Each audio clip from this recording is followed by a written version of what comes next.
any member in the house. We have about 10 minutes.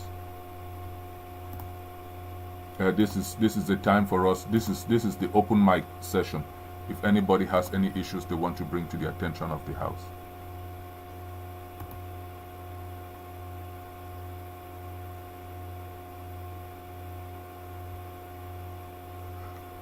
Prof, am I sending it to the news feed or is it a share on a...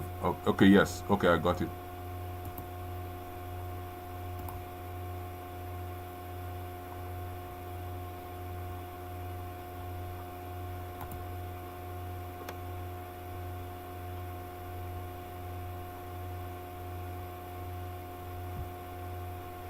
The floor is open. If anybody wants to discuss anything, please.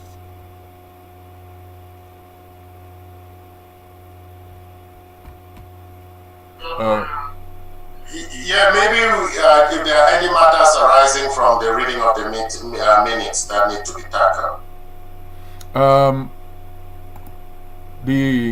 The only thing we have from the minutes that need to be tackled, I don't know, since it's on the agenda. Let me share my screen for this. Is the resolution which was taken. Let me see if I can.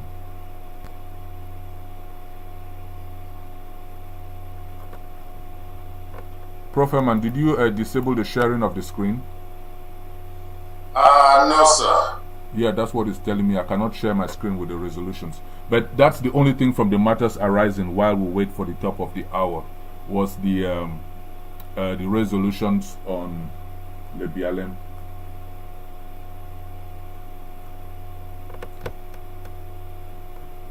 So if you can go into the settings and allow the okay, good.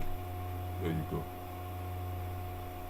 I can share my screen, so the error may be at your end. Okay.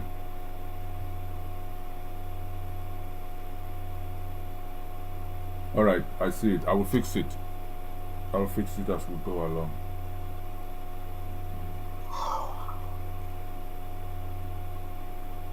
Yes, so our resolutions are part of the discussions. Other than that, other matters arising, we had the documents. Okay, as for the documents, those who are working on the documents, we got a lot of feedback, which we did report to them about the document. But instead of coming to this town hall, since the document was brought up at the last town hall, they decided to give it a little bit more time. So that there could be more reactions and more feedbacks from the people, and so that we could promote the document a little bit more, so that it's not an affair which is handled and changed and updated at every town hall. So they decided to skip this town hall, and probably in a month's time, which will be about next town hall, they will be back to discuss the document.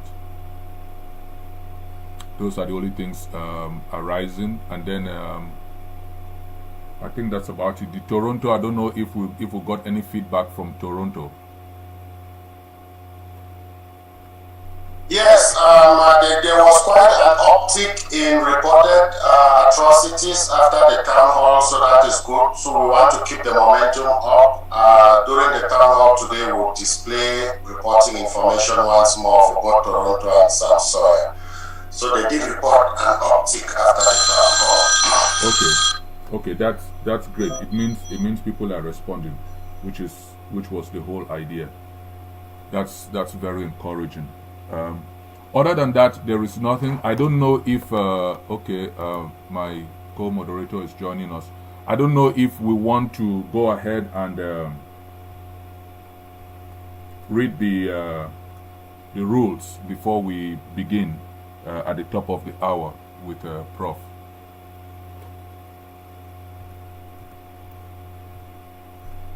Yes, at the top of the hour we'll start with reading the rules. Okay, I have that set for the top of the hour. Okay.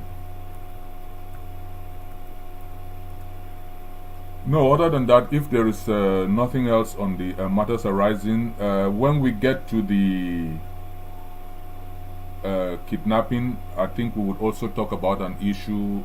We are trying to, somebody reached out to the town hall to try to identify one of our compatriots in the US who has been assisting, but apparently the assistance has not been going to where it was meant to go.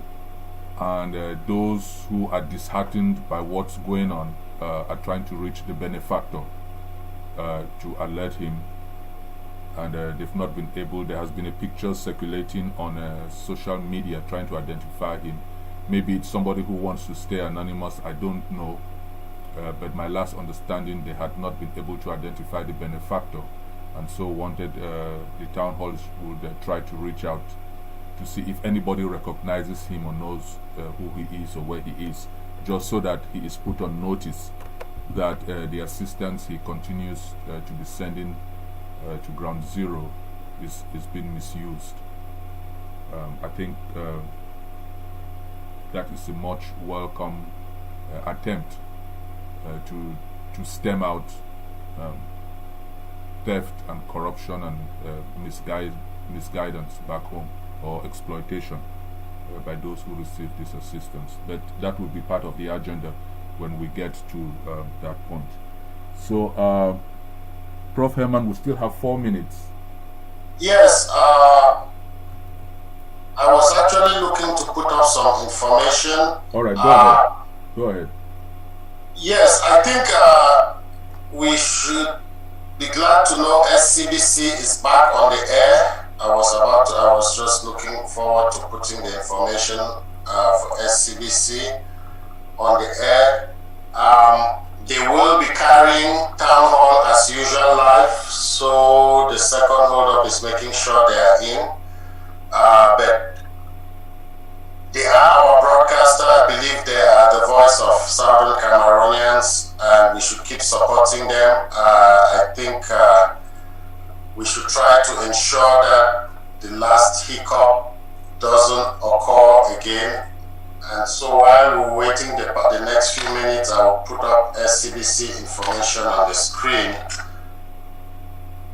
so everybody can support them however they feel is best. So, but also know where to get them, right? So,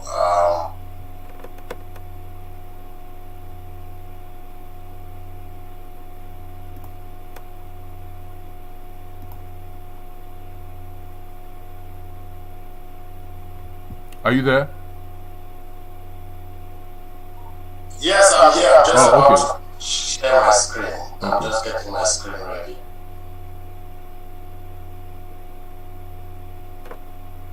Okay.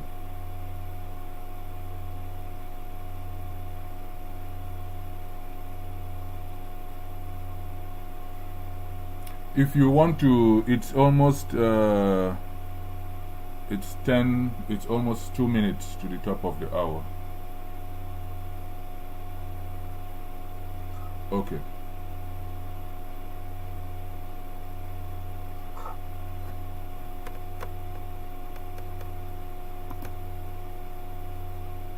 So for those watching, that is how you can get SCBC. You can get it on Fire Stick, Roku, Apple TV. Of course, if you're on ground 1 or ground 0, you can get them on K-band, KU-band satellite, and on the screen is the frequency information. Later on in the show, we will put information on how those who want to contribute to SCBC can go ahead and contribute. It is as I suppose NPR says, it's a listener-run network, right? So SCBC is a viewer-run network, viewer-supported, no corporate or otherwise. It's just us Southern Cameroonians chipping in to ensure that we stay informed and cover. So I do. And I know the chairman is in the house. He is probably winching. They didn't ask me the horrible job I am doing at promoting SCBC. So at some point, I will probably ask the chairman to do a more eloquent job keeping us abreast.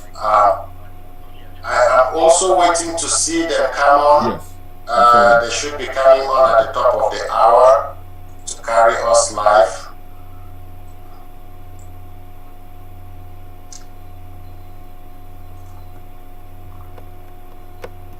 Okay. And so just before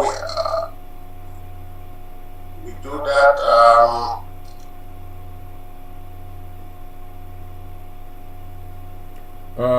Francis, are you ready with the rules?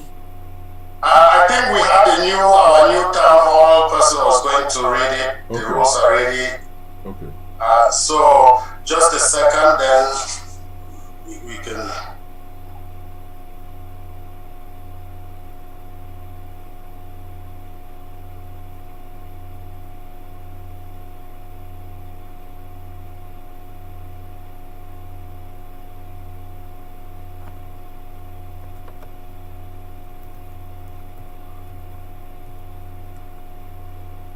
Okay, so I think Ms. Joyce is ready with the rules. Yes, I am. Okay. Thank you. Hello, everyone. Good morning and welcome to the town hall. Just a few housekeeping rules. We have our guest speaker here already, and they have about 10 minutes for each of their opening statements. Please take notes to identify what points you would like to talk on, and all questions shall be directed to the moderator. Please state your name in full before asking your questions. Please let's endeavor to be polite and respectful. Avoid the use of foul language in expressing yourself. We hope that the respect will be mutual between us as we communicate, and we hope that after the speakers, the moderator will take a number of questions in a specified order. Participants are required to put up their hand and put it down after they have asked their question. And each participant can only ask one question. Please ensure that all microphones are muted and remain muted when the speaker is on the floor. And if someone has a question, if someone asks the question you had in mind, please be courteous enough to yield the chance to someone else to save us time. Each speaker only gets 1 minute to ask a question, so please be direct and straight to the point. The guest speaker would have like 4 minutes to answer a cluster of questions, and if there's still time left, he may take more questions. At the end of the meeting, there will be room for people to make observations if there is time. Please, again, as respect regarding language, there's no bullying, no insults be tolerated. Anyone using the chat room should be courteous, polite, and not exercise restraint as they express themselves. Thank you. That's it for housekeeping. Okay, thank you very much, Joyce, for those minutes. We will be updating them again as we go along. We are at the top of the hour, and as we all know, our special guest today needs no introduction. Professor Carson Ayangwe, one of us, preeminent scholar, especially when it comes to matters that concern our struggle. Prof, we are very, very happy to have you again with us today. This is popular demand from your people, and we thank you for having responded and taking the time for us to continue this very, very important discussion. We think the education and instruction of our people while we are in this struggle, the background, the history, and the complexities are very, very, very important in this struggle. We cannot get enough of it. And thank you so much for being with us. Professor Carson Ayangwe, you're welcome. You have the floor. Thank you very much, moderator. It's my pleasure to be here once again. Let me begin by tendering my apology for what happened last time.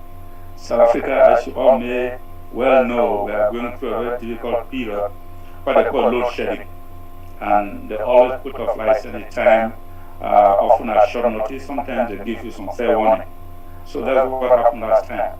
There was load shedding and I couldn't just come to stay in the meeting. I'll go straight into what I propose to do is simply to recall what I said last time, a brief summary, and then of course, and then I'll open to your questions. Remember that I did point out last time that before the imperial powers came to Africa, they had excelled imperializing many countries in Europe, and were there attacking each other and colonizing various territories in Europe. And that, secondly, the plebiscite referendum has become an established mode or procedure for ascertaining the wish of colonized people. And I gave you recent examples of territories that have undergone a referendum. And the important thing I underlined there was that in each case, all the referendums always included a choice of sovereign statehood, that is independence, except in our own case. And that's why we have discovered this whole thing. Why, in our own case, they would have that choice from us. And to illustrate my point further, I said, just think one moment. Gibraltar is British control. Falkland is a British control. Imagine that there was going to be a plebiscite in Gibraltar, and the choice were, would you want to achieve independence by joining Spain or by joining Portugal? And imagine that in the Falklands, there was also a choice. You want to achieve independence by joining Argentina or by joining Chile. I'm sure the British will be the first people to protest against that kind of, so there's no choice there. But that's exactly what they did to us. On the plebiscite in the southern Cameroons, I did point out that it was a diktat, was an imposition, wasn't necessary, and was inconsistent with international law. Look at the UN Charter, you look at the UN decolonization agenda, and look at the law of international law of self-determination, which always lead and ought to lead to sovereign independence, except again in our case. I pointed out a number of things. First, that the British have always been, right from the very beginning, considered us as material for infilling at the border of Nigeria. In other words, they have never conceived that would be on our own and stand on our own. That's why from the very beginning, the southern Cameroons, let's leave for a moment northern Cameroon, not our concern, the southern Cameroon was incorporated in Nigeria and governed as part and parcel of Nigeria until our people started questioning that and then eventually exited Nigeria in 1954 and finally in 1960. Secondly, the United Nations itself completely ignored the outcome of the Mountain Conference. The Mountain Conference was decisive because it was a very representative conference. Had all civil society, the chiefs, the politicians, everybody was present there in Mountain. And the outcome of that Mountain was clear. If the UN is insisting on its referendum or plebiscite, the choice should either be integration with Nigeria or secession from Nigeria. That's all they said. Those should be the choice. And it made a lot of sense. Because at that time, we were still being administered as part of Nigeria. So the choice was, do you want to continue to be part of Nigeria or want to leave Nigeria? And notice the issue in the word secession, even at that time. So, leaving secession from Nigeria, secession between co, meant that, of course, we'll attain independence as a sovereign state. Second thing, the United Nations did, an injustice to us. They rejected Foncha's position, which was that there was no need for a plebiscite in the first place, and that the Southern Cameroon was entitled to have independence. They rejected that. They also rejected a joint statement issued between the government and the opposition, that is between Ndeli and Foncha, requesting the United Nations that if you are insisting on this plebiscite, please, it's too hard. Our people need time to reflect on this and to think carefully on this whole thing. So postpone this thing up to 1962. Again, the United Nations rejected that. They didn't want to hear. In view of this rejection, Foncha then revised his initial position for standing for sovereign statehood. And the revised position was Foncha was that we have to go now for a confederation. And he disclosed that at the Bamenda All-Party Conference when they met. That look, in this thing here we must go for a confederation. Two countries who have some minimum 8 areas where they work on, but most of the responsibility to remain with the component states. And that's what Frontier worked on initially. We worked on very hard to conclude a federal agreement with Haiti. If you look at the two alternatives, you look at the agreed federation, which was agreed upon, was actually a confederation. Much of the material was to be in the respective federal states, only a small number of matters, maybe 5 or 7, were to be for the central government. The British themselves were very surprised that Frontier was able to achieve that, because as far as the British were concerned, we were just going to go in and French Cameroon to swallow us, and that's it, and become part of French Cameroon territory. Finally, Frontier took the initiative to ascertain from the British the meaning of joining, and it was agreed. The British, the United Nations, and French Cameroon, that joining meant federating with French Cameroon. And that's why Frontier was able to negotiate the federal arrangement with French Cameroon. Now, the United Nations itself, when they set in April 1961, they adopted Resolution 1608. That resolution was very, very clear. If you look at that resolution, the first thing they did was to endorse the decision of the people of the Southern Cameroon to achieve independence. That's the first and primary thing. People often talk about joining as if the referral was simply that you want to. In fact, some people say merge. Some people say the Southern Cameroon voted to merge with French Cameroon. There was no such thing. The first and foremost thing was independence. Do you want to achieve independence? Then they said, like joining. Joining meant federating. So do you want to achieve independence and federate with French Cameroon? Federation can only be between two territories of the same status. French Cameroon was independent. So Southern Cameroon could not have joined French Cameroon as a dependent territory. That would not be a federation. That would be grabbing, be colonizing a territory, which is eventually what French Cameroon maneuvered and had at the end. So it was going there to be two independent countries. And that's why the two independent countries at that federation accepted to reduce their status of independence to that of mere federated state. Southern Cameroon became West Cameroon federated state. East Cameroon became French Cameroon. No longer the Republic of Cameroon became the federated state of East Cameroon. Now, the Fumban thing was really a big fraud, and man did not carry out that was inconsequential. I don't think French Cameroon was serious about it. Most have played a confidence trick with the Southern Cameroon delegation, who thought that they were going to do real business. And because the Southern Cameroon had been used to constitution drafting, constitution making before in Nigeria and Europe, they would go and sit down and discuss this in the two sides. That's what they thought they were going to do in Fumban, but of course it was never to be. And then the ultimate thing, of course, the UK betrayal, where the UK invited a foreign head of state to Boya on the 30th of September and transferred power. How could you transfer power to a country you were never decolonizing? You have never colonized. That was the greatest betrayal the British ever did in the history of decolonization. I'm glad it appears that Cameroon did that. So, if you say, what is the way forward? Last time, I said there are two things now. The first thing, of course, is the British were part of the problem, the United Nations were part of the problem. The two have to come in and complete the decolonization of the Southern Cameroons. And I'm comforted in this view by the ICJ decision in 2018, which ordered the UK to go back to Mauritius and complete the decolonization of Mauritius, something they did not do in 1968 when Mauritius was granted independence. So these things are always happening. People may think they do things and get away with it, they never happen. The law is clear. And I keep on telling people, the law is clear. They may pretend, they may try to cover this, but one day the law will catch up with you. And it's got to operate in respect of Mauritius.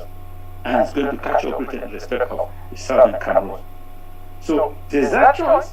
The other alternative is simply for us to intensify the prosecution of the national liberation struggle to the bitter end. If it's going to take 10 years, 20 years, 40 years, 50 years, it doesn't matter.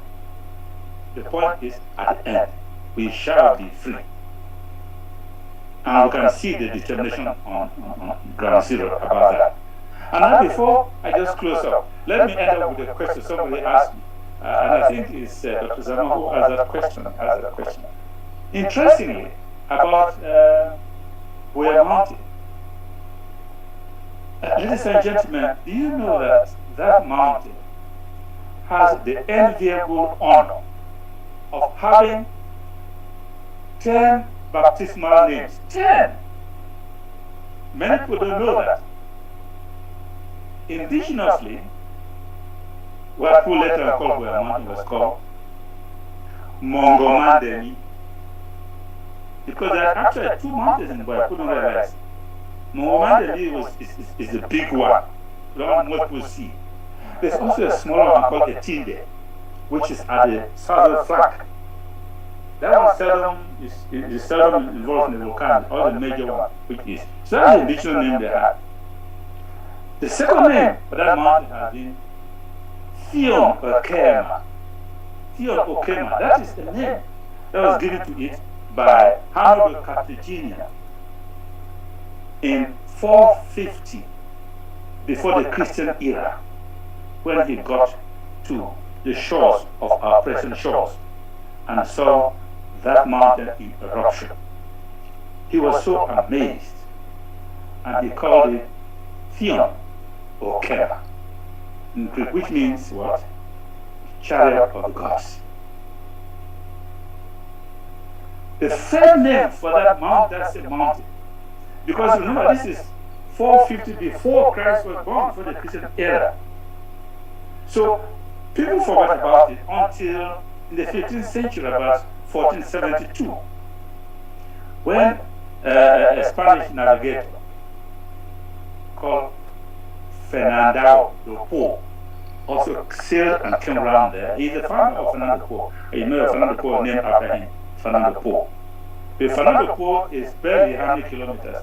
It's barely just some 20 miles from the shore of Amazonia.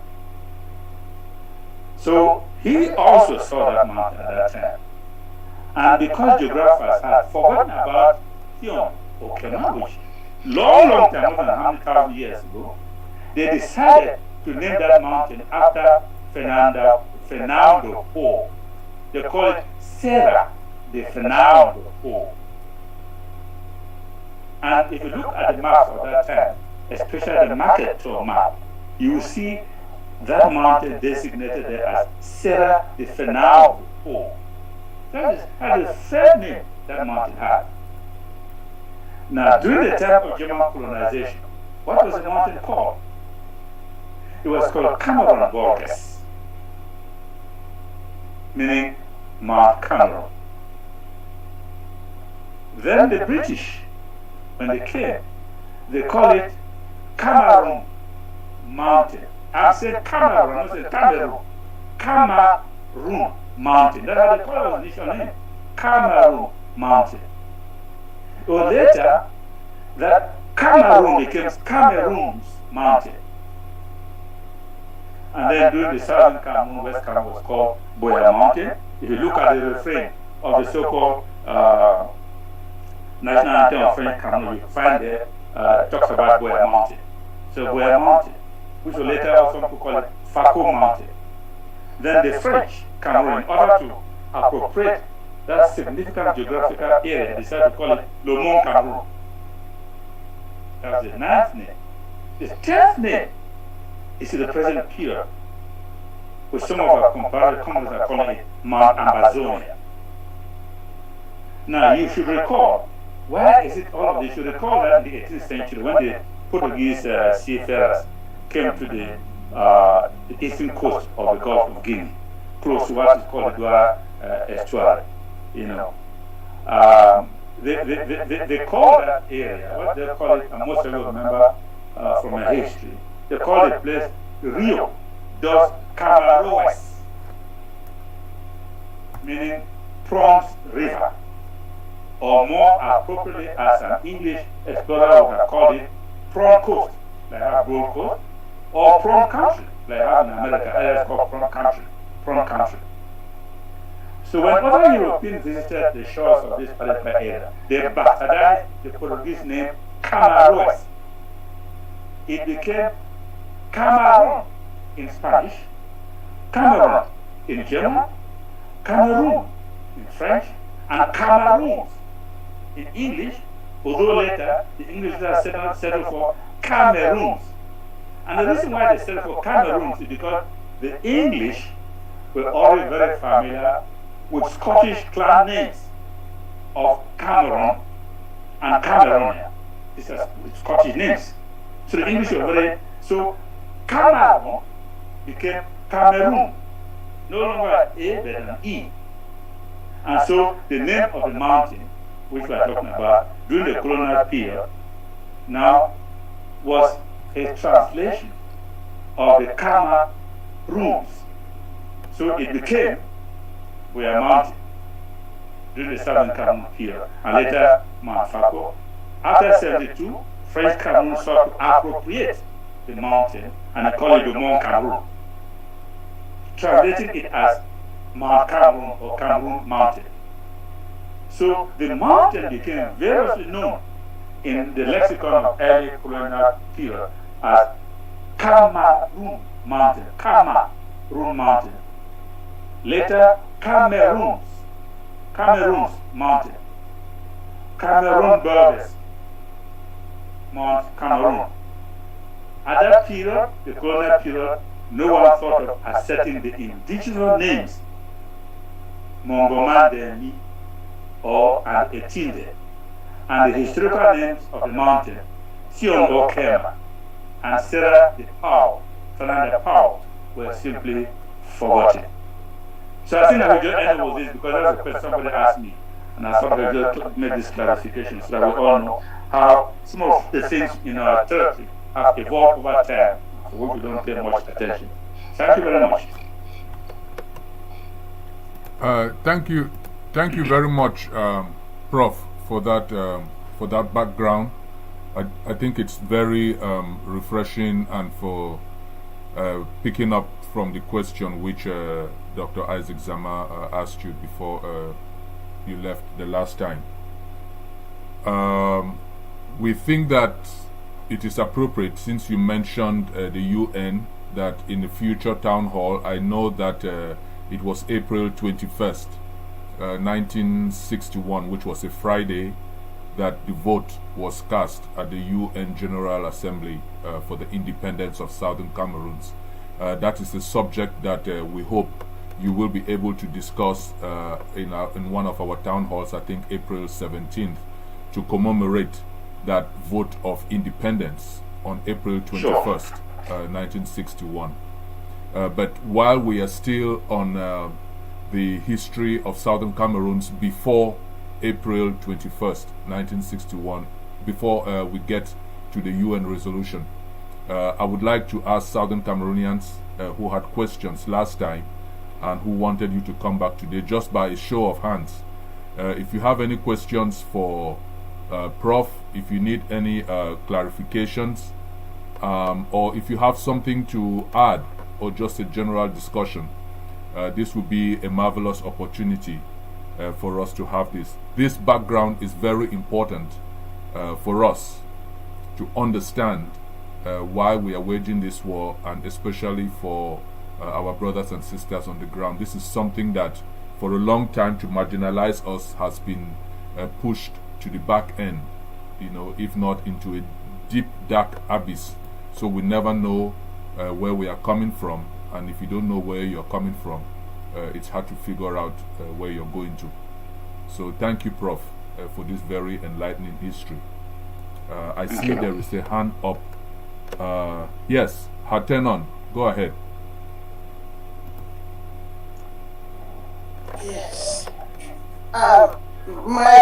Thank you for the history. I'm very happy.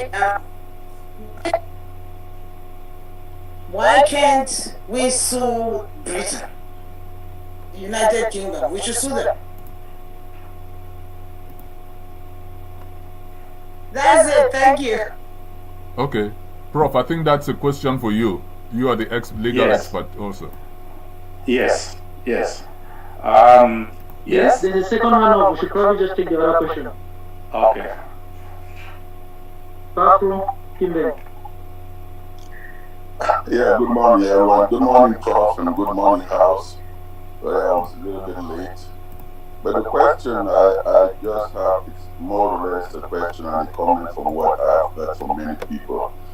I think thus far we have done a wonderful job to sensitize the whole world to know that the Southern Cameroon is not a La Republique, and that they already know. And we know about what happened in the 60s.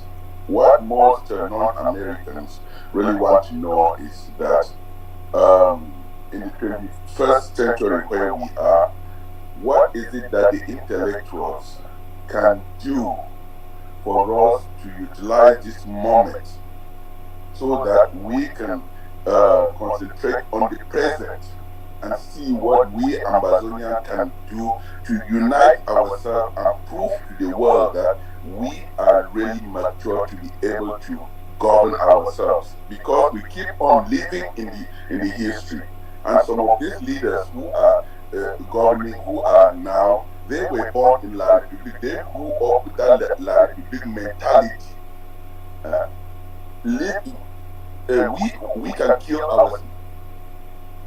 We are so divided in such a way that I would like to hear from Prof. What strategy can we, this generation now, use so that we can demonstrate our maturity, how we can move forward and unite so that the international community can see us that we have we are together for a united front, or we have we are working together for progress, and that we can govern ourselves if we are given the opportunity.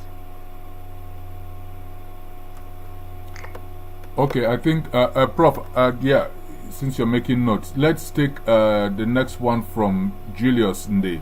Julius, you have the floor.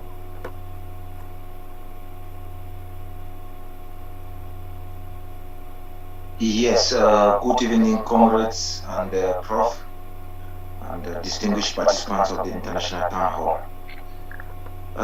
It's a pleasure to listen to Prof to really outline the issues which surrounds our struggle up to this point. Now, my question is also a worry that there is of recent, maybe of last year, a lady working with the UK international organization called for Veronica somebody, I can't remember. She had maybe in the town hall or other platforms where she said the UK people, United Kingdom is not interested about talking about their past or their mistakes. That and saying that she is urging Ambazonians or Southern Cameroonians to be talking only about human rights abuses as the way forward to resolving their issue. Now, recent, the UK Parliament and parliamentarians are talking about the mistakes they made in the 1960s in the Southern Cameroon. Does this not still an attempt of rhetoric or manipulative, even in the midst of our struggle where people are being killed and brutalized for certain interests? Or do this really think that they speak for ourselves? What needs to be done to correct such that justice be taken so that people can have a fair share? If the mistakes cannot be recognized, how do we have a justable solution going forward? Thank you. Thank you, Julius. Prof, for now we don't have any hands up, so if you want to go ahead, maybe some more hands will come up as you answer. Okay, I think, yeah, it's quite a very, very interesting question. The first one is about suing the UK. This is a possibility we've always contemplated. It's not only now. A long time ago, even as far back as the 80s. And the issue was to look for the appropriate forum. You know, you need to sue somebody, go to the wrong court, the case will simply be thrown out. So the first problem was to look for the appropriate forum. And we identified two forums. One, of course, was the International Forum. The other one was the UK system itself. Of course, suing the UK in a Cameroon court was just out of the question. They would simply laugh. So, what have we done? We have made attempts to do that. Let me inform the House, and they don't know about this. Quite early, we made an attempt, And if anybody were to contact from Dinka, I will tell you, with the ICJ, to bring this whole matter up in front of the ICJ. Now, you all remember the Internal Court of Justice is meant for independent sovereign states. If you're not a state, you have no local standard. You can't appeal for that court and argue that case. That's as simple as that. However, it is possible to go through a third state to bring a matter. But that third state must show what we call a close connection between the territory and the state itself. You know, a genuine link. That's the expression we use in international law. There must be a genuine link. So that was attempted, and efforts were made to get one of the small countries, the states in the Caribbean, to do that. That didn't work for two reasons. First of all, the matter did not even get to the level of a hearing in the court. Secondly, we had at that time at the ICJ, the president actually was a French person, a judge. The president was a Frenchman. And so he simply instructed the registrar of the court to reject. So whatever was sent to the court, because if you have to go to court, you have to the registry, it was simply rejected. Not even the intervention of Madame Albright sorted out that matter. They simply just said, no, this matter can't appear for the court. No, this party has no interest. When we wrote the idea of a state doing that, they said there's no genuine link between this country that wants to espouse that case and the southern Cameroon. So that one collapsed. It collapsed. The second attempt, many years later, of course, was to sue in the British court itself. We saw the possibilities, and I remember myself and some colleagues here contributed money and paid for legal advice in the UK. The advice we got was that it was very, very difficult to have the UK court legal technicalities, which of course I did not go about. So that one did not work. And I do know some other persons who have tried in the UK that has not worked. Now, the UK must go back and complete the decolonization of Mauritius because they didn't complete it. And the UN was asking all members of the UN were to collaborate in this to ensure that that happened. Now, the sticking point about all of that is, let me tell you, before Mauritius got to the ICJ with that court, it took a long process. There were at least 38 states that intervened in that case. And these were AU states and members of the United Nations. The matter had to go to the United Nations where a resolution was adopted, referring the matter for an advisory opinion of the International Court of Justice. Now, if I take by analogy our own case, we'll have to win support in the AU, win support in the General Assembly of the United Nations. That would rule that this matter must go before the ICJ for an advisory opinion. It is not evident that we are going to have that, at least not so soon. Second aspect of it is that these things cost a lot of money. You have to get money to get people to gather necessary evidence which are going to present to court. You have to hire a team of lawyers that are going to argue your case. And my word, these lawyers arguing these cases do not come cheap. You are talking of raising something like about $5 million US dollars for something like this. I remember who have referred to the Romania case where Gambia took to the ICJ. But remember, Gambia was financed by Arab countries that were interested in that case. You know, so there's a lot of work that has to do. Suing a country or having any case, especially at the international forum, is not easy. It costs a lot of money. So we have to brace ourselves for that if we want to take that route. Second thing, the question I would ask about the contribution of our intellectuals in the quest for unity. What should be done? Now, the first thing that needs to be done for this unity thing, which we've been talking about ever, is for each of us to talk to our next neighbor, sound their opinion, get them around to the issue of unity, and get them to come around. And only that, once they agree, how are you going to implement that unity thing you're talking about? Whatever unity means. Personally, I do know that it doesn't matter our different groups. They're all united in one thing: sovereign independence for the Southern Cameroons. That is not evident in other liberation, in other countries where there have been liberation movements. In some other countries, people have actively, groups have been set to actively campaigning that there is no need for any independence at all. We're just happy with the status quo. Fortunately for us, we don't have that kind of a situation. All our groups agree on one thing: sovereign independence for our people. So that one is certain. Now, the only question which needs to be answered is, what exactly do you want? Are you talking of unity? What kind of unity? Will it be a sincere unity, will it be a fake unity?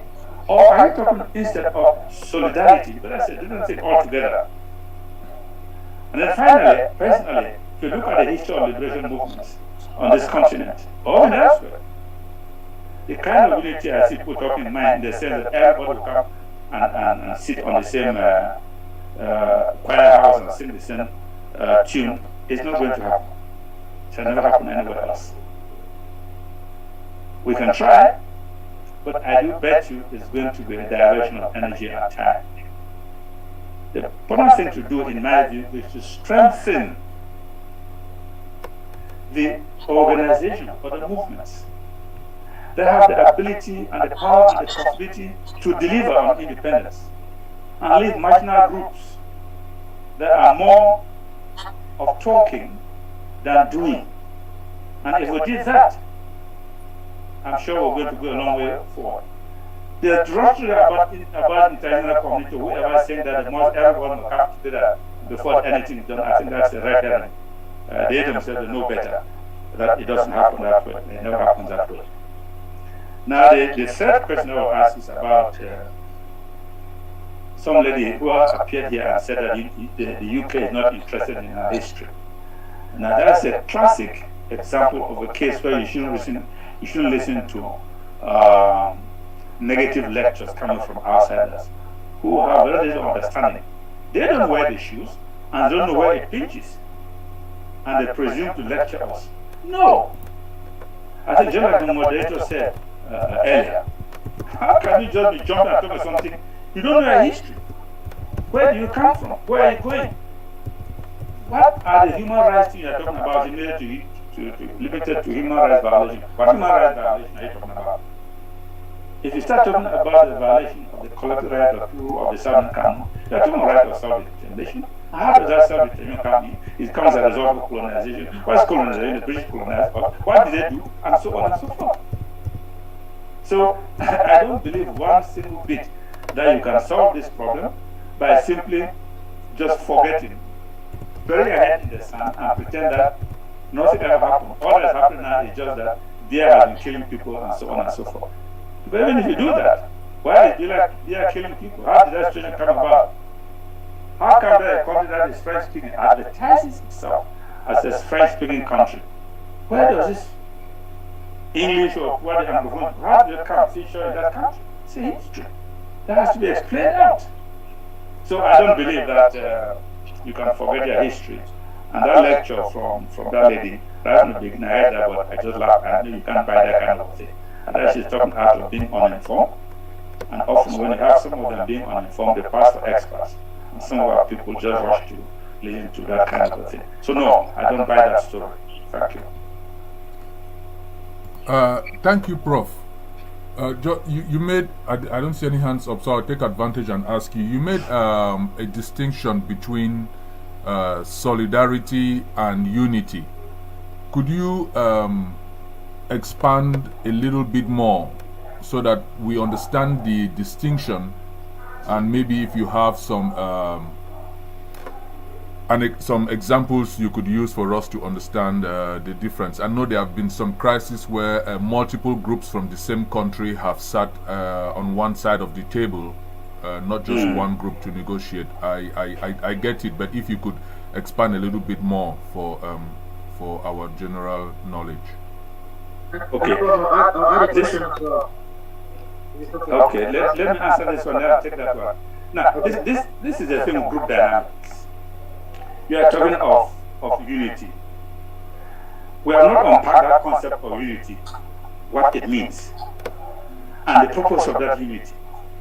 Uniting for what? In our case, we say uniting for the liberation of the people, but that's what we are doing. Everybody is gunning for liberation, at least all the movements we're talking about are gunning for liberation of Amazon. So what is it? So it comes down to a question of bringing people together, and to bring people together, you have to be structured organization. And that structured organization means you have now to go back to the old question. Who leads, who follows? Under what circumstances? What are the ground rules? When this begin to come up, you begin to see that people begin to distance themselves, begin to talk, no, for one reason or another. No, this person cannot be this person cannot be that, and so on and so forth. So you have that. If you have a question of solidarity situation, the different groups themselves, we are not asking that they dissolve, or even that they cease to exist. We're asking that we work together in solidarity for the achievement of our common goal, instead of diverting our energy, dispersing our resources. When we do that, it's a loss for us, and it simply extends the period of our liberation. So please, can we together say, let me just take this as an example, that for the purposes of prosecuting the struggle on ground zero, armed struggle, we can agree that our forces can work hand in hand with each other. We don't fight against each other. We recognize the individuality of those forces. But since we have a common enemy, we focus on that enemy. So if we have resources, we make sure those resources are distributed equitably to different forces. So we focus on the enemy. That's what it is. On the other level, we can say, okay, we want to have a diplomatic initiative. Why would this group be carrying on doing its own diplomatic initiative? This other group doing its own diplomatic initiative, and sometimes talking across purposes, and sometimes also going and doing the same thing that people have gone and done. I give you a typical example.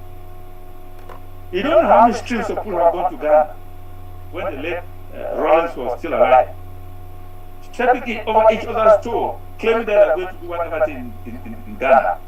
And you can hear this one goes and says this one goes and makes some contradictory statement, and so on and so forth. Whereas if we're working in solidarity, we can say, like I've always said, as far as diplomacy is concerned, diplomacy these days is not the preserve of some government agency. It's the work of everybody, all groups. Because when you interact with an MP, for example, or a Congress president, you are engaged in diplomatic activity. That's what it is. And that is how it should be. And not to preserve a small group. So, that kind of a situation, you're working in solidarity. Not necessarily in unity. But when you talk about unity, it's not going to happen. So that's what I mean. And that's the distinction which I make between unity, uniting groups of unity, and working in solidarity. Thank you. Thank you, Prof. Okay, Prof, when you were answering the last set of answers, you said something that kind of triggered another question in my mind. When you were talking about the need to be establish a link between the country that's bringing a case to the ICJ. Yes. You mentioned it earlier. And then later on, when you were talking about the Gambia and Rohingya, I'm trying to understand what was the credible link between the Gambia and Rohingya. To me, the way I'm looking at it is that maybe that high bar of having a link maybe was something that historically was something that you needed to clear. But maybe now the court currently is not requiring that if they're able to take a case from the Gambia and Rohingya. Can you expand on that a little bit with the Southern Cameroons? Recall, Gambia is a Muslim country, right? Okay. And that's why they were funded by the Arab countries in that particular case. And so they had a vested interest in the way the Muslims were being maltreated. That was the genuine link. In our own case, when we got this island in the West Indies, it wasn't apparent what genuine link could we establish. There was never a link of contiguity, in other words, your next door neighbor, or link in terms of some interest which they had in seeing, in suing, and seeing that the Southern Cameroon was free. There was none. If, for example, that's why, let me give an example. Nigeria is well placed now. Nigeria has always been well placed to be a country that can espouse our case. because it is our next door neighbor, and it has a genuine interest to see that you don't have a crisis in the next door neighbor, which results in refugee flows, because it affects Nigeria's economy, it affects Nigeria's resources, and so on and so forth. It's a genuine link that comes in that case. The genuine link thing was adumbrated a long time ago when somebody was claiming nationality and German nationality to be able to sue. And for the able to sue that, the just went and got to Liechtenstein and got Liechtenstein citizenship. And they said, what is the connection? You are not even there. You are down in Peru there. You are not. So what is the connection between Liechtenstein and you, nationality you are claiming? They said, no. For this kind of case, you want to sue, you must establish a genuine link on behalf of the person or the entity you want to sue for. And that is how the Gambia got around this whole thing about it. And that's why they chose the Gambia anyway. They could never have chosen a country that was not demonstrably a Muslim country that would do it. And so that's the general link thing. This, as a result of the jurisprudence of the International Court of Justice, you must establish that. Prof, we have Comrade Fru Kimbang's hand up. But, Comrade, if you can give me, let me just follow up since Prof is on this topic. Now, Gambia and Rohingya, there was the Muslim link. Can we use a Commonwealth country, since it is very evident that it is a French-speaking country marginalizing an English-speaking country? Can we use a Commonwealth country? The Commonwealth country, first of all, remember the Commonwealth country is so diverse, from Canada to Australia to New Zealand to India to all kinds of places and so on and so forth. And that will not be immediately evident. You can't just plead that because we are all members of the Commonwealth. Therefore, you can go to one of the Commonwealth members can go and espouse the case before the ICJ in that. Because in that case, they will simply be saying we are Commonwealth members. Now, if you are Commonwealth members, you can say the same thing with the United Nations. United Nations members as well can also sue. But I think the ICJ is going to say, no, this is going too far. No, that's not the kind of. But that's why they talk of not just a link, but genuine link. So if it was just a link, of course, that would be much more easier. But talk of genuine link, we have to look at carefully. So I should think Nigeria is the best placed country to do that. And again, let me point out, when the Bakassi case was going on, we wrote a lot of letters, a lot of communication to Nigeria, telling them, you are going to lose this case unless you factor in the southern Cameroon and simply say, you have no maritime boundary with French Cameroon. And that French Cameroon maritime boundary is at Amungo. That's where it is. That's all you need to say. And the court would have adjudicated on that issue and said, look at the treaties, and then decided that no, frankly, we look at the treaty, the maritime boundary is at Amungo. It is not at the Akwa River. It isn't. The result of that would have simply been, of course, that French Cameroon would have been told that no, your boundary is there, not in Nigeria, which would have been very comfortable for us. But that, on the other hand, would have meant that Nigeria would have remained in occupation of the Bakassi Peninsula. But of course, we would deal with that, we would have been able to deal with that after independence to get them out of it, because even in Nigeria, they recognize that Bakassi is firmly within the southern Cameroon and not Nigerian territory. Thank you. Comrade Kimbang, go ahead. Yes, Prof, thank you. I think it's a privilege. It's quite an honor listening to you. I feel I am in a class, and thank you for breaking it down. And the word that this morning you have enriched my mind is that word of solidarity, which I really think that it is a powerful word that we can be using. And unity has, I think, it's really a far-fetched word. So, but Prof, my question is, how can you expound on this, on how we can use that solidarity word to bring all the various groups together?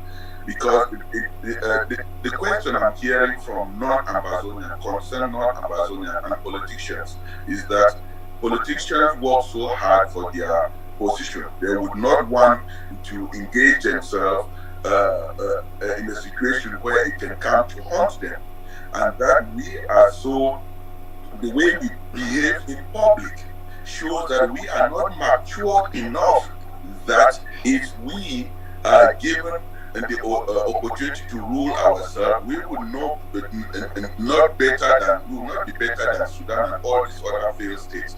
I know, yes, we have an argument that we were the first democratic country in Africa. We were the first organized country. Now, that is in the history. That's in the past.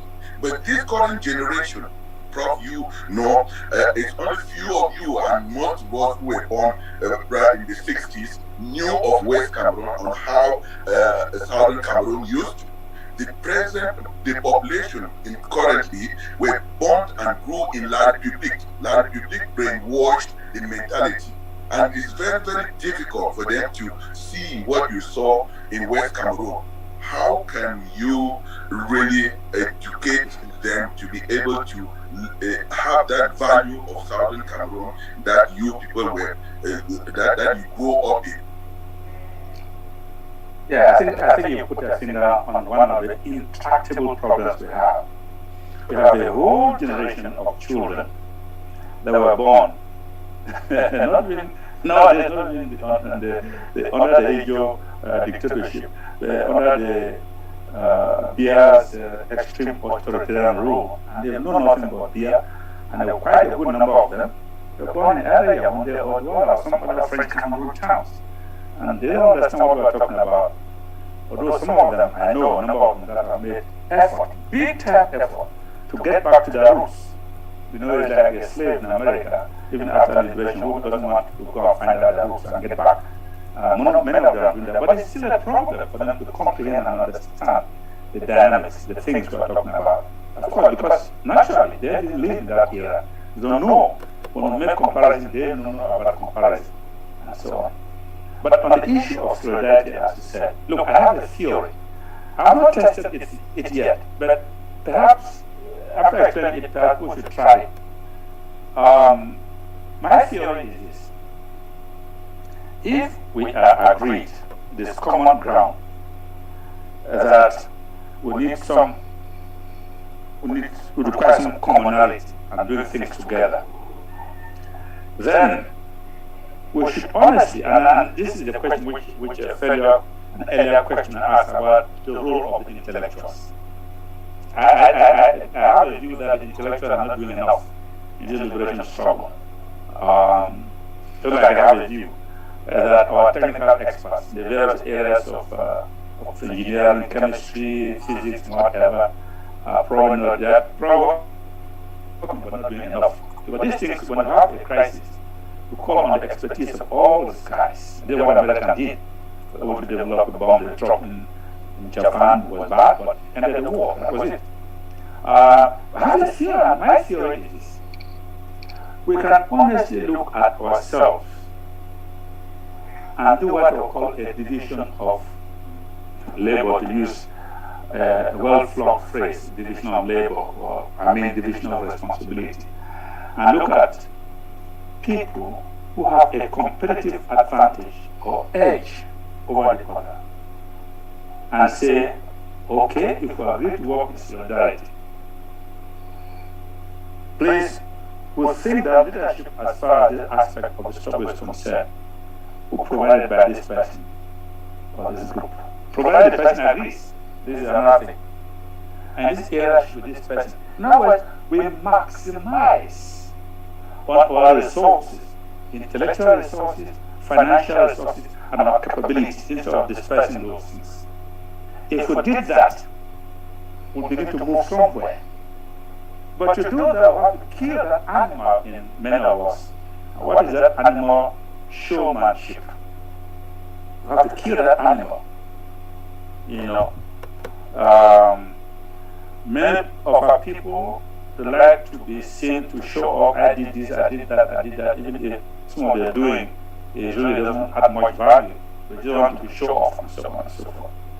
If we kill that animal and get people around, I think we can achieve that kind of thing. We always admit, because amongst us, we know. We can honestly point to A, that look, A, we've seen.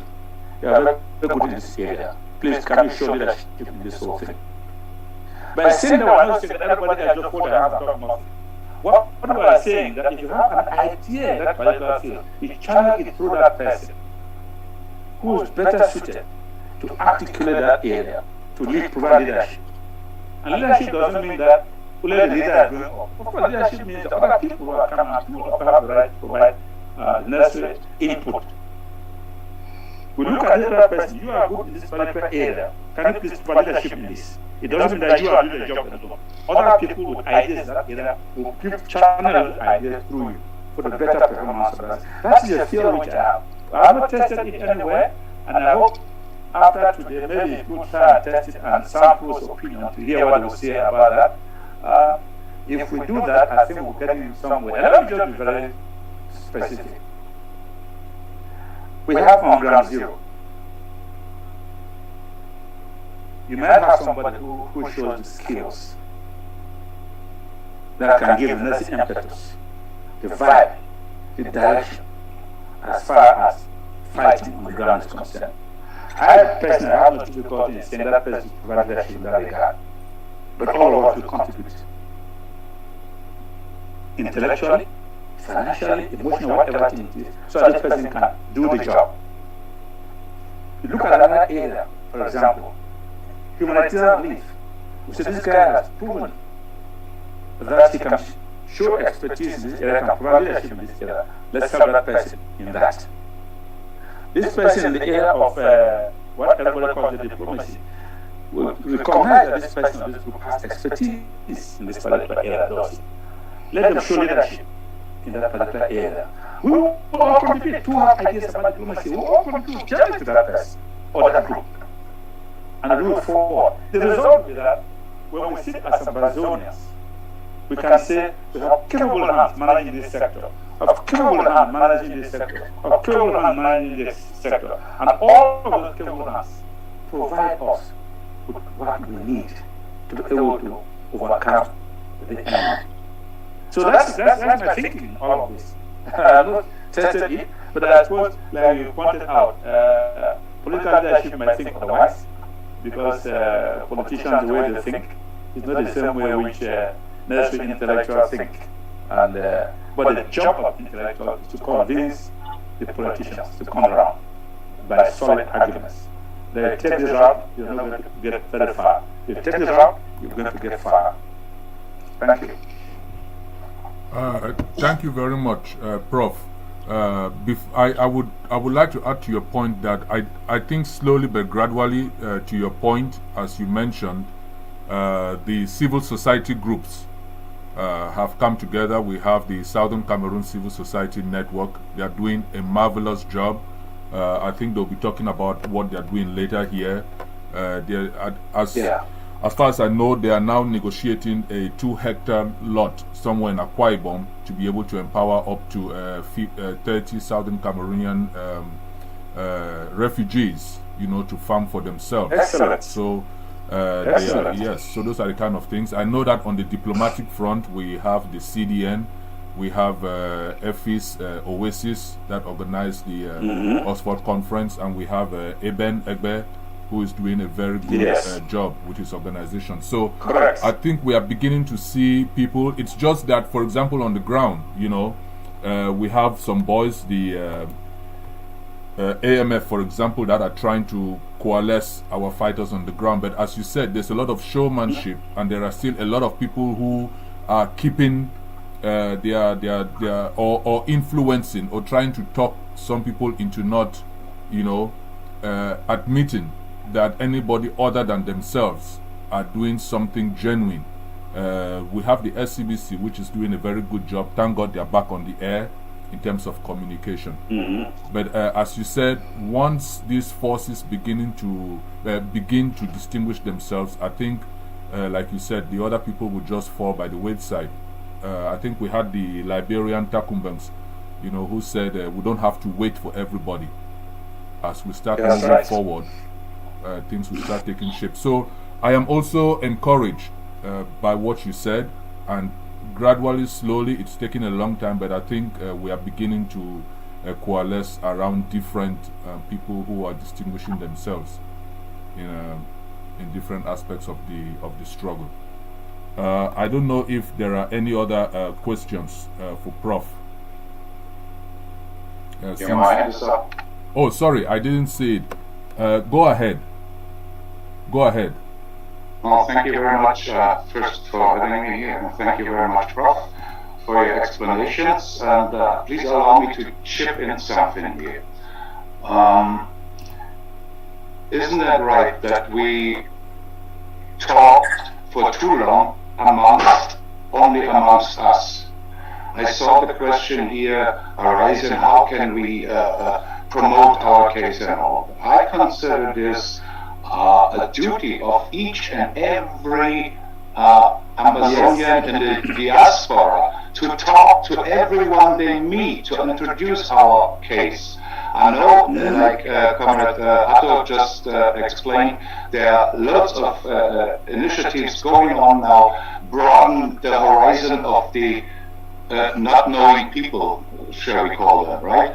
And coming back to ground zero, just a word to that one here. It is that the case that our fighters on the ground have got different influences from the diasporas. But at the end of the day, rest assured, these our fighters, they will determine who really helped them, who was just talking. Once we are on Boya, they got the power and they decide who they hand the power over to. So thank you very much. That is what I had to add up. Thank you very much for that comment. I think it's spot on. It's spot on. Everybody has to compete in this business. They must talk to the neighbor, to the sea. And what I mean? You cannot just sit back and say some people or group of persons would talk. Of course, if you don't have, the men have to talk, the women have to talk. Fortunately, the women are well organized and are moving forward, you know. So that's how these things be. All of us are involved in this thing at our own levels, at our own communities. Thank you very much for that point. Thank you, Prof. I think we have a hand up. I see Comrade Kimbang is up again. Comrade, go ahead. Yes, thank you very much. It's very, very interesting. I am actually echoing what last speaker said. We talk very much to ourselves. We have organized conferences in Washington, in Boston, in everywhere. You go to this, I'll tell a few of them. But the saddest thing is, you go to the 99% of the attendees are Amazonians. These are conferences that are organized at university institutions whereby Amazonians are teaching there in these areas. And then when you go there, you ask yourself, why do we leave Amazonia, come here and be talking to ourselves? Who should be our audience? I think that, we have friends who are our hosts here. I quite remember an old white American watching the demonstration in front of the White House told me that, through you people will never go anywhere. I can see only black people there and dancing drums and laughing when your people are dying. When can you be serious? So the last speaker put his finger on the tongue. What is it that, Prof, that we can do to encourage and sensitize Amazonians? We even here in America, I one time asked the politicians here, the so-called leaders, what is our midterm policy? How can we engage the local politicians? Amazonians, instead of talking to ourselves, can you ask yourself, in your district, do you know where your city hall is? Do you know who is your councillor? Have you ever been there? Are these not the people who are hosting us that we can connect with them to be able to take our cry to the upper echelon, right even to the White House? Why do we sit and talk to ourselves? It is the patient that goes to the doctor, not the doctor who is coming to the house. And yet we sit and complain that CNN has not carried our news, ADC have not. What effort have we done? We attend churches. Even some of our leaders are in the higher echelons of the ministry.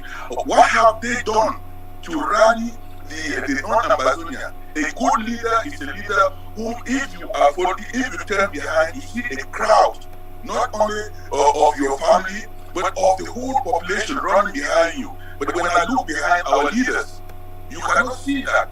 And in terms of that solidarity, Prof, if you put our leaders in the house together, they will kill themselves before anyone comes in. Thank you, comrade. Thank you. Sorry for laughing. But what you. I'm saying is so true. So I mean, they are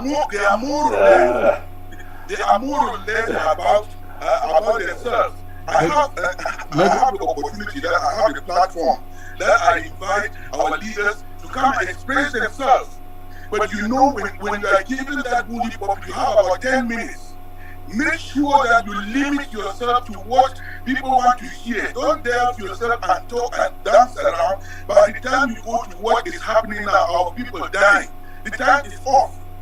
So, I mean, we should know exactly, to be concise, talk about the present, because people do not want to delve in history. They want to know that the hospitals are being burnt, children are being burnt, our elders are being burnt. Thank you. Thank you, comrade. Thank you. I think to that point, Prof, if you were going to say something, but I know there's, Prof, to that point, there's a document, Comrade Kimbang, which is 3.5 pages, which was put out last town hall, which we are again inviting Southern Cameroonians to read and use as a guide.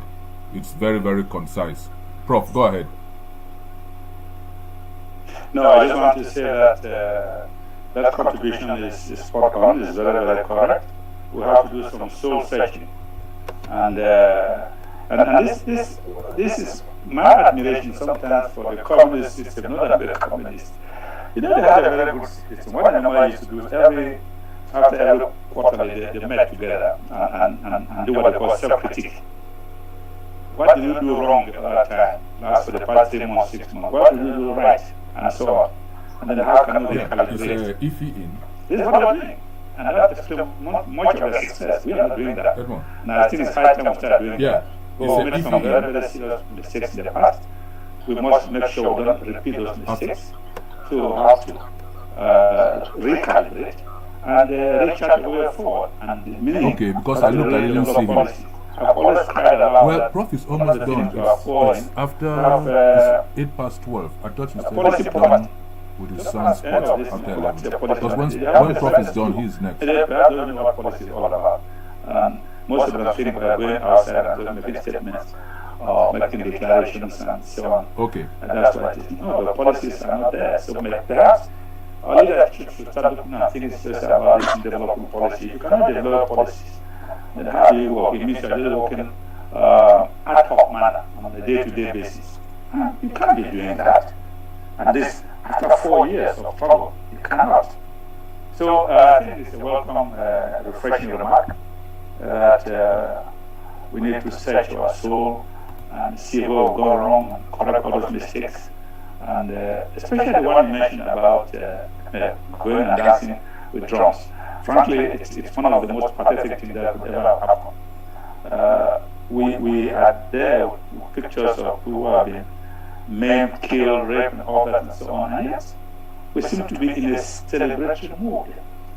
So the outsider doesn't understand what they're talking about suffering. It's like you are celebrating suffering. So we need to cut off all of that and see what other people do in situations like this. We need to learn, open our eyes, learn from other people. Now, the sooner we start learning, the better. Thanks. Thank you very much, Prof. 2 points in the chat room. I think the first was what Gail's George mentioned in the chat room. $5 million would be 500,000 Ambazonians giving $10 only. If we can get 500,000 Ambazonians to give us $10, we can raise the 5 million to start a very, very a vigorous legal campaign, just as we have a diplomatic campaign and we have the boys on the ground using the force. We can 500,000 Southern Cameroonians. I think Prof and what Gilles has said, I think this is something that we need to sit and create a special fund for Southern Cameroonians to give $10 each. We are more than 500,000 Southern Cameroonians in the diaspora. If we can each give only $10 to this fund, we can raise that 5 million and begin another front in this campaign. I think that's something, Prof, that we would like to discuss with you. This is not a fundraising for humanitarian. This is not a fundraising for the boys on the ground. This is not a fundraising for media. This is just a special legal fund to open another front in our struggle. So I see a lot of distinguished gentlemen and ladies in this town hall today. I would like us, Prof, to take this and create a special legal fund that we can promote just for that purpose, and just $10, and see if Southern Cameroonians are going to respond. If you think that's a great idea, we would like to discuss with you. And it's a great idea, and I think we have some very powerful lawyers, English lawyers in the UK, Queen's Counsel, Professor Sand, for example, who argued the abolition case, and he beat the British hands down. And I call his name because he knows the inside out of all of this UN thing about decolonization and all of that, and so on and so forth. And that's why I was able to beat the British, all the team of lawyers represented. Professor Sam is very fantastic. So the first thing, of course, to raise that kind of money is to get an advice opinion from him and see how we move forward. And I think the other two lawyers that I know that can provide leadership, of course, one of them now is now been appointed to the ICC as the prosecutor. But yeah, the one that can come, of course, will do all that homework and get advice opinion from these lawyers and see how we move forward. And yeah, may well take the case. But the sooner we raise this money, the better for us. So, are you saying that you want to talk to them before we dive into raising money, or are you saying we should create the fund? And no, I'm saying we need money to talk to them. To open their mouth, you need to open their mouth with money. Okay. So we need money, but we can approach them and say, look, we need a robust legal opinion on what they think, and for them to give that opinion, we'll give a quotation how much we need to pay, because you have to appoint people to do some research and all of that, and so on and so forth, and then write an opinion for us to go through and see. We've gone through that procedure before. I told you we got one lawyer to in the UK when we were about to sue the UK in the British court. They gave us quite a lengthy legal view, and in fact his conclusion was that no, the chance of us succeeding are very, very slim and requisite. But this one too will take a similar route. You know, if we have the money, then we can ask him, he will give us his quotation how much he thinks, and then he will set to work. And then he'll give us his view, which I think is much more favorable, because he knows, and he will tell us exactly which court he thinks we can sue in a particular instance. Yeah, and of course, I think there are one or two other ones in Germany as well. Very tough international lawyers, I mean, that we can get. And yeah, so let's get this first in doing the money issue. Yes. Yeah. Yes, I think I'm very encouraged that this is one, if nothing else, this is one of the beauties of these town halls, so that we can come as Southern Cameroonians, put our heads. This was just a suggestion by Gilles George. You never know where it would come from, and gather traction and make a difference. So I thank you, Prof, and we are going to follow up on that and speak to the other Southern Cameroonian heavyweights who could come together and lend support to this. It's going to be a very interesting front to add to our fight. I see Dr. Edmond has his hand up, but before we go to Edmond, I think Shay also posted something in the chat room. Let's be honest, our people don't love to read, and I would agree with that. I think our people really need to go out and read more and inform ourselves more about what's going on. These pages that were sent out, it's just 3.5 pages. Let us take the time and look at it, and come back in about a month or so, and let us come up with some document, a reference point for us to move our struggle forward. Edmond, your hand is up. You have the floor. Yeah, thank you very much. For work imperative, I've not been able to follow through all the discussion, but I just wanted to make sure that to contribute on the last piece that I heard, which is the legal piece, and to just say, Prof, we need to remember that we have a lot of resources, also human resources within the continent, and it just happens that we were just chatting about this the other day. And I think the next, I'm not sure whether the next speaker, due to some of the conferences that we've been attending, people have been mentioning this, but I will talk with you in the background about some of the things in the continent, because my understanding with this legal stuff, and you are the expert in this, is they also want, in as much as, the people in Europe, the Western world can have. People really want to also see the continent, the continental lawyers or legal minds also playing a big role, not just only Amazonia. You want to have a team from Amazonia, you want to have a team from within the African continent itself, and then you then want to have the international, the team from the other countries from outside of the continent, taking that lead. So I think it's really something very important that we can, after this, we will chat as usual, and then see where we would bring that to those resources and connect you, and you can go from, you pick it up and then go from there. So, that's, thank you very much for bringing up that, and I just wanted to make sure that we kind of have this view as well. Thank you. Edmond, if I may add to what you say before Prof's response, I think we should be more organized instead of Prof getting 700,000 Cameroonians calling him at different times. I think we should have a meeting of minds and then put together something together so that we have one session and trash out a lot. Prof, I don't know if you would agree with that, so that it's not different people calling you so many times over the same issue. I think we should begin to work as no, that's true. That's very true. If we can set up a time for a meeting, even if it's a Zoom meeting like this, and people want to come in, and it's specific to creating this legal fund and the parameters, and if you or whoever is going to take the lead as the experts, and then we as the lay non-experts can put in our own opinions. I don't know what you think about that, Edmond, that we meet with Prof, set up a time for a meeting, announce the meeting to Southern Cameroonians, those who want to come in, and then, we are all on the same page. No, like I said, I think we'll just, when immediately after this meeting, Prof will talk, and then he will think about how they can organize themselves, at the back. If you were asking me something related to medicine, I will tell you. If you were asking me something related to so Prof would need to know how to organize this himself. Yes. And then he would help us drive the agenda. Yes. And we would just pick it up from there. Yes. And why I'm on this, Shane, how are you doing? I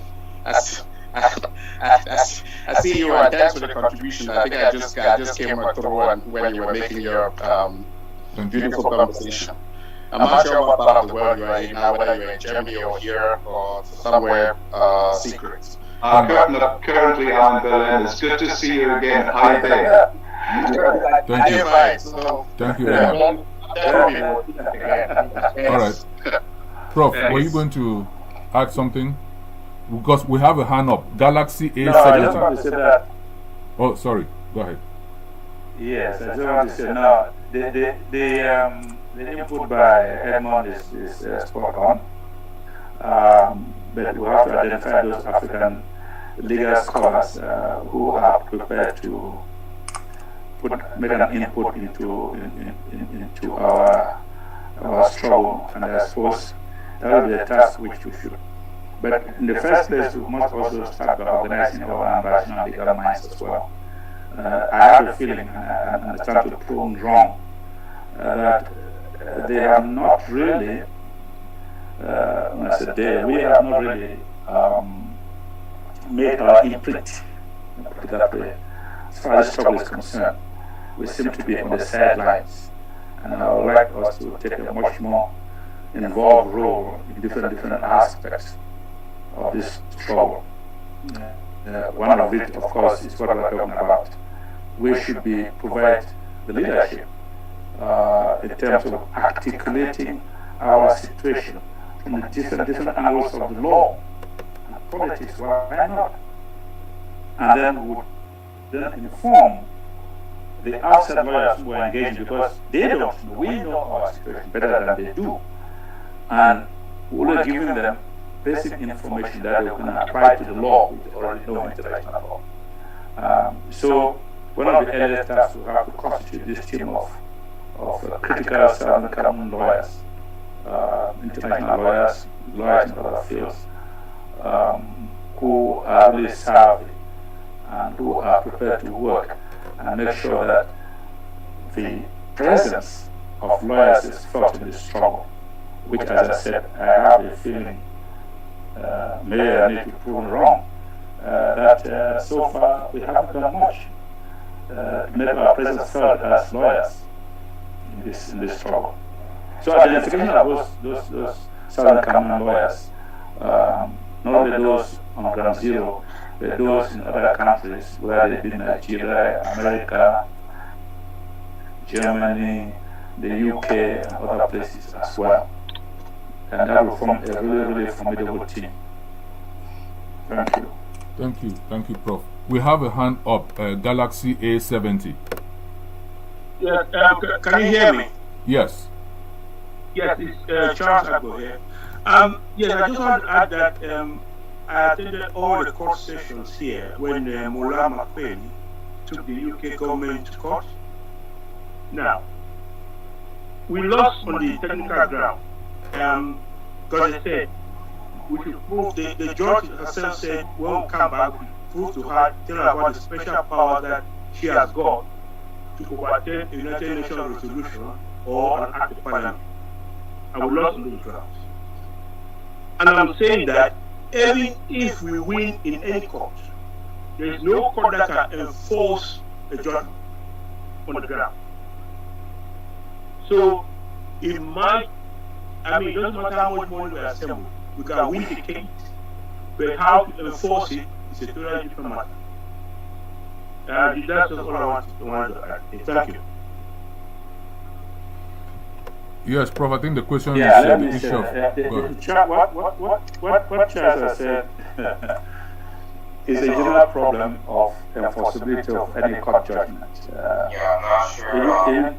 Even at domestic. Wait, sorry. You think we should just get started?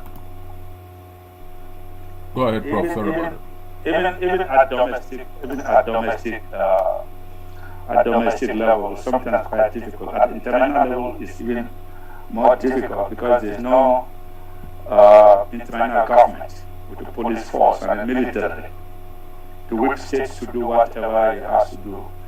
Often it will depend upon the goodwill and the good faith of the states that are involved. But that's how the international system is built. It's built on the issue of good faith, pacta sunt servanda. In other words, if you are a credible member of the international community and the court rules against you, you are expected to bow to that decision.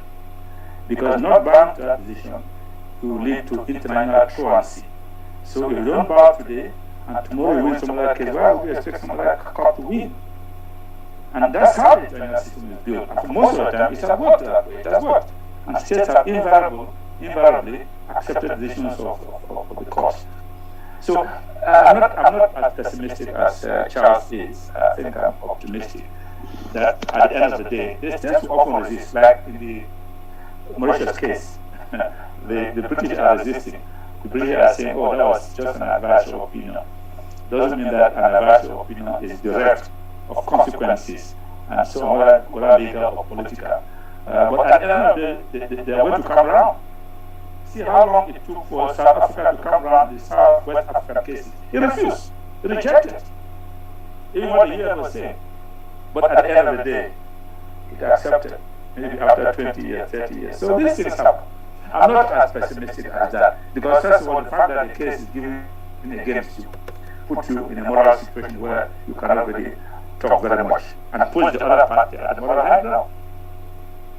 So, enforceability, yeah, it's an issue. But it's not an issue that cannot be overcome. Thank you. Thank you, Prof. Mr. Moderator, if I just have like 130 seconds. Please, Edmund, okay.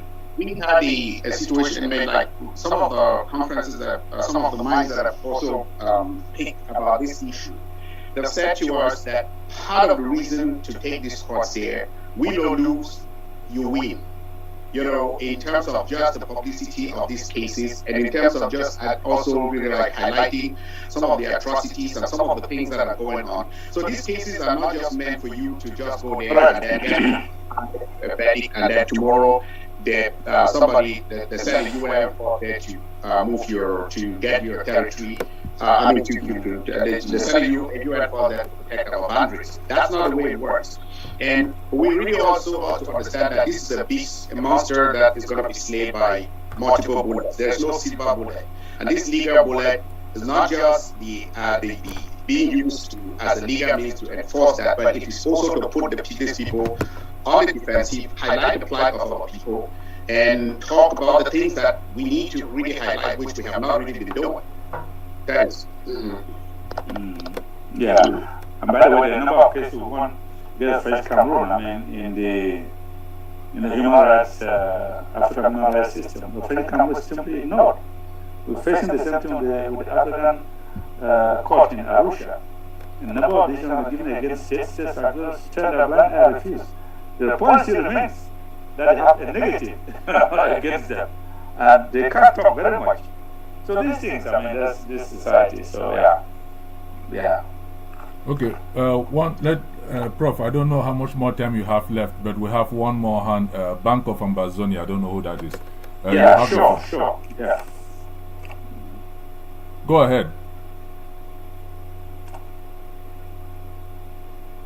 BOA. Oh, thank you. I'm sorry. Thank you for giving me the opportunity to talk. Prof, thank you for the explanations, and I'd like to make two suggestions. One is that with regards to the issue of fundraising to be able to pay the legal form, I would offer the services of the bank. Wait, sorry, unmute yourself. I muted everybody. Yes. Right. Yeah, there was noise. I'm in a place, there's a lot of noise in the background. It's you, okay. Yeah, so if you hear a lot of noise, it might be coming from my end because of where I am. But I was making a comment that, I was stating that I have two comments to make. The first is with regards to the creation of a legal form. And I was saying that I'd like to offer the services of the Bank of Ambazonia towards doing that. We are currently going through a restructuring process. And one of the things that will come out of it is the possibility of giving, especially the people in North America, Amazonians in North America, the opportunities to donate and to be able to recoup or at least get back some of their donations because they'll be making it to a non-profit 501c3 cause. So I would like to work with the team, whatever team that is put in the back. I'd like to bring members of the bank to work with that team to see if it's feasible to help become a conduit to raise funds for the legal defense. That's the first. My second comment goes to the substance of the issue that's under consideration. I think that as much as we have to bring together these legal minds, we have to have a very comprehensive approach. By that, I'm referring to the fact that there are jurisdictions where we obviously have standing to go there and initiate a course of action or a legal action. There are some jurisdictions in which we may not have standing, and there are some jurisdictions on issues of admissibility that might say, hey, you guys don't even have standing to come into this courtroom to talk. But there is an area that we have largely overlooked, which I'm hoping, Prof, when we're in the process of putting together these legal minds, we will not forget that. It is the fact that there are issues that have arisen as a result specifically of specific violations of international law as it relates to the fact that there are crimes that when you commit, it gives rise to universal jurisdictions. And we have had a number of those crimes happen. And we actually know some of the people who gave these orders. So that gives us a unique opportunity where we may not be able to win on the issue of saying, hey, Southern Cameroon was autonomous, but we were going specifically for or targeting those individuals in La Republique du Cameroon who authorized, approved, used the color of law to basically engage in those violations that are or that give rise to universal jurisdiction. So I'm hoping, I know that many people follow what I'm saying here. I do know of very specific examples that have arisen in the continent of Africa. Some that came from our neighbors next door in Nigeria, others that came from places like Ethiopia and others, where those actions were initiated right here in the United States, and specifically, for instance, in Atlanta, Georgia, and they were successful. Ultimately, we may not be able to recoup any damages from these people, but we could be able to prevent them from traveling to the United States and places in the West. And I hope that that aspect will be considered. Thank you.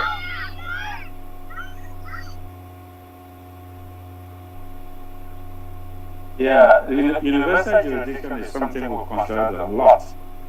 And we've tried that in Switzerland and countries like Belgium.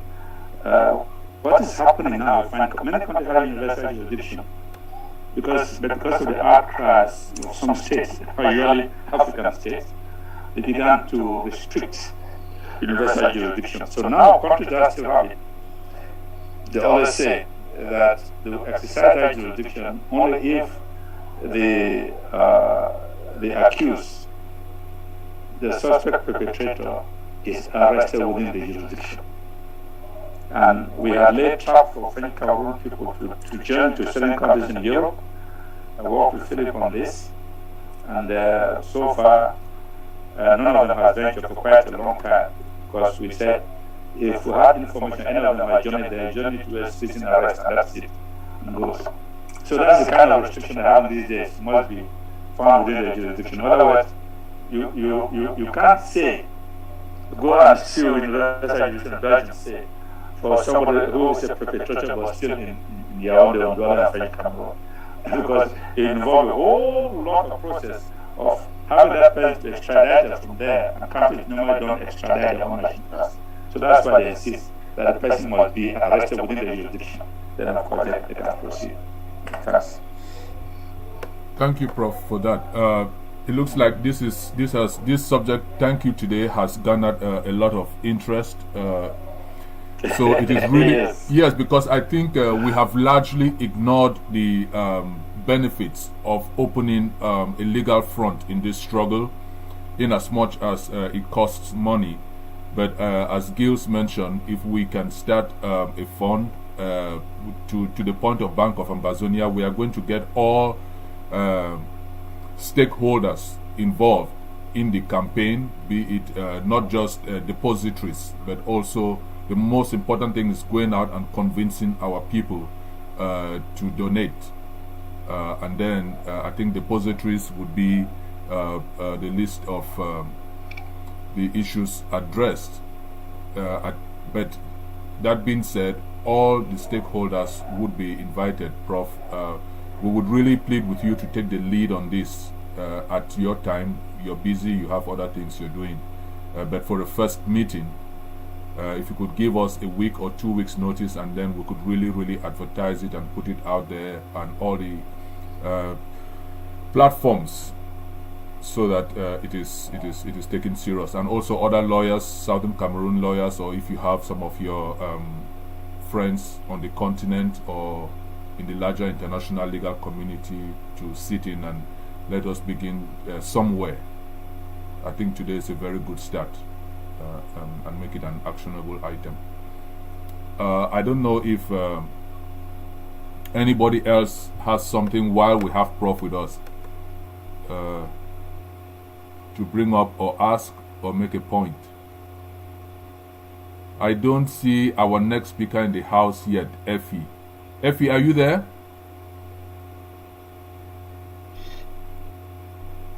I don't think I'm here. Oh, Effie, okay, you have joined us. Okay. Yeah, he joined with the number. Yeah, so. Oh, okay. So, Prof, thank you very much. Let us make our rendezvous in front of the community. You know, this town hall is the village square, and we don't hide anything here. So let us 20th, 10th. I think our town hall before that famous April 21st, 1961 was the UN actual vote of independence for Southern Cameroons. So I think it's important that we talk about that. April 17th is the town hall before that April 21st. I don't know if you'll be available for us to discuss that topic and put it in perspective. What actually happened if the UN did in fact vote for the independence of Southern Cameroons? Again, it ties into the legal. Why was a UN resolution not respected, and why is the UN not enforcing that resolution which was voted on? Because we have the numbers, and it passed by an overwhelming majority. But that should be a topic for April 17th. So, Prof, we will indulge you. We will beg you to clear your schedule for April 17th. Hopefully, there is power in South Africa on the 17th. Yes.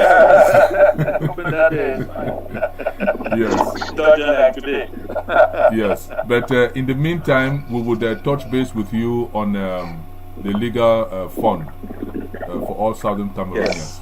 Yes. Thank you so much, Prof. We hope you would stick around. Okay, thanks. Yes. Yeah, it's been a pleasure. No, I'll stick around and follow Afi. Yeah, that's right. Okay, thank you so much. Thank you, Prof. Okay. All right, bye. Thanks, everyone. Yes.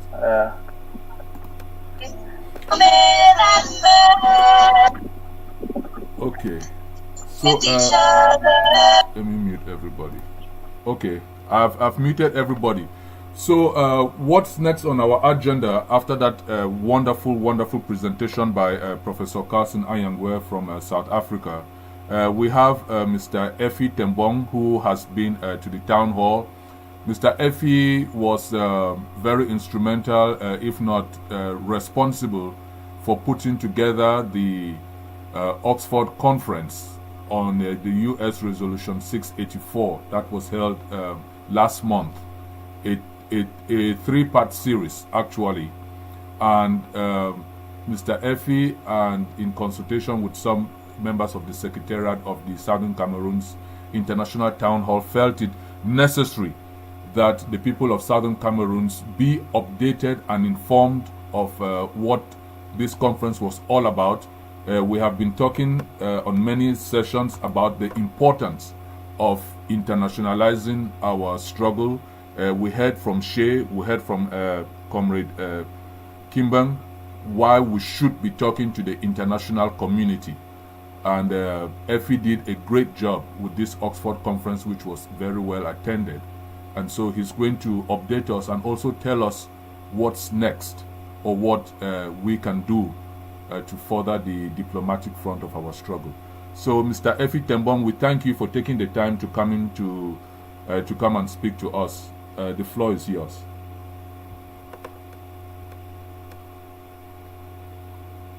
Effie, are you there? I hope we didn't lose him. He's there. He has to unmute. He has to unmute. I think it's *69 since it's on audio. Okay, Effie, you have to unmute. I don't see, unless he's using a different name or a different number. No, he's using his name. He has a phone. He's muted. Effie, can you unmute? He's still muted. You should try *69. If it doesn't work, you should consider logging off and logging back in. Okay, if you can hear us, Francis says to *69. Use *69.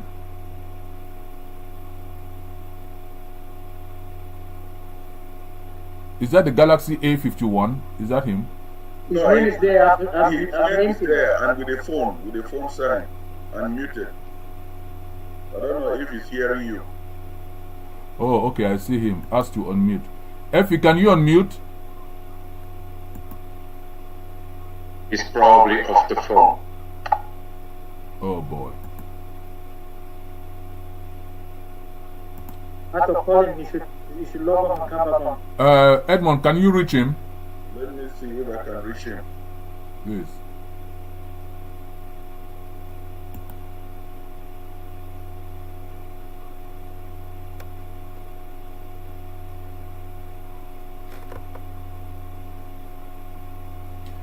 Sorry about that. Yes. Yeah, you guys are. He's trying to unmute, and then they're muting him again. I think he's unmuted now. No, we're not muting him.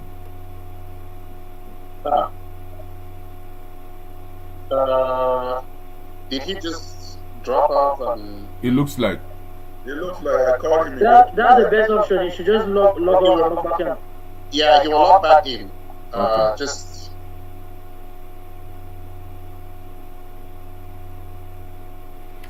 All right. So while we are waiting for him, let me see what I've got here.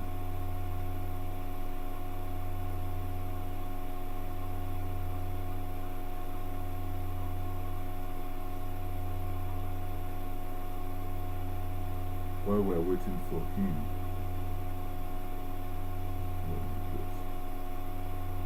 And you should signal us as soon as he's in. Yeah.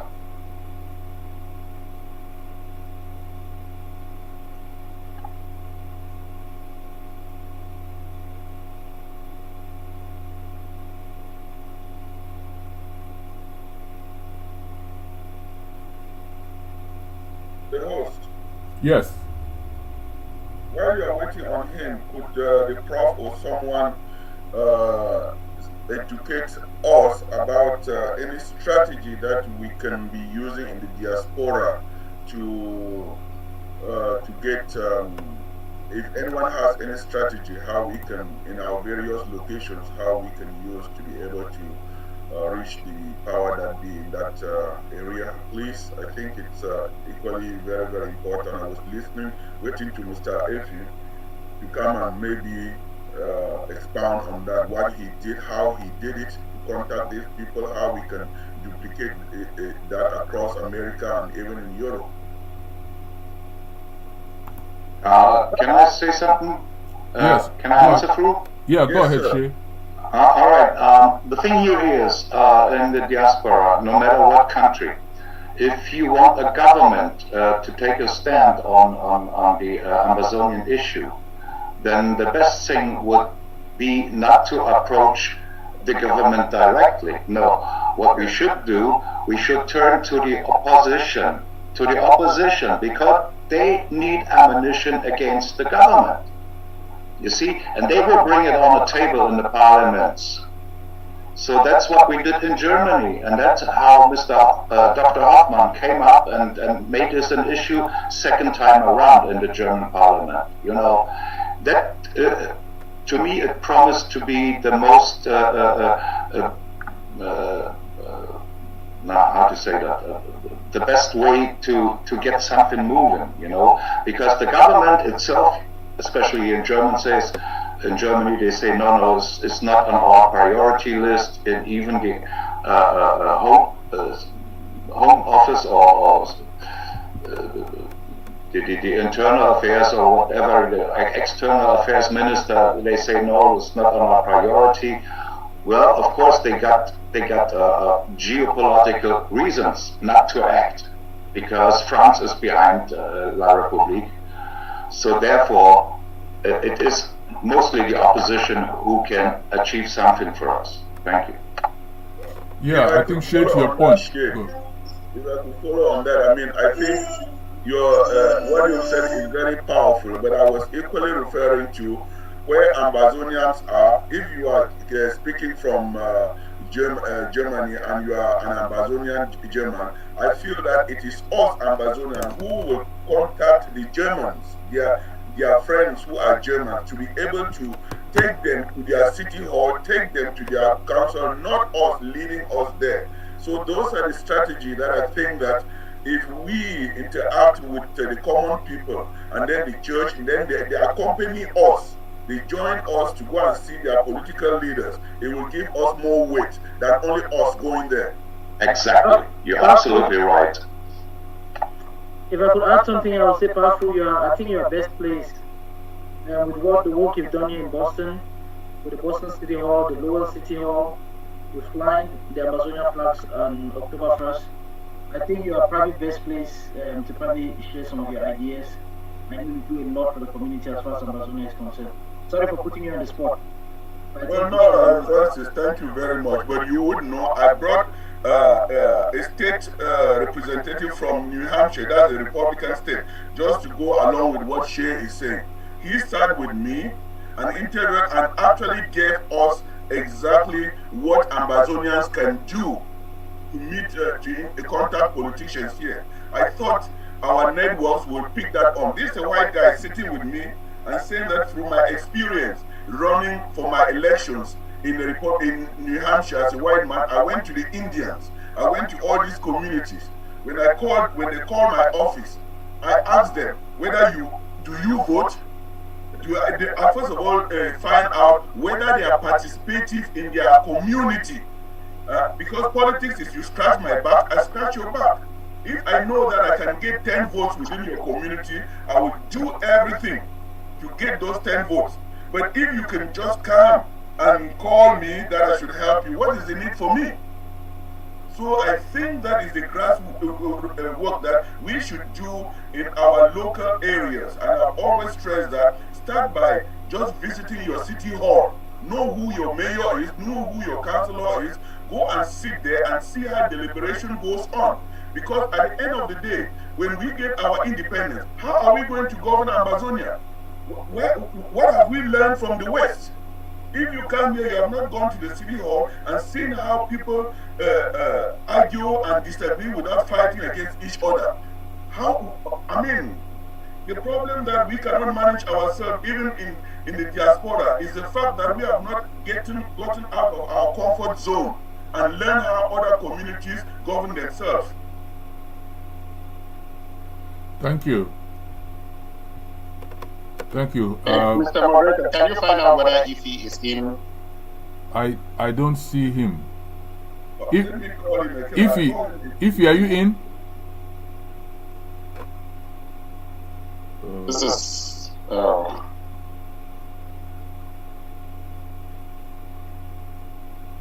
Okay, if Ify is not in, maybe we would then go to the next item on our agenda, and then if he could come in later.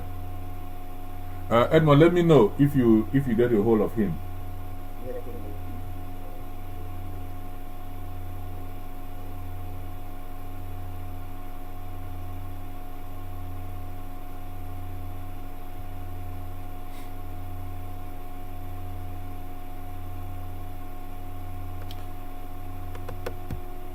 Yeah, we're waiting for you. I'm not sure. Oh, gosh.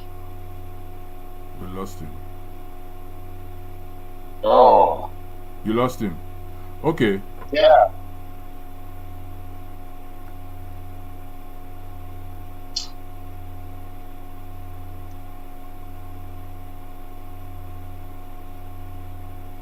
All right, let me find out if Ground Zero, are you in the house? He is struggling to get to you. If he's struggling to get to you, I'm just talking to him. He's struggling to link you now. Okay.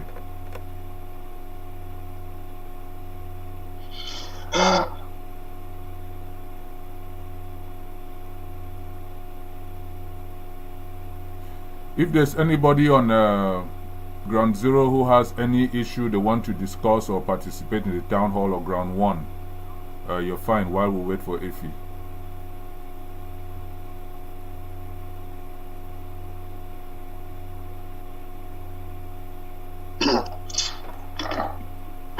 Okay, if not, then I think we are going to proceed.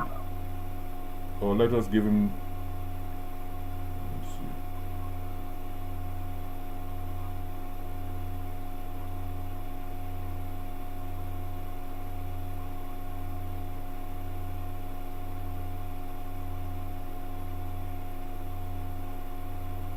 I'm not getting anything from him. I'm not sure why. He's saying that the link, and then they're telling him that the meeting has not started. I'm not sure. What link is he using? Joined before, so I'm not sure what's going on from his end. Just send him another link again. Okay, all right. Just send him another link. Let me do that. It's the same link that we have, right? Nothing Yes. new, so I can. I can just forward the one from. Yeah, the thing is that on his phone, he can be clicking on the wrong one. You should just send him another one. Okay. No, he said somebody needs to let him in. Can somebody who's checking the? He's not here. I don't see him. We're all checking it. All the co-hosts are checking. Nothing on the 302 with the 302, the 320 number. There's nobody in the waiting room now. There's nobody in the waiting room. Huh. I hope he's not in a different meeting. I just sent him the link again. Yeah, there's nobody in the waiting room. Okay. Probably the attendees are limited here in this meeting. No, we're only 40 something on this call. Right? We are 52. Yeah. We don't even have capacity. Oh boy, this is not good.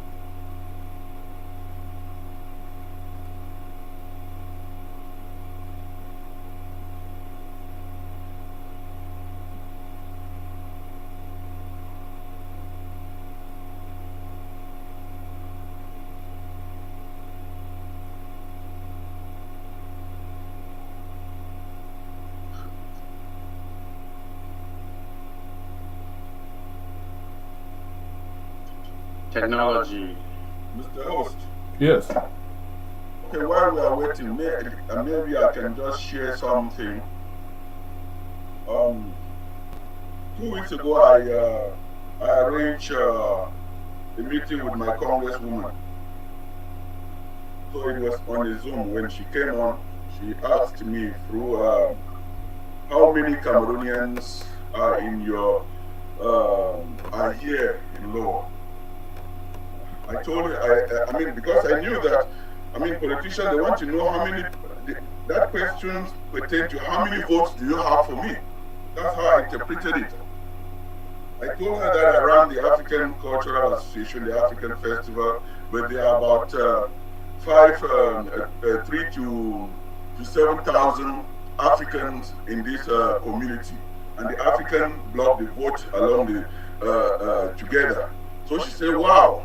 So that number, that already gave her an opportunity to see that this is the voting bloc that she can really target. And with that, she asked me to arrange a Zoom meeting of the Africans who are in this area to meet with her.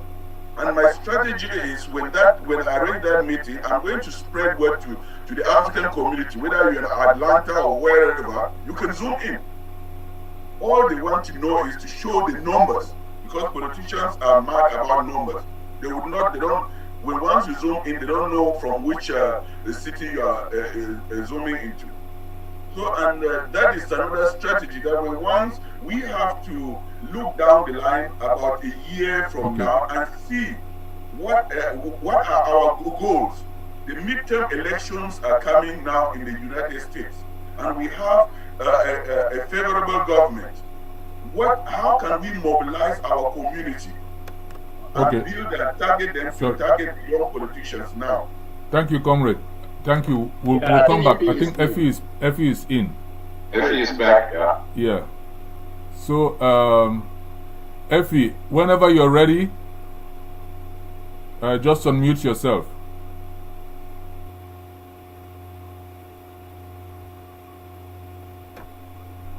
Okay, thank you so very much. I'm sorry for the mix-up. Yeah, I'm on the road, so it wasn't easy to be able to connect. But are you able to hear me now? Yes, we hear you. Okay, wonderful. Yeah, I'm really grateful for the opportunity and the strategic position of this town hall to be able to mobilize Southern Cameroonians around this cause. And I'm also grateful for all those who attended the Oxford conference. It was done in partnership with the Oxford University, so I'm really grateful to the Oxford University for hosting. I'm also grateful to the Gold International Clinic for Human Rights and also the International Human Rights Center at the University of Pretoria. We work together with the organization I lead, the Oasis Network. It's a civil society organization that is doing advocacy around the Southern Cameroon conflict and the right of Southern Cameroonians to self-determination. And so, as you all know, it was a great success in terms of participation and also in terms of the things that were said. I think the Southern Cameroon question was put really clearly, and the international community was listening. I've had some really good feedback from different countries, from different foreign ministries, and also different parliaments and people who show interest in the work of Southern Cameroons. As you know, advocacy, this is just one step in the advocacy move. We've developed an advocacy plan that we are trying to implement along with a number of right organizations and institutions to be able to bring this situation for the international community to rally around and resolve the conflict, the root causes of the conflict. Cameroon had tried to build a myth around the Southern Cameroon conflict, saying that it was an internal matter. And we had to demystify that myth to make sure that it is not an internal matter, it's an international affair, and the international community needed to intervene. And so we are pushing this from a number of angles. And like I said, as a civil society organization, we fight for the people of Southern Cameroonians, the people of Southern Cameroons. It's not just the groups, and we need to be careful, because some of the feedback we are getting is the fact that self-determination needs to be for all the people of Southern Cameroon, not just for the groups.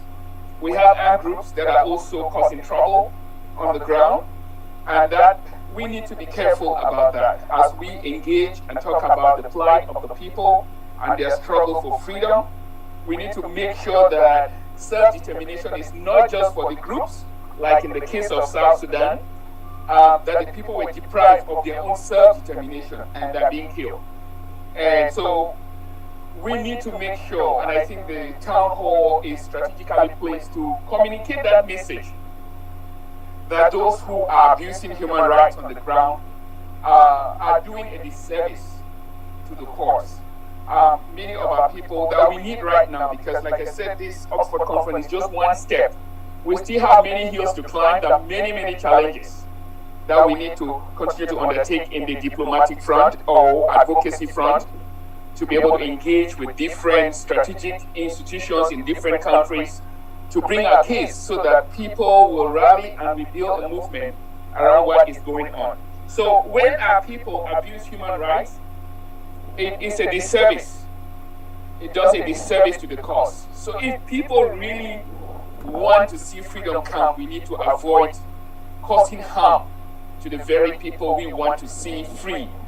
And we need to also make sure that it is self-determination for all of the people. That this is a movement of the people of Southern Cameroon, and that it is an unstoppable movement. Nothing is going to stop the people from achieving what they want. And when the people come together to focus on their own freedom, they are unstoppable. And that's why we need to be able to rally our people, and we need to continue to do grassroots mobilization in the various countries that our people are found, in Europe, in North America, Canada, in places that can really help us. Don't minimize the effort you can do at the local community. We want to see universities mobilized. We want to see the media, local media in different strategic countries, engage in different areas, no matter where you find yourself. I think you can make a difference. To all those who are listening to us right now, you can make a tremendous difference. We have some plans, like I mentioned. We have developed an advocacy plan, which we are implementing. We are mobilizing. I wouldn't go into the details of that advocacy plan here, but just know that we have a plan and it's ongoing, mobilizing key partners or strategic institutions and persons in different countries to be able to make sure that our plight is heard and that our freedom is achieved, and that those who have committed atrocities are brought to justice. As a civil society organization, we are committed to doing that, working with various partners. Oasis Network is not, does not belong to a group. We want to see justice done on behalf of the people of Southern Cameroon, and we're engaging with other parties to be able to make sure that that happens. So thank you again very much for your contributions. If somebody is interested in knowing or contributing to some of the advocacy plans that we have, you can reach out to us. We are available to listen and to get any input that others have. If others want to join, come on board, that's also great. So that's what I can share. Maybe if people have questions, they can ask questions. Thank you, Effie, for taking the time in your busy schedule. As you said, you're on the road, but you've taken the time to come and speak to Southern Cameroonians about what Oasis Network is doing. There's a hand up. I think I saw a hand up. It's gone down. But what I was going to ask you was more to the point of the Oxford conference. It was on the U.S. Senate resolution. And I know the Oxford Conference wrote a 100-page document to the UK Parliament in 2019 on the situation in Southern Cameroons.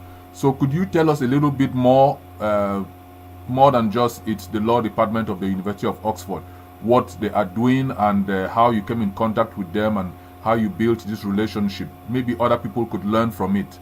And in our different communities, reach out to our higher institutions of learning, because we don't really appreciate how much power these people have in terms of they do a lot of consultancy work for governments too.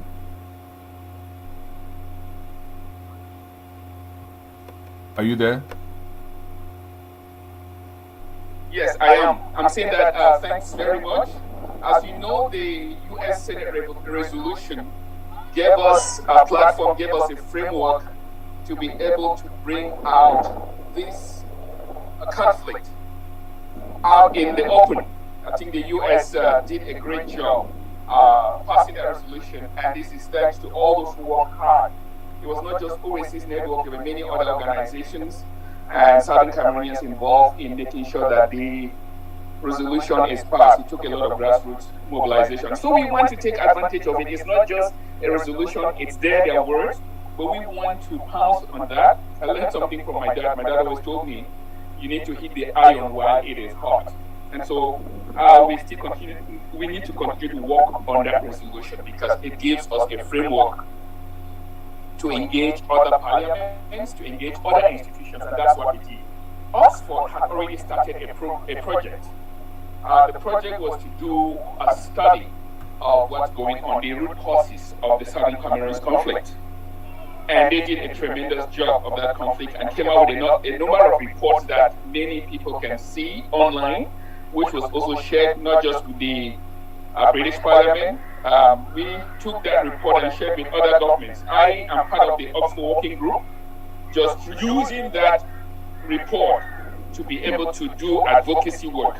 And not just that report, but you have Human Rights Watch report, you have Amnesty report, and then we have our own reports that we pull out, and we are able to use that in our advocacy outreach.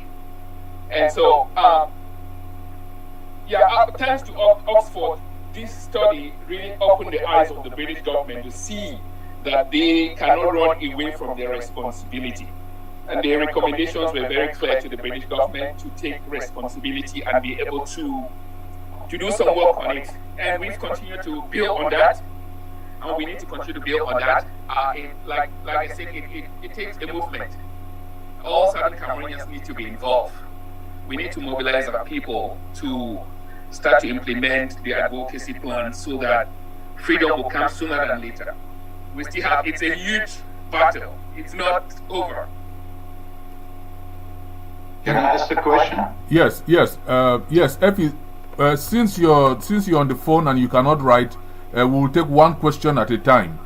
Since you cannot jot down the questions in a series, so we have a few hands up. We would start with Shea Kijika. Shea, go ahead. Ask Effie your question. Okay. Hello, Effie. I wonder, at this Oxford conference, they were taking 4 resolutions, and I wonder where they are published. Shall I turn to Dr. Moffo in order to get the resolutions in writing? Thank you. What are you referring to, the Senate resolution, or what resolution are you thinking about? The Oxford report, the report of the conference is still coming up. We will cover a number of things from that report. So I'll share that when the report comes out with everybody. So it will be made public. Okay, thank you very much. Okay, the next hand, for you is Comrade Fru Nkimba. Mr. Effie, thank you very much, and you are quite an inspiration, and I really applaud you for the work that you have done. I was quite encouraged and impressed chatting with you. And could you share with the Ambazonians who are your audience, what strategy, simple strategy, you talk very much about grassroots mobilization. You told me about the story, how you went to the local newspaper in your hometown there in Minnesota. Could you share that, please? Because I think those little stories are really the part work that we can use in our local area. If you still remember that story, could you share it, please? About the newspaper. Yes, thank you very much. Yes, I can do that. One of the, like I said, when you look at the international media, some are just picking up the conflict. It wasn't easy in the beginning. No media was covering. Even when BBC was covering the story, it was in pidgin. And so many people could not read that story, and I was very offended by that because La République has done a great job of engaging with lobby firms that also have engagement with the media. But local media are very important. Out here in Minnesota, when I tried to reach out to my senators, it wasn't easy. So I went out to the local newspaper and told them, there's a story going on. There's a genocide going on that you need to cover. And I provided information about what was going on. And they had me on the front cover and told my story. And that story, I shared the newspaper with the senators. And I had a call from the Senate offices of the senators, and I had a meeting the very next week and got them engaged in what was going on. So the local media, if the international media doesn't cover what's going on, you can start at the very grassroots, and that's where it starts, because most of the politicians listen to what's coming out of their constituent, their areas of representation where they represent. And it's not just the media. We've connected with business people, we've connected with church religious leaders at the local level, and I go out on the street wherever I can find the signed letters, and I use that letter to engage with political leaders. And that has worked. That's why grassroots mobilization, politicians like to hear from their constituents. When they hear from 10, 20 people, 50 people, they know this issue is serious. They need to give attention to it. So everyone needs to be involved. It should be a movement of all of us. Thank you. Thank you, Ife. We have another hand up for you, Napoleon. Napoleon, go ahead. Yeah, thank you for giving me the opportunity. Often when we listen to politicians talk about our struggle, when I talk of politicians, that is particularly those who are not part of us. They listen to our story, they talk about it, and they end up saying we have to press on our French partners who have a very big influence over the Cameroon government. Now, with us, this particularly was said during the Oxford conference, and even when we listen to the British House of Lords, they have been saying this, even with the Germans, they do say this. Now, what is it that we Ambazonians, like Mr. Effie just mentioned, that they have some background work they are doing? Are we equally thinking of facing the French public? Because I think there is much work to be done. If we have 40% of our effort to put in, it should be directed to the French public, the French politicians. Are we really doing that job? So I rest my case there. Thank you so very much for raising that issue. That is a very, very key point. Most Southern Cameroonians are not happy with the French. Most Africans are not happy with the French. And when I started engaging with the U.S. Senate, we had provided all information that was needed. We had a hearing with the Armed Services Committee that led to the suspension of funds to Cameroon. But key people I was engaging with in the CNST told me you need to talk with the French. And I didn't like that, but I went to the French. That was back in 2018 and 2019. I actually went to Paris, had appointments. Maybe Dr. Nadeau, Sebastian, he's become very active in the movement now. Maybe him back in early 2019, and with maybe other French figures. It's not easy for us because the French terrain is a difficult terrain, but we've developed a strategy which we have to implement in France. It will take engaging with key stakeholders within France, not just the political leaders, but also rights institutions, because most people in France don't know what is going on. It will take engaging with the media. So with Oasis Network has developed an advocacy plan for France, which is something I hate to do, but we have to do if we want to see freedom come. The French need to become uncomfortable with what they are doing. And it's not, we don't just need to have one voice in France. There's one voice there in the French wilderness called Dr. Sébastien Nadeau. We need to amplify that voice. We need to raise many other voices. And it will take some resources. And our people who are in Europe and others who are in France, it will take going into France to engage or having virtual meetings with key institutions and right groups in France, because I often tell some of my friends, I say we Southern Cameroonians are one of the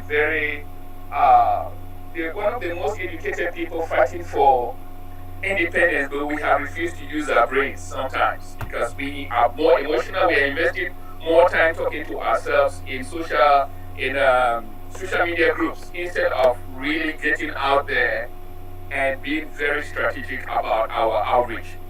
We need to engage in France. That is for sure. We need to do it, because if we do not do it, we will have a long time. The French are very strategic, and even though the Germans are speaking, the others speaking, generally these guys, like you saw in the Berlin conference, when they came together to avoid fighting against one another, they will not fight for us more than they fight for their brothers in Europe. And we need to know that. And we need to be very strategic about engaging in their backyard to raise the issues in ways that make them uncomfortable with their own people, because the French talk about liberty, they talk about human rights, they want to come across in Western societies as a country of human rights. But we Africans know that that is very untrue, that is false. The French have blood in their hands all across Africa, and that needs to become clear, especially in Southern Cameroons. So you are spot on. We need to engage, and if there are people who are in France, Southern Cameroons who are in France who want to reach out, we need their help. We want to engage. We have a plan, and we want to implement that plan within France. Thank you, Ife. We have a couple more hands up, and I think we would give you some of the contacts of some people with Southern Cameroonians in France who are very active. I don't know if you're already in touch with them, but I think we have some of the people in France in this meeting, and we will still extend to you those we know in France who are very active. Maybe like Prof. Ayangwe said, if we can be more coordinated in our campaigns, it would help. So Shea Kijika has his hand up, and then Edmond. Shea, go ahead, then Edmond will come to you. Okay, thanks again. Comrade Effrey, I can assure you, Monsieur Nadeau already spoke last week in the French Parliament, and the reaction of the parliamentarians, they shrugged it off in the typical arrogant way. So it is just to confirm that your steps are made, and you left your footprint already in Paris. Thank you very much for that. Thank you so much. Yeah, this is the second time he is raising the issue within France. In November of 2019, he did the same, and he was shrugged off again by the Minister of Foreign Affairs. So, like I said, the strategy in France, it needs to come from within the French public, the French media, like we did in the United States. It was from the ground up, from the grassroots up. And so if we do the same in France, and we need to understand the French system, the French business elite have control over French diplomacy, or French international relations, the French public has no idea what is going on. When they become aware, and we need to do it in a very strategic way, we will have a breakthrough there. So thank you. Thank you. So we have Edmond. I think you're next. Edmond, go ahead. Yeah, DP, thank you. This particular issue touches on a broader issue.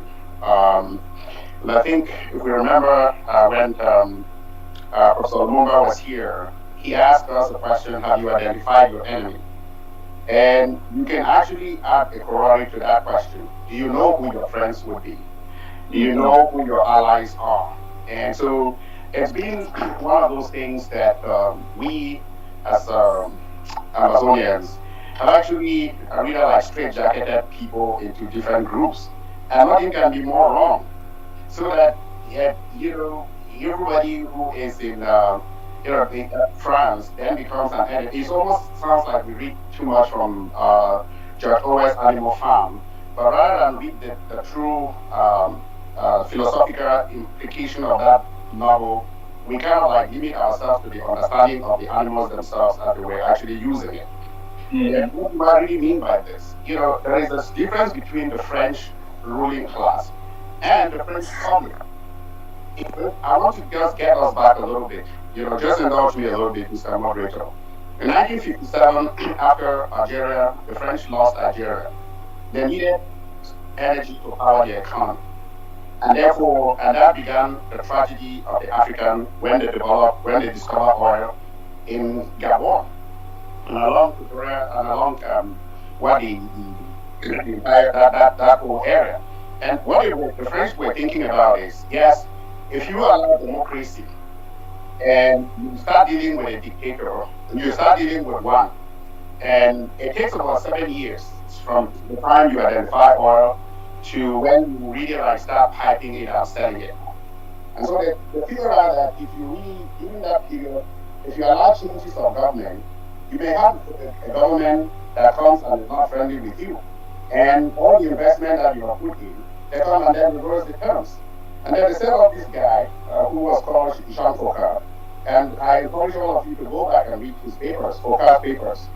So this guy was tasked with setting up a unit in Paris called the African unit. And all of you would know about the El Sereka and all the consequences of, all the terrible things that they did in Africa, dropping off all these dictators from Omar Bongo to Sassou Nguesso to Dia to all of these places. We are suffering from that. So, but this is hidden from the French public, such that the French public don't really understand what is being done in their name. And we need to actually go back to the French. We need to go back to that public and really put that wedge between them and the politicians. So often when we talk about France, people just think that, we're just talking about all French people. No, all French people are not evil. All Amazonians are not dangerous. It's like all our Republic, all the people in our Republic are also not devils. So we need to rethink our strategy in terms of how we prosecute this war or prosecute this quest for freedom. Not just with France, but with our Republic, but with every other people that we see. We've just seen what happened in Cote d'Ivoire. We've seen what is happening in Senegal now. And all of that is because everywhere around Africa, you are beginning to have the people who are thinking, what is France really doing to us? And then France is actually on the other part, struggling to continue to keep their interests in Africa going. And therefore, they are actually raising all these stooges and these dictators to hurt our people. So it behooves us to really think about how do we get to the French community, how do we get to the French press, how do we tell them this is what your government is doing in your name outside. So this is what we really need to think about. And think about this as a marathon, not a sprint. The fight that we are in is not a marathon. So it's not a sprint. So we're not just going to go get one person in France and then they'll come and say one speech and all our problems will be done. We need to think through, and if we have not thought through, please let's begin to think about it right now. I wanted to give this kind of you get this kind of historical and philosophical context, and then you can begin to figure out what is going on in our own country.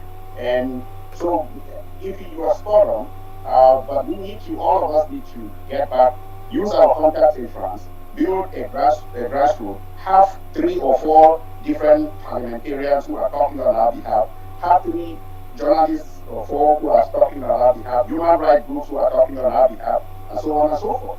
And we are beginning to also befriend blacks in France who are not also happy, who are having some political powers, and we are not also happy about what is happening in the continent. So we need to figure out all of these things on how to actually build this coalition of the will to fight this evil that we're facing. Thank you. Thank you, Edmond. If you're still there, we have a Comrade Kimbang whose hand is back up. Okay, it's fine. Okay. Yes, Brother Efi, I would really commend you of your grassroots advocacy. I would like also to call our attention that the power belongs to the people, and there is a saying that when the power of the people is more important than the people in power, and when the people in power abuse the power that the people have given them, the people power becomes a revolution to bring them down. With that being said, I would say, Comrade Effie, your strategy is has provided us a solid foundation to be proud of. I'm equally asking, what in our previous episode, I learned a choice of word, a powerful word from the eminent Professor Anyangwe, which I have been advocating, saying that how do we unite? But he said that it is about solidarity. I would like to put this to you.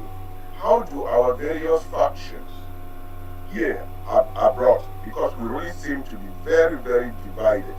And like I said earlier, if you put Amazonians, these leaders in the house, they will kill themselves. They don't need La Republique. They're just going to kill themselves and end it right there. With your vast knowledge, with this short time that we came to know you, you have internationalized our struggle. What message can you tell the Amazonian leaders? And I would also like to ask, has any of them reached out to you to see how you can work with them and leverage this? And if they have not, then that speaks volume. Thank you. Thank you. Yeah. Thank you so much. I speak to all of the different key stakeholders, leaders, especially on the issues of human rights, abuse of human rights, calling their attention, given that we are a civil society organization working to protect the rights of our people and fight for their rights to self-determination. One thing leaders need to understand is that if they say they are fighting for our people, they need to fight for the people, for their self-determination. Just the example of wherever I go, I've been in the UK Parliament, I've had meetings in the UK Parliament, and they pointed, people who fought for the freedom of South Sudan and Eritrea pointed to those countries to say, look, we fought for the independence of Eritrea in the British Parliament. We fought for the independence of South Sudan. Look at where the people are. They are worse off than they were when we started fighting for them. And so I remember an MP in the UK Parliament told me, if you come here to ask me to call for the independence of Southern Cameroons, I will not. So I told them, I said, no, that's not why I came. I want you guys to help us create the international conditions for us to be able to bring our case and discuss our case. So our leaders need to be very careful about that. That's why at the beginning I mentioned that we need to fight. Our fight is for the self-determination. That is all the people. It's not for a particular group to grab power. I know many people have said there are governments here and there, but it is the people who have to choose. So if we position ourselves to fight for the freedom, for the self-determination of the people and create the conditions that when freedom comes, the people will choose who their government is, who their leaders are, that will make a tremendous difference. That will send a message to the international community. And I think the leaders need to begin to look at this. I know there are many accusations of different groups that they belong to La Republic. That is not true. There are different surrogates who go on social media accusing different groups. I can tell you here that that is not true. It is an issue of power. Various groups want power, and they need to be able to let go that desire for power and look at sacrificing themselves in the fight for the freedom of our people and come together. When you put the people first, you put aside other self-interest that the groups have and serve the people, so that, and then people will be able to avoid the human rights abuses that we see on the ground, the kidnapping, the killing by certain Cameroonian groups, which is something that really is painful and does a disservice to our people. One other thing that I just want to also address is the issue of France again. To say, Edmond and you guys are spot right that most French people don't know what's going on. The French have values of human rights which they respect within France, but which they do not respect abroad. And we need to be able to engage not just with political leaders, human rights groups, but also universities. Universities make a difference. We need to engage with French universities, French human rights organizations, and bring this debate out there in a way, and the French media, in a way that comes across. We will not do it emotionally. I know most of our people are traumatized, and so very often the emotions take over. When we engage in advocacy, we need to really be able to have self-control and use our reason to be able to talk with others in a way that helps them understand where we are. We should not come across as some really angry black people from southern Cameroons, and people will not listen to us when there is a lot of emotions involved. We need to be able to have a level-headed to be able to engage well with these key institutions within France and in North America and other places in Europe. And like I said, our case is just after 4 years penetrating the international community. We need to build on it. We still have many hills to climb. We need to build on it. And our leaders, the leaders of the various groups, should not take advantage of the fact that this is getting open and start to position their groups. Instead, they need to position the people, put the people first. That's what I can say. Thank you, Ify. We have 2 hands.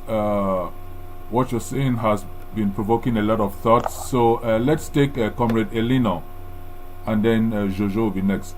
Elino, go ahead. You have the floor. Okay, thank you so much. Thank you, Effie, for everything that you're doing.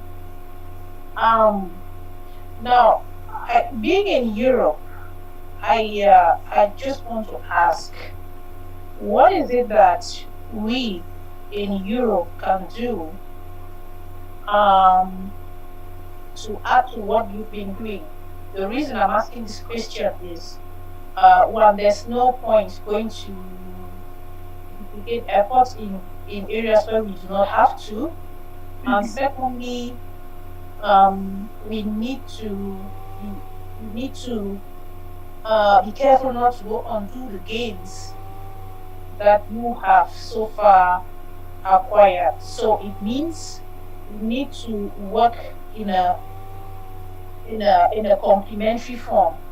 The reason for my question. Now, you must not. I don't expect you to give me the answer right here, but I'm throwing this to you to say that I'll talk on behalf of the German community and on behalf of the European women that we would be delighted to have you talk to us on where we can come in and push from some of the angles that you think would make things move forward. Yeah, thank you. Yeah, thanks so much for the opportunity. I will not elaborate here, but I want to say we need to work together. We need to maybe even have a virtual meeting to develop an advocacy plan for Europe. There's some plan going on, but we need to bring different key stakeholders, different parts to this so that we can work together. It's not just AFI's plan or Oasis Network's plan There are many other organizations within Germany that are already involved, but we need to be able to work together to develop and implement that plan together so that it is a plan that is owned by all of us. So thank you. Perfect. And that's the same for any other country or people who desire to be part of the grassroots soldiers in this movement. All right. Thank you. We'll reach out to you then. Okay. If you have one more hand, Anang Jojo. Jojo, go ahead. Yeah, okay. Thank you for the AFI. Unfortunately, I signed in late and I don't actually know what is said, but I just want to comment. I don't know if that is okay. I don't have a question. I just have some few comments and observations to make. Okay, if you want to make it quick, yes, that's fine, Jojo. Yeah. So my comment would be on two things. First, the problem of working together as a team. Yeah, we in SCAF have been trying to ensure that the different groups come together and work as a team out. We've concluded it. We've arrived at the conclusion that it's not possible. So now what we should be doing, according to my opinion, is to work with those who are willing, because we cannot bring everybody together. Even though you said that there are some, even though they say some people are working for that, but it's not true, it's just a matter of power. But if some groups or a particular group continue to be consistent in doing things that are harming the movement, we have no choice but to conclude that they are working for the interests of our republic. And if it is only about power, it means that you are not working for the revolution, you are not working for the movement. Because there's never been a movement where people organize themselves and call themselves government and start fighting for positions and attacking other people's projects or initiatives. Because that is what some groups are specialized in doing.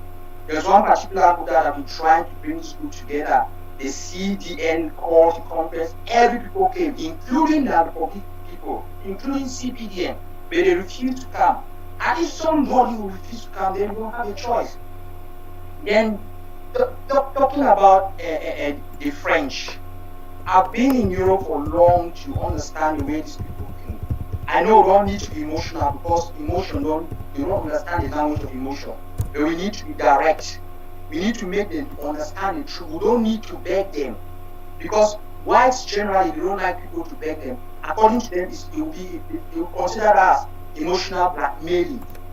No, I just want to end here because I understand that other people want to talk. I just wanted to comment on this.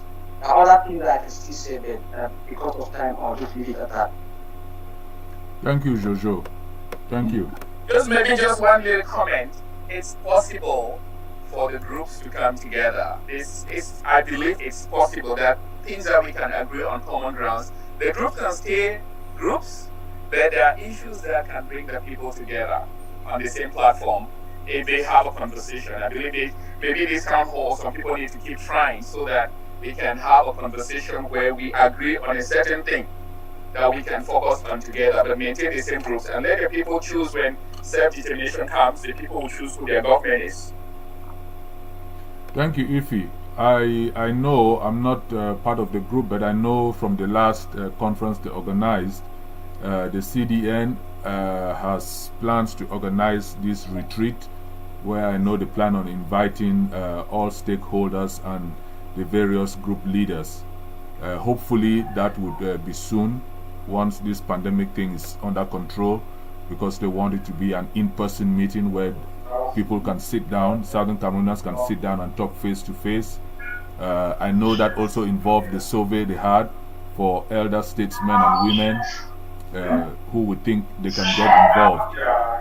So to that end, I know there is something being worked on, and again, maybe springtime, as soon as this COVID thing can allow people to move more freely, I think the retreat will be organized. But that does not mean we don't keep on trying at our various points. But yeah, that's as much as I would say.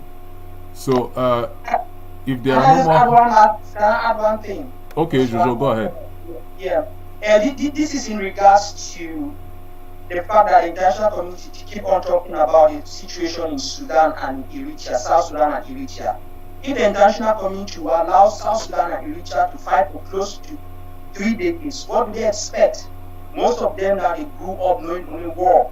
And so if the international community do not want us to be like South Sudan or Eritrea, this is a time for them to intervene. And again, another problem is, I consider this, when they keep saying this, I consider it as hypocrisy.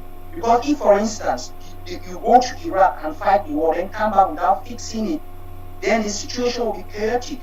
If the South Sudanese, if they want to help us, they can help us. They can help us, then they help us to form a transitional government. They can help us. We have people here who work in other places, and they keep on talking about unsuccessful stories. There are many success stories that they don't talk about. So I don't buy that. Thank you. Thank you. So, moderator, a quick question for Ify. Yeah, go ahead. I think he's still there. Ify, you still there, right? Yes. You said the meeting summary for the conference will be out in we don't know how long. If need be, if you see the meeting summary comes out and it's something, usually with meetings like that, the summary would contain next future plans or maybe actionable items. Would you like to come back and then share those actionable items, because some of them may point to things that we might want to do, we may have to do with the community? And number one, then number two is, there were some people in that conference who really have a very short amount of time that really raise issues and that are very important, that are very important to us. And probably our people may need to hear from them. Is that a possibility that we can identify some of those stakeholders with a very messages that were such importance to our people, and then get them to come talk to us about? Yeah, thanks for your question. The summary that will be the report that when the report comes, I will share that. We have not waited for the report to come out to move to the next step. As I mentioned, we have an advocacy implementation plan. We have moved to the next step as we continue with implementation. It will always be fun to come back and connect with the people again through this town hall. Yes, I'll reach out to others who may be important to, who made points that were important and people may want to hear more. I'll reach out to them and see if they'll be willing to come to the town hall or in some other forum to be able to share. Yeah, I think most of the people who were invited are open to sharing and really have concerns about what's going on, especially the human rights abuses. So we would be happy to invite them to come and speak to us some more. Yes, Ify, we would really appreciate that. To Edmond's point, I was in and out of some of those Oxford conference meetings because of work engagement, but I think it is important that these people who speak on our behalf from time to time come and engage, the people themselves who are suffering or on the receiving end of this carnage.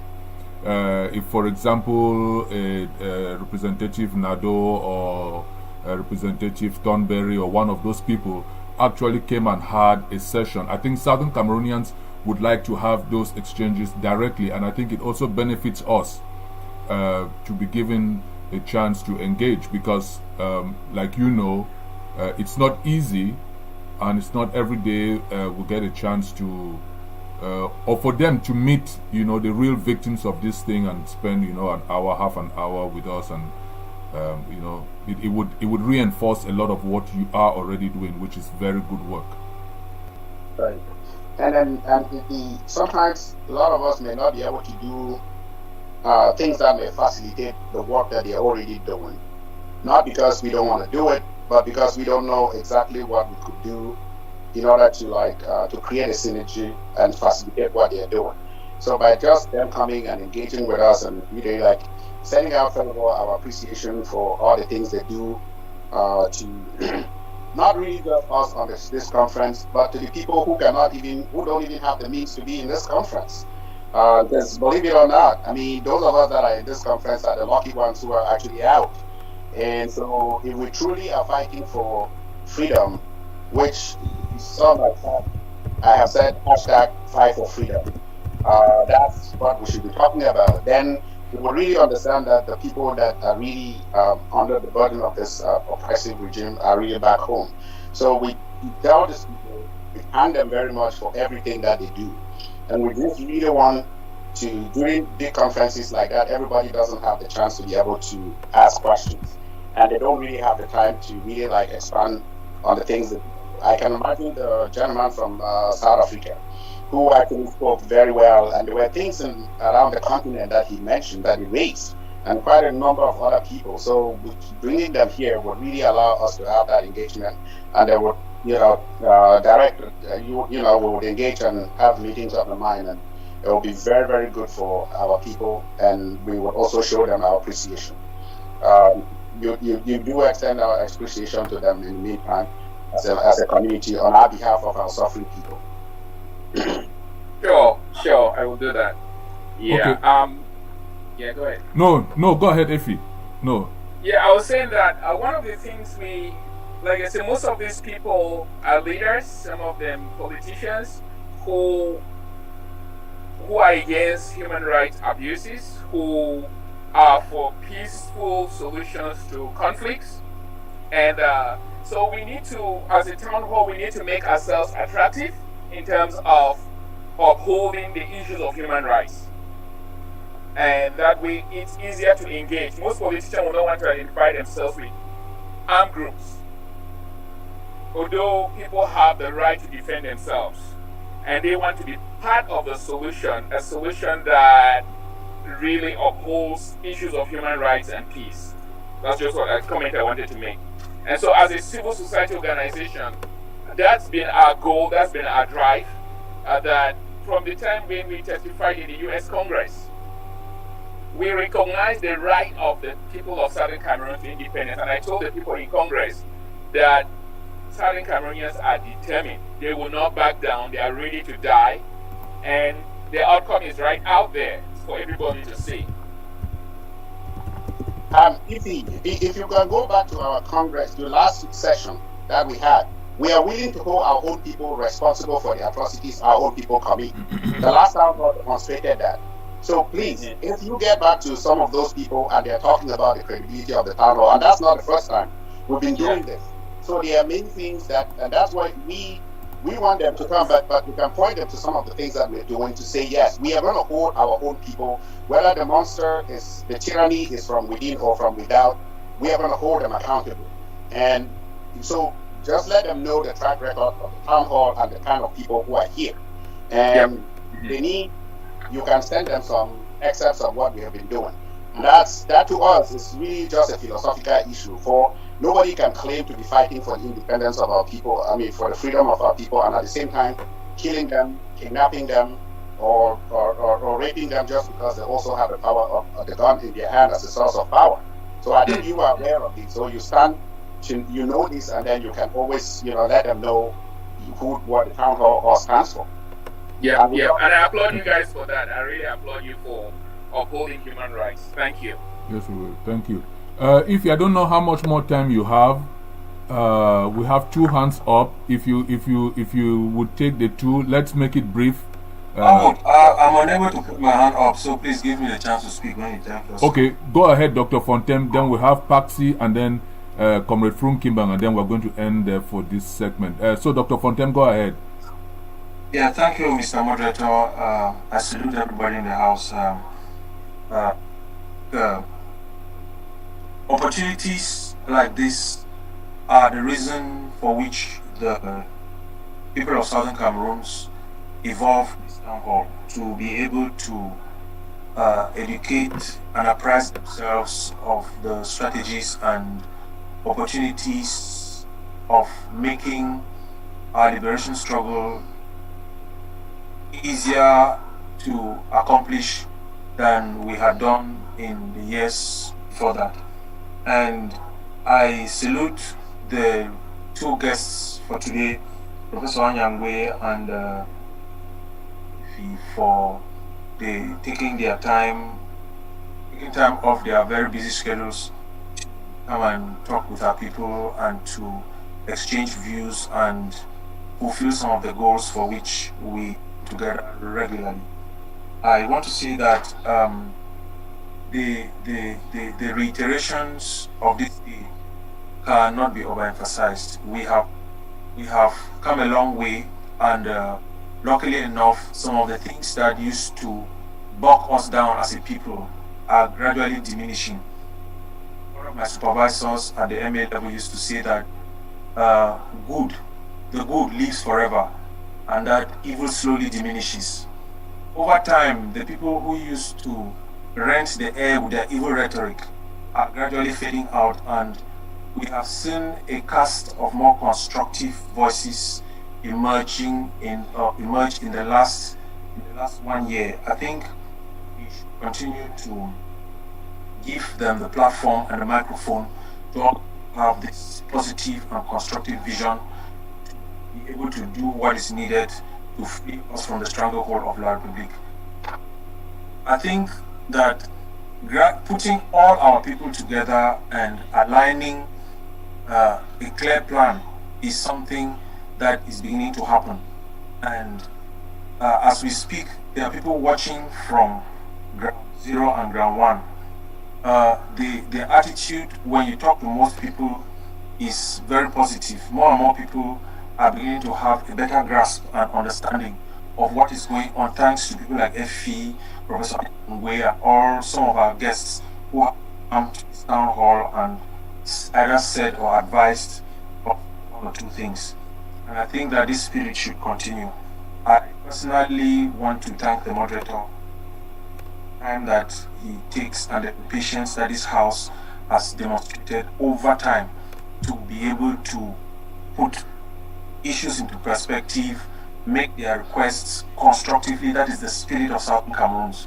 And I think that if we persist with this good behavior that we have given ourselves, all those people who have generally misrepresented us, given us a bad name, and made our life unbearable, will finally have their place on the back seat. Thank you again, Mr. Effie and Professor Anyangwe, for the very excellent work that you are doing. Our people need you more now than ever before. Thank you very much. Thank you, Dr. Fontaine, for that word of encouragement. Ify, before you go, let's take two more, and then we would let you take care of other things. So, Paxi, and then Fukimem. Dr. Fontaine, thank you again very much. Paxi, go ahead. Ladies and gentlemen, thank you very much for giving me this opportunity. All protocol respected. I'm very glad to participate in this conference. I'm a Southern Cameroonian. I live in France. I've heard a lot of information concerning that. So we are working something different too, still the same perspective of achieving our homeland. Yeah, but I just wanted to highlight a point here which we should take very serious. Southern Cameroonians should start to understand that the issue of power that our comrade Effie brought up, I don't know if I'm correct, it's not really fighting for power, it fights for push-shoring. And again, power cannot be fought where there's nothing. So we should start to understand and accept the fact that some people have been compromised in the revolution, not accept putting everybody in a basket. I mean, this is an honest situation that we need to start to understand. If leaders cannot cooperate, there must be some reasons. It's not about power. We see their actions, we see what they are doing, we see how they mix up everything just to get what they are looking for. We should be very, very honest and truthful to this. If we are not doing this, then we are instead helping to mix corn and sand together, which cannot work. So if we really want to be serious, let's be honest, call the bad seed a bad seed. Call the name, we shouldn't be afraid of anybody. All of us are Southern Cameroonians, nobody is more than any other person. We should be honest on this point. So that is my own contribution, because I differ with that point that leaders, the power issue. There's no power issue. The problem is the bad education we've gotten from La Republique that some people are taking it for their own advantage, and they want to live with that. They don't care about the rest. So if we start to educate our people to understand that some people are saying things that are not relevant, they should understand to make the selection. It is going to help us more. Thank you very much. That is just my own small contribution. Okay. Effie, let's take one last comment, and then you could make your observations and any closing remarks. So Comrade Frukiman will be the last for this segment, and then we'll move on to the next segment. Comrade Frukiman, you have the floor again. Thank you, Mr. Host, and brothers and sisters, Cameroonians and sympathizers. First of all, let's say that the spirit our host managed this discussion is admirable and commendable. I thank you for your dedication. Thank you. I would also like to ask Comrade Effie that, in fact, many of us, all of us, we are experts in our fields. When I listen to you speak, it's just like I should listen to you all the time.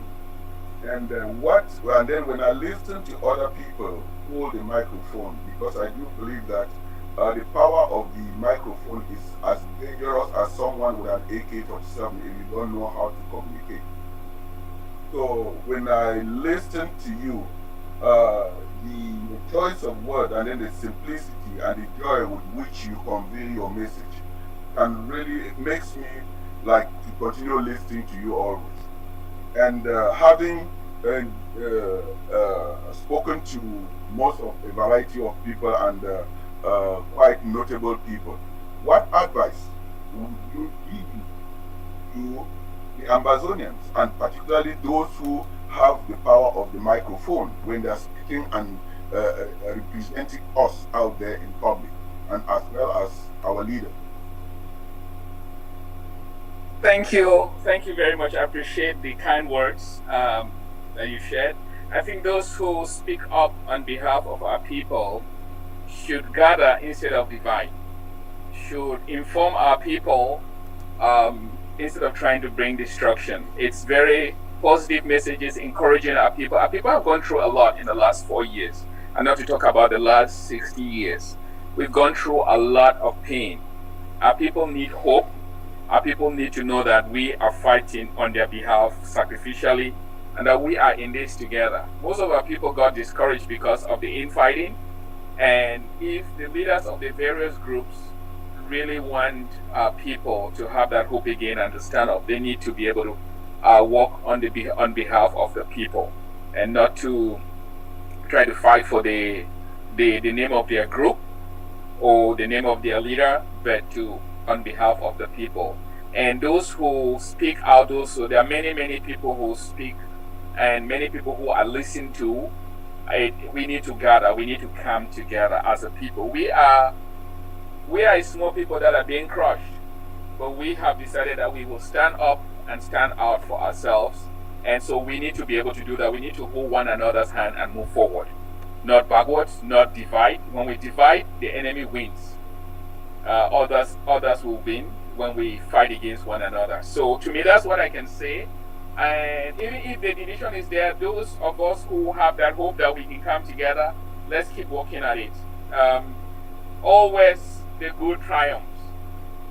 Light always triumphs over darkness. I believe that, and that we insist.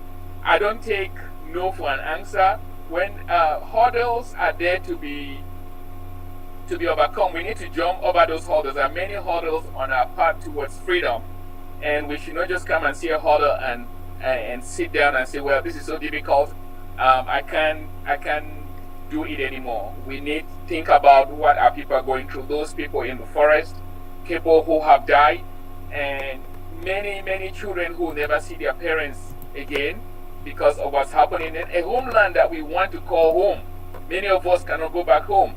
So we need to keep the fight on in terms of the freedom of our people, and we need to make it in such a way that we find a peaceful solution. Because I believe that there is no...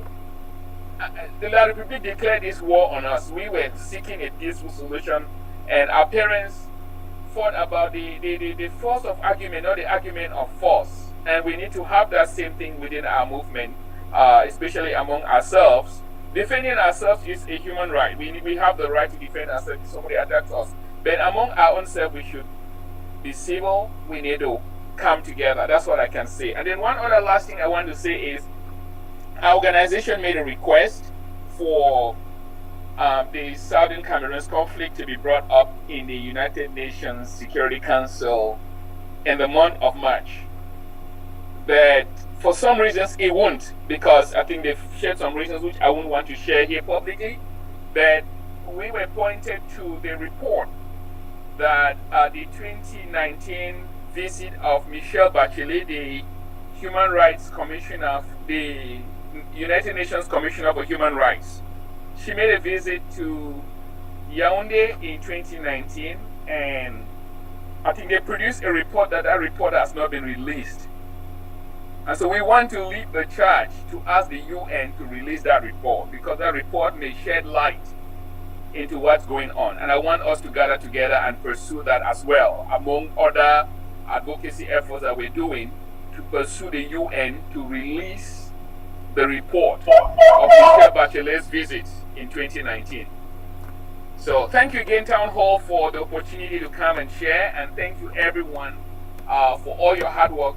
Oasis Network is not doing this alone. As you know, all of us are involved, and so we are riding on the efforts of many other people. And so it's not just us, it's not just EFI, but I think it's a community that is working together to be able to bring the results that we see. So thank you so much. Thank you, Comrade Ifi. Thank you for the work you're doing. Thank you for taking the time to come and talk to us.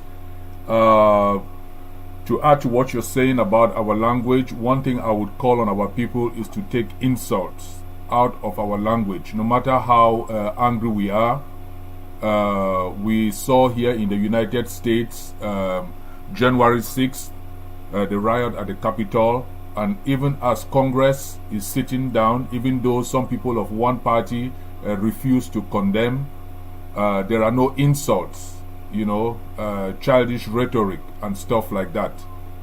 We see that even in the French Parliament, although they don't agree with Dr. Sébastien Nadeau, there are no insults. Although they don't agree with Honorable Thornberry, there are no insults. Please let us. It doesn't help. Just to add to what Ifi said, and again, Ifi, thank you. I know we have 3 very important things we are pushing: the UN mandated fact-finding mission, the Magnitsky Act, the TPS for Cameroon to be added on the US list, and if we need to add what you're saying, the release of the report by the former UN human rights chairperson. Please just inform us, give us more information, and we can share that and add that to the advocacy list, at least here in the US, especially given that we have a new administration, new ambassadors, and new secretaries in the Department of State. That may work in our favor. But again, we thank you, and you're welcome, Effie, anytime. This is your platform. We are your people. We are one. So you're welcome, and God bless you with the good work you're doing. Thank you very much. Thank you.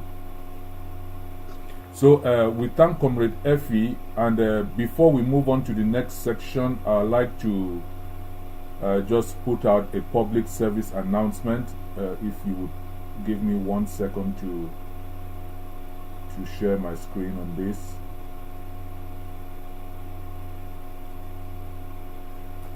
Tomorrow, our women, the Takumbang, the Global Takumbang, will be hosting the International Women's Day, and the town hall is officially informing the Southern Cameroons community to join our women, our mothers, our grandmothers, our sisters, our wives, our aunts, our nieces, girlfriends, whatever category, to support what the women are doing. The women have suffered extremely in this struggle. the civil society network is currently trying to investigate cases of rape in prison. Some of our girls in prison who have given birth and their babies have been with them for over a year. So since these children were born, they have not known any other environment than the four walls of a prison. So just put that in perspective. And we have a 13-year-old girl in Douala Newbel prison who is 6 months pregnant. So it's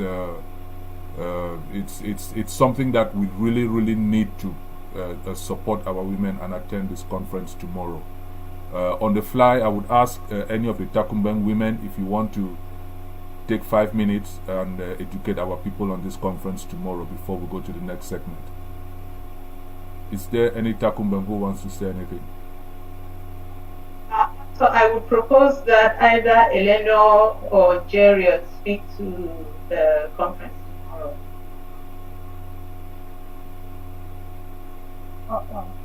tomorrow. Is Jerry on board? I don't think she is. Okay, I'll be very brief. The Takumbangs have decided that this year they would like to let me say celebrate. The word celebrate has brought some kind of confusion to some people. Anyway, I'm going to explain. The Takumbans have decided to celebrate the Women's Day in a special way. Let me call it special way. We want to bring out some women who have done work in the past, in the present, and then see how we can relate that to our situation back home in Southern Cameroons, lessons learned, and how we build on those. So that is the main idea. And in between that, we are also going to be celebrating our fallen heroes, our women who are incarcerated, and yeah, everything that comes with that. So it's going to be a very interesting and educative event. And the invite does not only go to women but to everybody. I know there is some confusion because last week we had our women's meeting and there were people asking if it is only for women. Yes, that one was only for women, but this one is actually for everybody. So we are asking us all in here to go out there, invite our relatives, our friends, everybody that we can think of, let them come and join us. There will be an interactive session. Yeah. So just join us, but we try not to make it long though, so don't be worried that your Sunday will be taken. It's not going to be long. So CSN, yeah, I hope I've Monday. not missed anything. Please try and make We don't have the make Zoom am short here link. because We don't have the Zoom Zoom already link dey on the flyer so that people know how to connect to the meeting. Okay.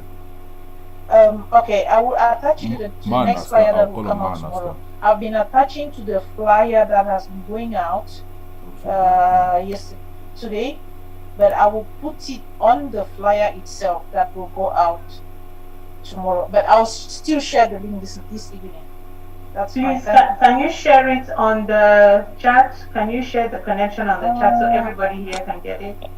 I will have to log in. Yes, I'll share it on the chat. Just give me. And forums. Share it on forums too. It's on So the meeting is tomorrow, right? Yes. The meeting yes. is tomorrow, correct? Yeah. Okay. So please, if you will do us a big favor by sharing that link today, sometimes not later than today, so we can all spread it to the different. If you send it now to the secretariat, we can. Yeah. Yes, send it to the secretariat so that they can create some flyer and we can put it on the screen. SCBC is broadcasting this so that people on Ground Zero will also see the link. Yeah, because we expect to see everybody there whose mother is a woman. Thank you, thank you. Yeah, Dr. Edmond, you're right though. Okay, so I think Secretariat also has. Nasta, are you there? I think Secretariat also wants to put up something about our refugee women in Akwa Ibom in Nigeria, who will also do something on Monday, which is Women's International Day. Nasta, are you there?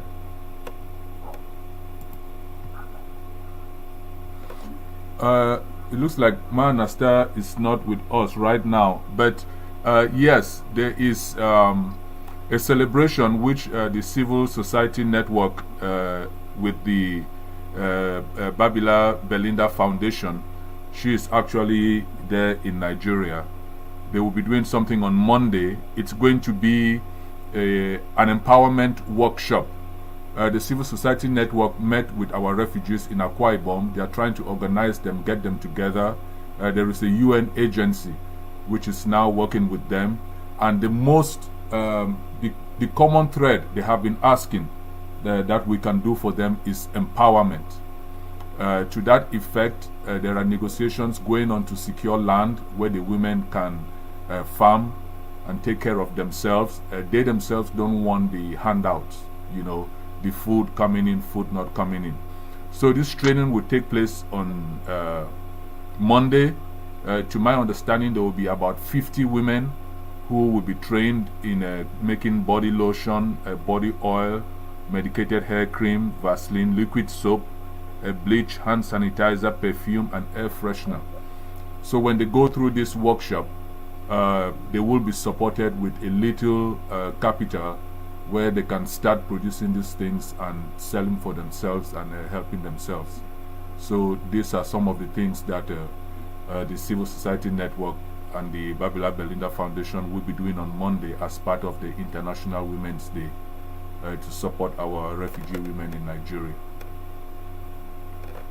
So Can I? Yes, go in. Sorry, Hatenon, go ahead. Sorry. It's Raisa. Oh, Raisa, sorry. Go ahead. Right. Thank you. I just wanted to chip in that, you know, yes, after the program or after the training, we would follow up with empowering those women.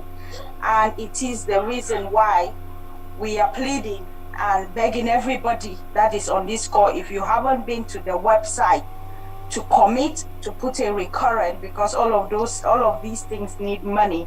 Please do. We ask that even if you can put a minimum of $20 for humanitarian initiative on the ground, it would be helpful. The civil society has been doing a lot of work. They've done it for the past 4 years, and we need everyone to come on board, and hopefully we will not just empower them for them to, but when we get a free homeland, they as well would empower others, and those are the business ideas, the empires that we will create. So I plead on everyone here to maybe join the team, join us, let's make this a reality. Thank you. Thank you, Raisa, for that. Let me do this here before we Correct, if I may also add. Yes. If I may also add, the Civil Society Network is doing quite a lot for our refugees. We are also working on providing food subsidies to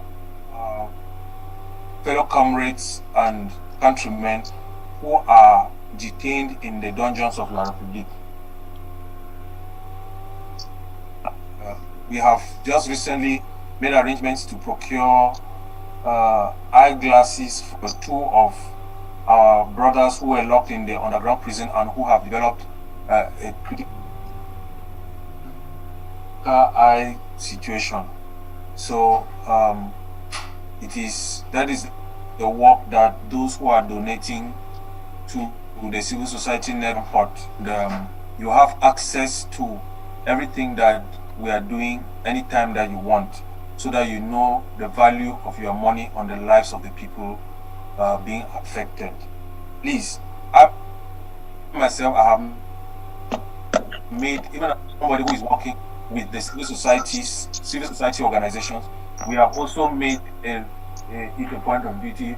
We ourselves, we contribute $50 each to support the work that we're doing. So I myself, I have had to bend double to be able to make that $50 contribution. How I'm doing it is just the grace of God. So I'm calling on all my friends in this town hall, all the people who sympathize with our cause, those who think that we have been unjustly treated in this life, and those who are sufficiently angry at the way things are going, please make it a point of duty and make your contribution. Only talk will not help us. I think that it is time for us to trust somebody, and the somebody you can trust is a moral person called the Southern Cameroon Civil Society Network. Please go to the one pot and subscribe. Something more, contribute something monthly, and God will bless you. Thank you very much. Okay, thank you very much, Dr. Fontaine, for that. I see Eleanor has posted the link for tomorrow's town hall, and once the secretariat is ready, we are going to flash it. So we are going to now go to the third and final part of our town hall today, which is a very, very sensitive part of the town hall. Okay, that's the Zoom link for tomorrow. So if anybody wants to take down that number, if you don't get the link tomorrow, 861-854-2020. That's for tomorrow, 8 p.m. Amber time, which will be 2 p.m. East Coast time, United States. So let me bring this up. Secretariat, could you? Yes, I want to share this information now, since we are going to this.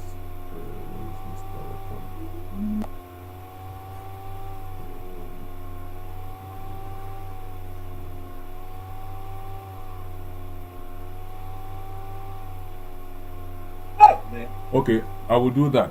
But what we want to talk about now is what has become a big crisis on ground zero, and this is the issue of kidnapping for ransom and rampant theft at gunpoint. And a lot of people, I thank them, have turned to the town hall and brought it to the attention of the town hall. And so the town hall, in collaboration with our boys on the ground, who have also been doing a phenomenal work trying to stamp out this issue of kidnapping, are putting together a plan, or have put together a plan which we want to share with Southern Cameroonians. It has become a syndicate operated both on ground zero and by Southern Cameroonians in the diaspora, whereby criminals are picking up people in ground zero and calling their relatives in the diaspora for ransom. This ransom is no longer being collected on ground zero, but when the boys on ground zero pick up your relative, they call you in the diaspora and they put you in touch with the so-called local government chairman or the so-called county heads. And depending on where you are in the diaspora, the county head tells you who to make your payments to. And then when you make that payment in the diaspora, then and only then do they now give orders to their boys on the ground to release the hostage. It has become so brazen that they are in the diaspora and they do take money from the diaspora, and they tell you how to send the money to them without fear of footprints of financial transactions and the release of their people.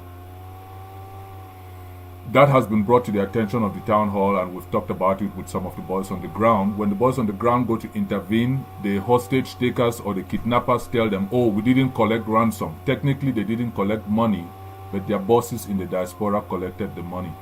So we have some of our boys on ground zero who have joined us to talk about this, and we would talk about it together. Ground zero, are you there?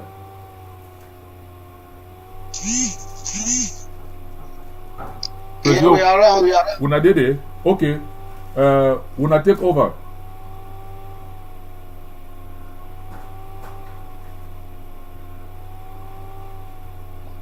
Una here?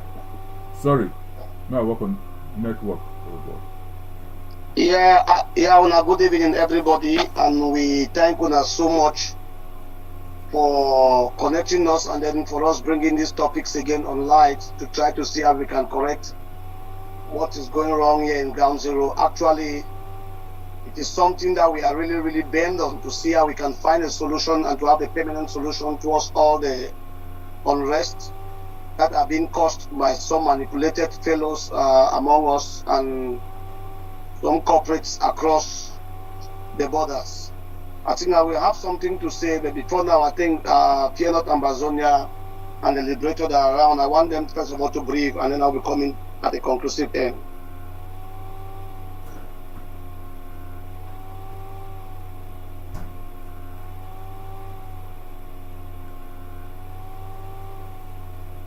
President, I don't think they are here. They were here before, but it looks like they have network issues. So okay, just go ahead. Okay, since they have network issues, I should just be going ahead. I want to greet everybody again and to say respect to you all. We right back here in Ground Zero, we have lots of regards to our local population, our parents and our brothers who have been suffering with us. And we are doing all our best to see that they are comfortable within the period of war. But the issue you see, you are arresting like that, the issue of kidnapping and arrest is really giving us headache right back here in Ground Zero. And it has become a syndicate, and we can identify groups that are really carrying out this activity in collaboration with their brothers in the diaspora. And that is not a good view for us. And this social media is a very big outfit that will not be able to expose all. But we want everybody to know that it has become a policy within some fractions that they pick people here and then you pay the monies across there. And those monies, we don't even see their impact here in Ground Zero, because we know for the past months how Ground Zero have been mobilizing itself to see how we can realize corporate attack and other multi-joint task force missions, which details will be given in our subsequent broadcast back here in Ground Zero. Obviously, the people in Ground Zero hate the stop of kidnapping because it has never happened before this crisis. It has just only evolved within this process of this crisis. And we blame certain names that are in the diaspora who are there either directly or indirectly to cause this unrest to happen in Ground Zero. For example, when you say they should arrest everybody who is selling brasseries, and you doesn't put a fine tag of if they arrest this person who is selling brasseries, he has a fine tag of 50,000 or he has a fine tag of 500,000. Somebody may be arrested for selling brasseries and you ended up being paid 1 million, and some person is being arrested and end up being paid 15,000 francs. And before the boys' eyes were open towards this direction, some big brothers in the diaspora had come publicly in media announcing, and all these things is causing us lots and lots of problems, which you are hearing all these arrests and kidnappings, as you can call here in Ground Zero. Sometimes it's being triggered by the social media outfits which are found there in the diaspora. But we've been doing all our best to try to see how we could put things to order. When this is done, we contact whoever, and we are really trying to develop a means, a technological means where we can track whoever is really doing it, and then to really get them in time and get whoever is their captive liberated. That's the effort we are putting on ground. For now, we just, if we discover it, we'll call the nearest camps around, and then we'll go there and then chat and then liberate whoever is under captivity. But each time when they are coming there to liberate whoever is under captivity, you will see this question coming up. He sells brasseries, he does this, he does this. Those are the root cause. I'm just about pointing it that those are the root cause of the many kidnapping and arrests you are hearing here in Ground Zero, which is also a source from the social media in the diaspora, and in which they are doing that, and now monies are being paid to the same persons in the diaspora, which we don't see the impact here in the Ground Zero. So we are doing our best to condemn the act, and we are not part of it. The entire body of AMF is not part of it. Ground Zero is rejecting it. Several leaders are rejecting it. And another phase about it again is those normal cateatives, those normal cateatives. We've gotten series of audios in the past threatening our people of taking them, kidnapping them, or if they don't pay ransom, they come and do one or two things to them, which is not what we want. And we've carried out serious investigation and discovered that most at times there are criminals in the quarter doing those kind of things, not even forces which we know they are fighting. In the days ahead, the task is very, very big for us here in Ground Zero, because we are trying to caution damages and yet we are fighting like the public at the same time. Is quite much. So we really make sure that we're going to stop kidnapping here on Ground Zero by all costs. So all the generals are putting their signatures on the document, approving that there shouldn't be kidnapping here in Ground Zero. So in the days ahead, those things will be arrested. So you have a number there in your screen that you can call every time you have that case around. You just call that number and we will do our best to contact whoever is around. The numbers there, you can see them. They are right now there in the screen. You have +23 +237 670 02 1867 and +237 670 02 18. Okay, 67 is the same number. Those are the numbers you can use in contacting us, and then you have the email below, amforce13@gmail.com. You can see right there in the screen. You can use that to contact us. Just make us to be aware. We will do our best to see how we will release whoever is under captive anywhere in the land, starting from Nkambe to Manu to Fako to Santa, wherever you have that kind of case. Just report through those numbers and those email. We will do our best to get those people released. And if they are not our people who have carried the act, we will be able to know, because sometimes too, like the public armies, they are thieves. As I'm telling you people, they too, they do that kidnapping and they do ransom taking on the behalf of forces on ground. Meanwhile, they are not forces. And sometimes they do it deliberately to test you if you'll be able to comply. And when you comply, you just discover that you are working in collaboration with the boys. But this is why AMF is putting also an allied force on ground, which is a multi-million project. We just pray that we'll be able to go through it. We are putting an allied force on ground that its duty will be to fight all these ills here in Ground Zero. So in the days ahead, as the allied force are training, we believe we're going to bring everything under control and the people of Ambazonia will become happy again. Thank you. Thank you, Presido. Just 1 second. Let me share another screen and then add to what you said. So this is what, in addition to the numbers which we are going to show again, we came up with some points to this. Panther, go ahead. Your hand is up if you want to add before I come in. Okay, I don't know if Tiger is online, because I think he might have something to add before I come in. Okay. Tiger, you online? I know the see Tiger. I know see Tiger.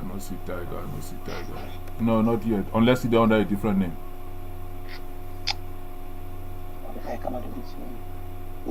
Okay. So let me just add a few more points. I want to thank Presido very, very much for all the marvelous jobs that they have been doing. And also I want to remind our audience of what is actually going on the ground and what AMF is been doing, and remind us of what AMF is all about. So, which is an ideology, and it's a coalition of different defense groups from all over Ambazonia coming together to agree on certain modum operandis on Ground Zero. So it's not about, assimilation or owning any fighter. So what this means is when someone gets kidnapped in a village, somewhere in Dian, for example, and you have fighters that have adopted the AMF ideology under that same platform, it's easy to reach those people in Dian and figure out who carried out that operation, and if the person is an Ambazonia fighter or is just a thief, and it's easy to get a group that can go in there and rescue that person. A lot of times, some people get back to the fighters or to AMF after they've already paid ransom. It's very, very imperative that if you get a call, you should call immediately so that the person can be rescued before even paying the ransom, be it the call coming from the diaspora or from ground zero. Please, that is very, very important. And also, I want to encourage everybody that although we have been contributing so far, but let's make it a habit that we try and contribute and give these guys what they need to fight the war and to also fight internal threats. Thank you very much. There are a lot more things that will come up in the days ahead that I'm sure they don't want to release it yet to the public. But I want to really thank and commend Town Hall for everything that they have been doing, both materially and morally, and all the advice that they also give. Thank you, everyone.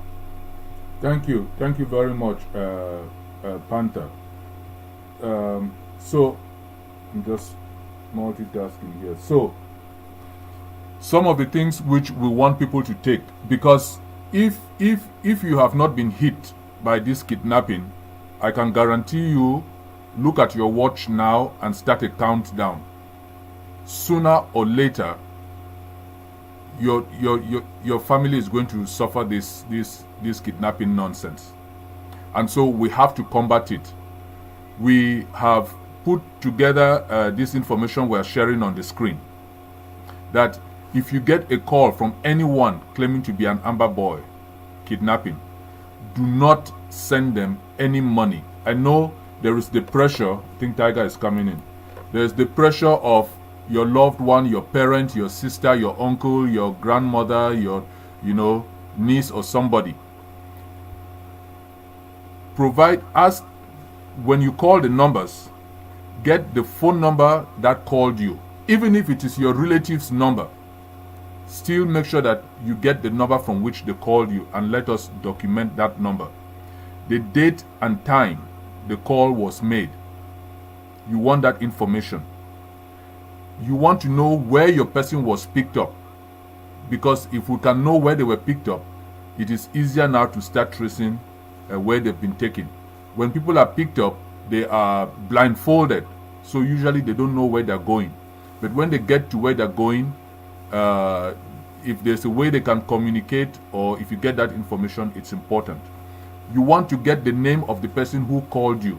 Even if they gave you a fictitious name, a fake name, take that name and take the phone number. If you can, it is very important, we need the evidence. Record the call.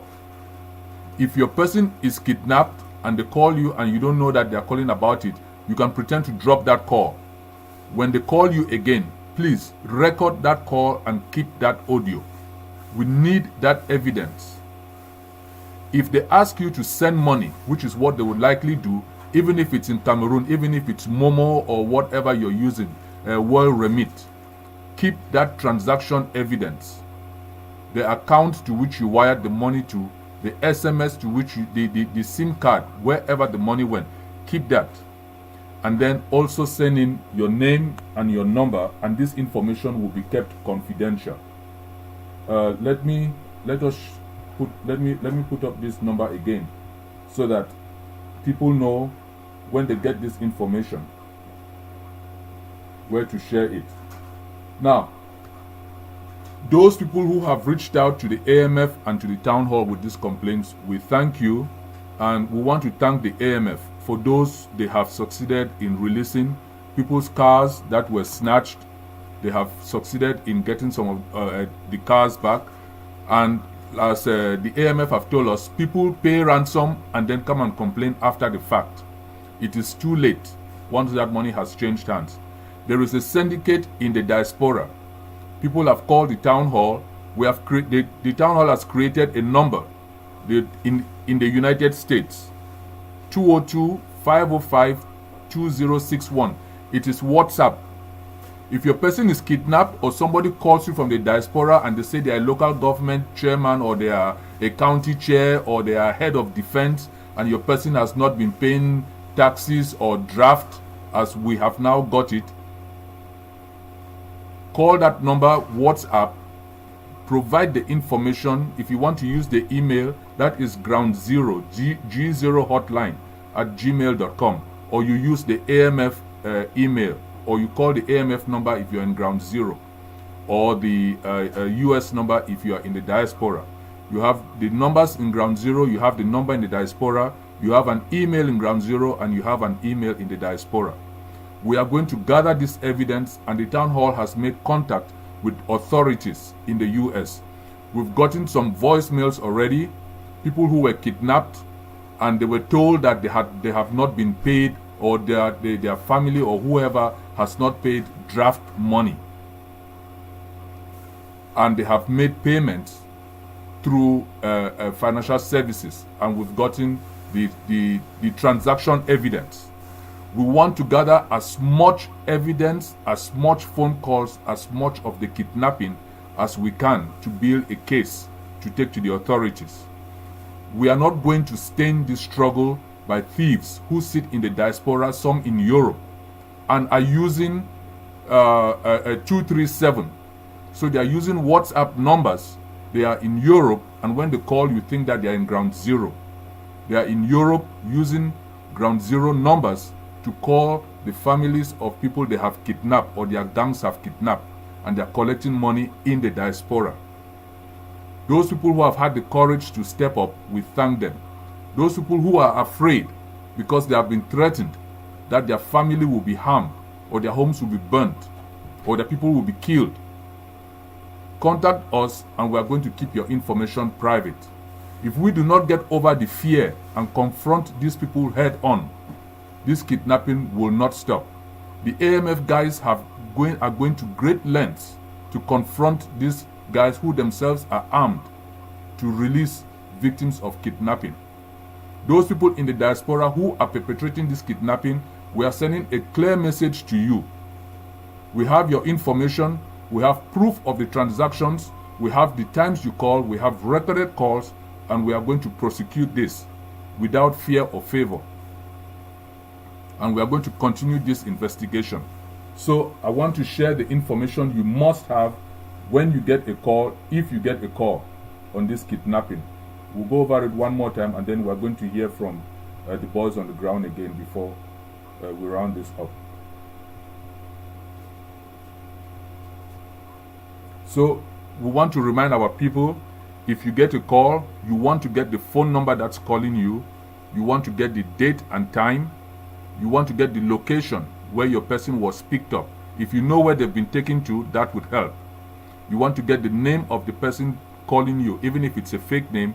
You want to get the name of their commander or general, whoever is leading their group. Even if the phone number they're calling is the phone number of your relative, take that phone number. If they ask you for money and you send the money, you want to keep that transaction notification that confirms that you sent money either to that account, to that person, or to that SIM card. And you want to call either ground zero, or if you're in the diaspora, you call the diaspora. It's WhatsApp. You leave the information. If somebody doesn't get back to you, somebody will get back to you. And we are going to add this to our stack of evidence, which we will submit to the authorities. We are going to end this kidnapping, at least by those in the diaspora, whether they are in Europe, in America, or sitting somewhere in Asia, thinking that they are safe. AMF, if you want to add something, go ahead. I saw Tiger came in. Yeah, Tiger is there. I think Tiger can talk about, conclude on this, on the efforts that have been made so far.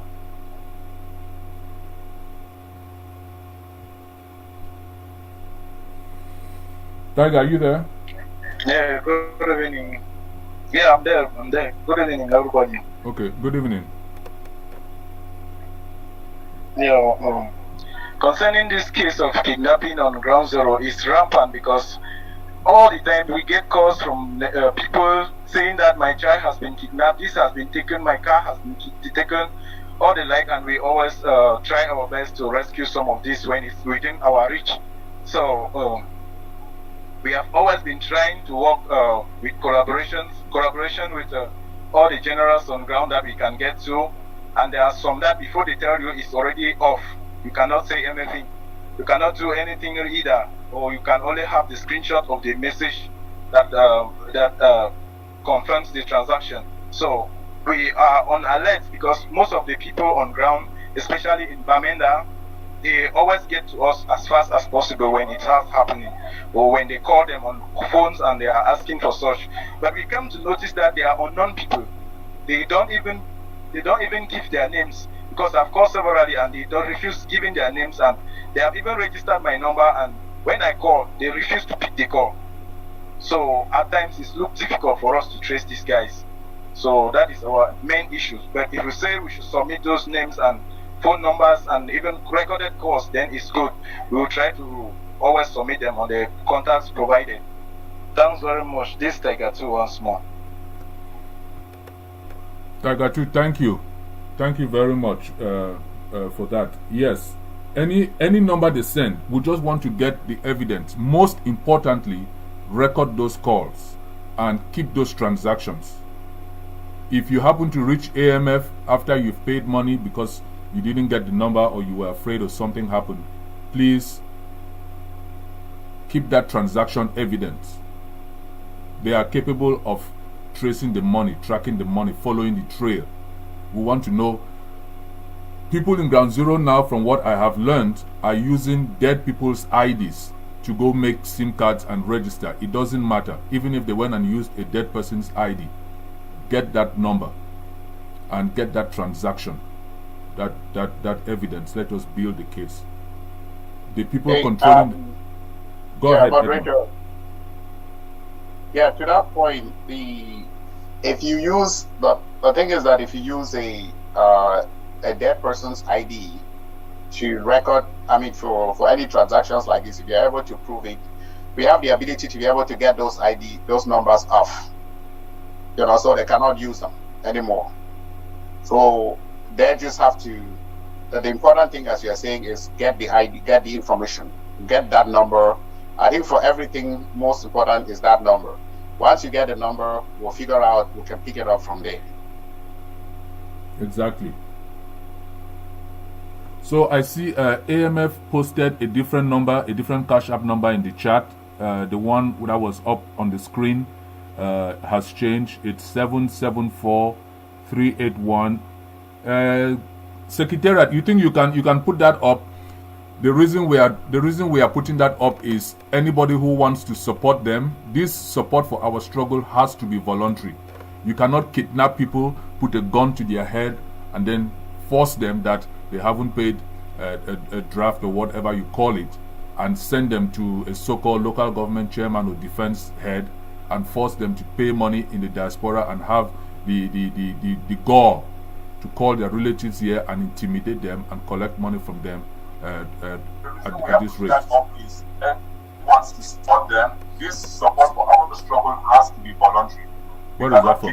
People, somebody is recording. And then somebody. Well, anyway, it's okay to record. I think everybody in the public is seeing this. It's on SCBC, so it doesn't matter. Yes, Jojo, you have your hand up.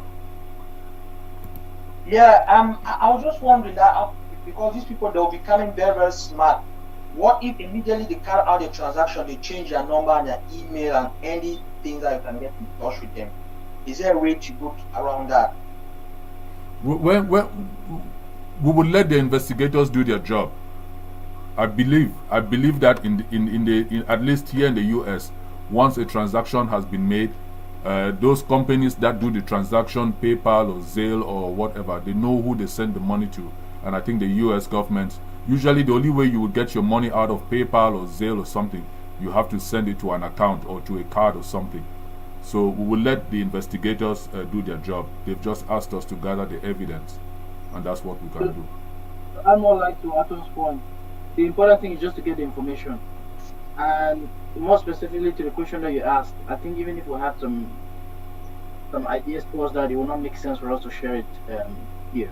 Just gather the information, and then the investigators will know what to do with it.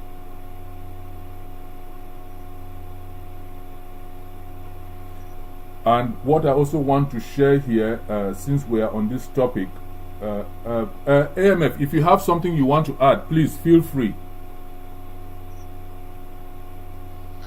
Okay, No, one more time. I was thinking that maybe we'll open the floor. It's quite important before we run out of our own time. It is quite important for me just to inform you people here that in Ground Zero we are very, very annoyed with this situation because resources that would have been made to take care of soldiers here in Ground Zero are found somewhere else in the diaspora, and the Ground Zero has no touch of it, and they are in much need of it. As we are talking to you right now, from the multi-joint task force works we have carried out, the crusades that have been held across the territory within this short period, we have several soldiers on the ground who are wounded that badly need our help. And in fact, AMF, we have several patients right now on the ground, several patients that badly need help. So please, the AMF healthcare department, I receive most of the calls from fighters on the ground when they are showing you their complaints after battles, and then I tender the complaints now to the healthcare department, and then from the healthcare department to the financial department, but we discover that they will not been able to meet up at all because the place is quite dry, and there are several fighters on pains right now. So we are asking the town hall and the Ambassador international community should do everything to assist the wounded that are presently on the ground. The wounded soldiers that are present on the ground, please. People should help us by all costs. Thanks. I have not got the cash app number. Yes, we're working on it. I'll put it up in a minute. I'm just trying to. There's a very important question in the chat. Very important. Read it out. Read it out. While we do this. Oh, Mr. Moderator. Yes. Please, I just have a worry, and I wish to raise it so that the people of the AMF can give the attention it deserves to what I want to say. When we look at the numbers on the screen, the AMF numbers on the screen, they are actually Republic numbers, and these numbers have a registration process. What are they doing to insulate those numbers from La Republic security problems? Using that 237 contact means that it is easy for somebody to either trace or locate where that number is being used. How secure is it? That's the question I'm asking. How secure is it for AMF to use La Republic numbers? I want the AMF to tell us how secure it is. Otherwise, I would suggest that they make arrangements to change those numbers and use numbers that are not traceable, that cannot be tracked. I think we should carry that conversation with them in the background, not here. You know we are live. Yeah, but I think I don't necessarily need an answer, but let them get it at the back of their minds because it's very important. Okay. Can I answer that question? Yes, go ahead. If it is a security question, please, you mustn't put it in the pocket. You mustn't put the answer. I understand, and I want to say thank you for thinking about that because that is very important. And I also want to let you know that you should not be worried because that number is untraceable. Then we can talk about it more in the background. But yes, that has been taken into consideration. Thank you very much. Okay, I'm just trying to put up the new number they have. Just bear with me.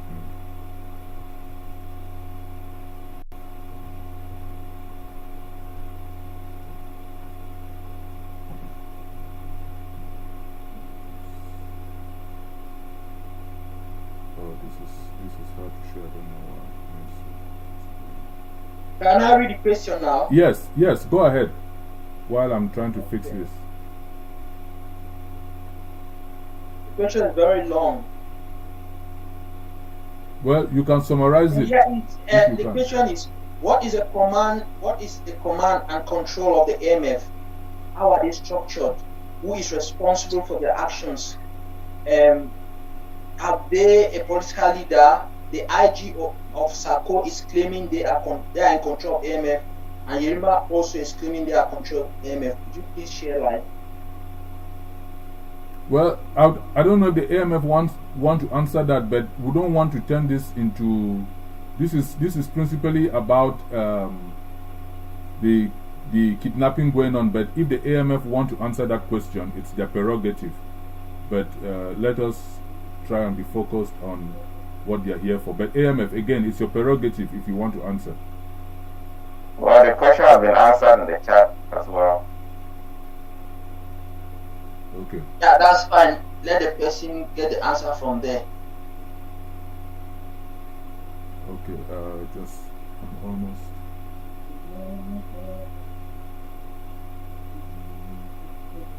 I'm trying to get the number. Secretariat, can you put up that AMF number on the screen? The one that is in the chat. Just hold on 1 second. So I don't have the number. Where is it?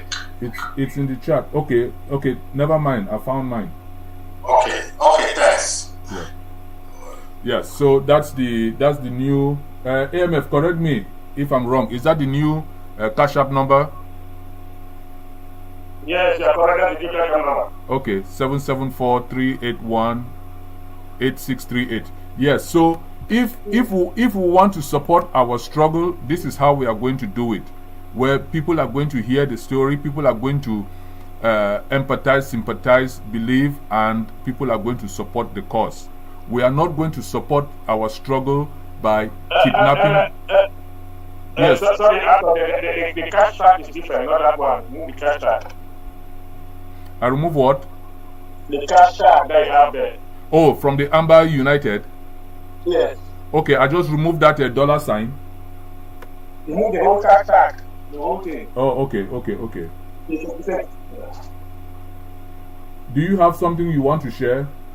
Because I'm doing this on the fly. Okay, another thing while we're on this topic and which I want to share is that some benefactors are being taken advantage of, and there is somebody who has been supporting this fight in various capacities.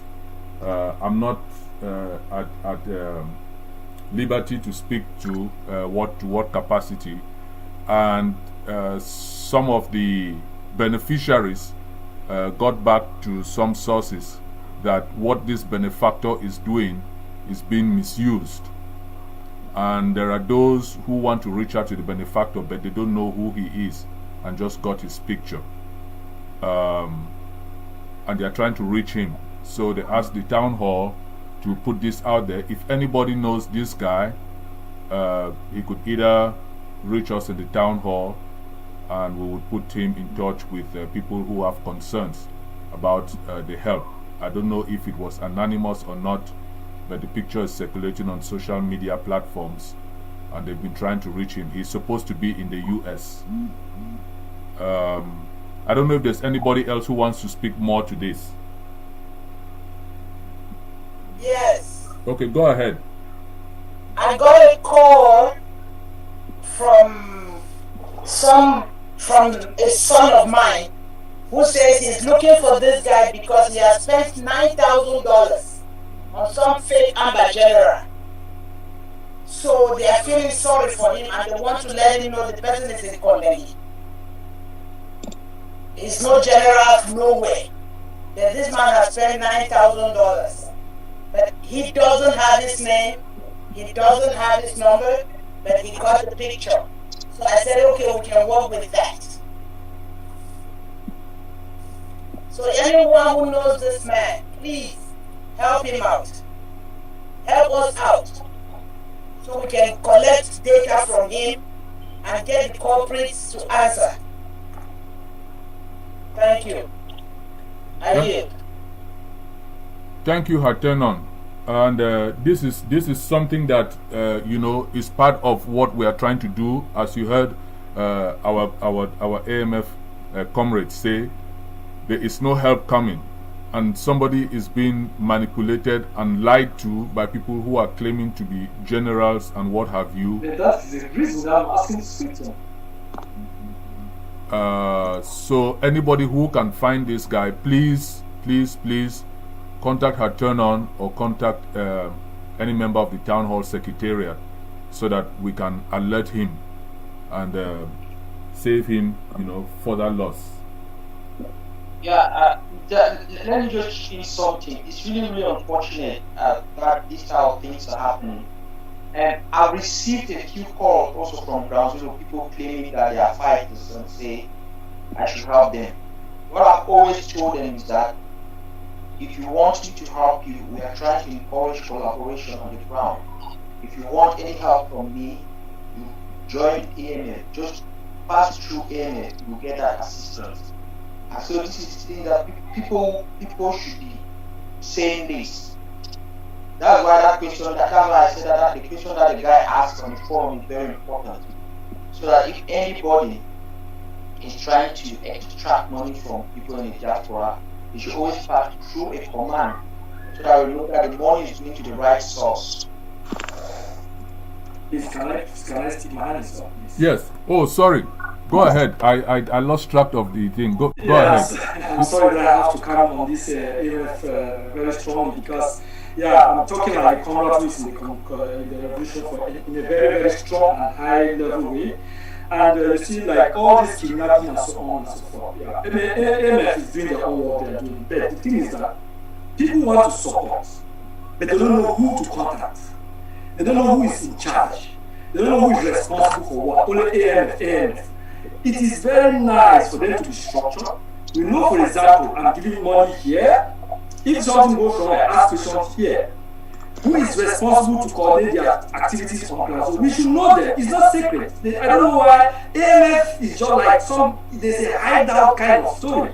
Other forces are down there working. We know the people, they are out there talking, they can't even on air talk, and so on. They should be transparent.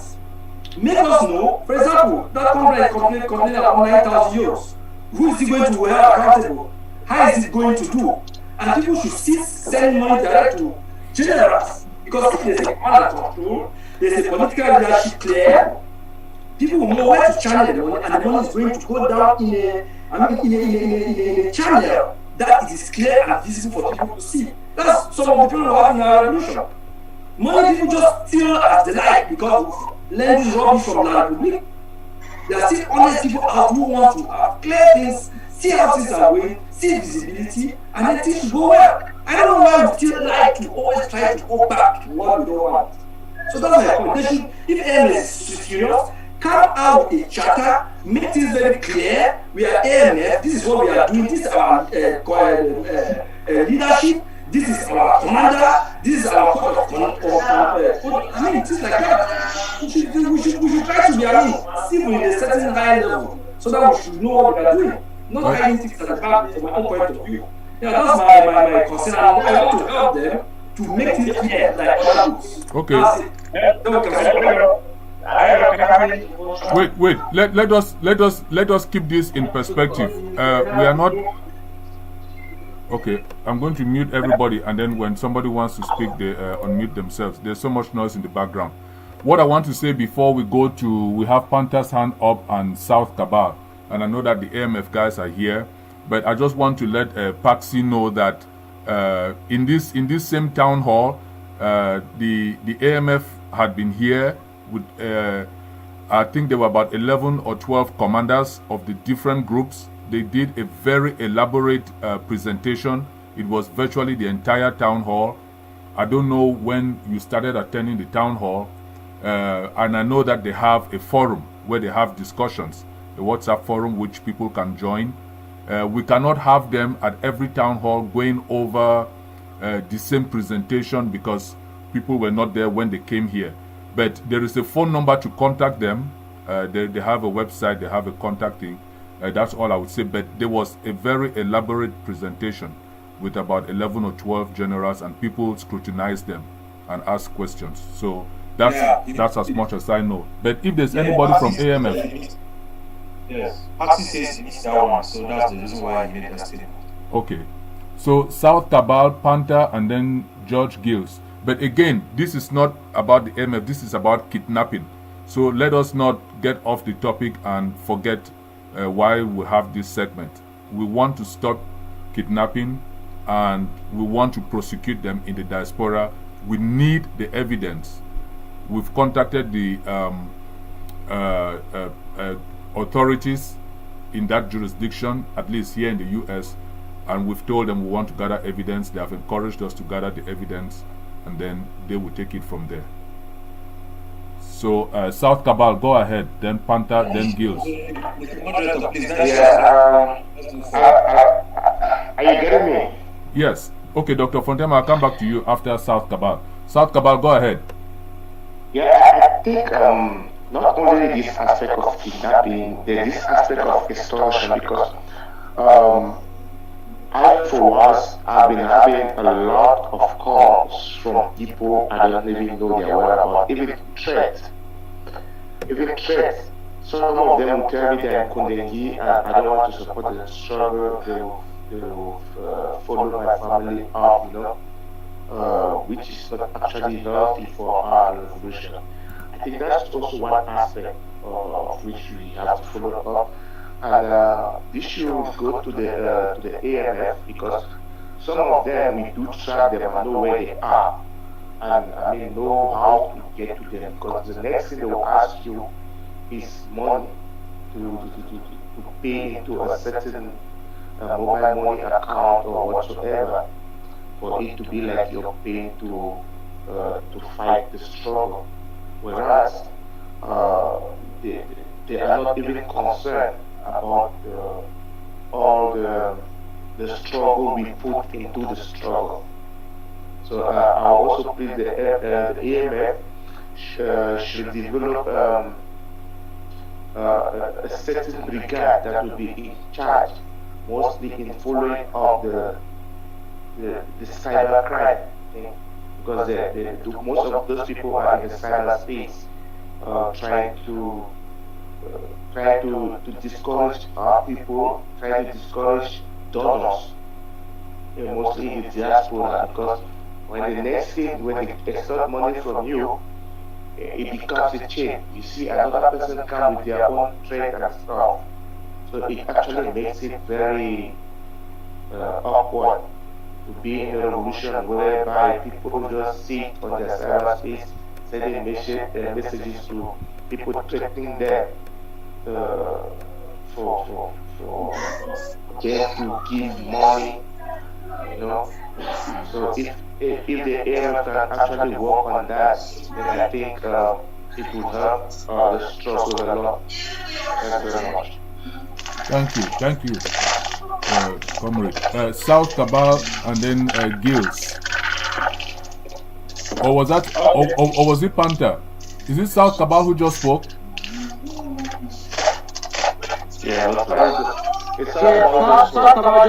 Oh, I lowered the Panther's hand by mistake. Panther, go ahead. You were next. That's what I was wondering. And then Gills. Panther. Alright, thank you very much, comrade. I appreciate it. I just wanted to make this point clear that we should also, as much as we talk about kidnapping, let's not also forget that we need to help these fighters, because moving fighters from one place to another to go and rescue somebody, all of that takes money.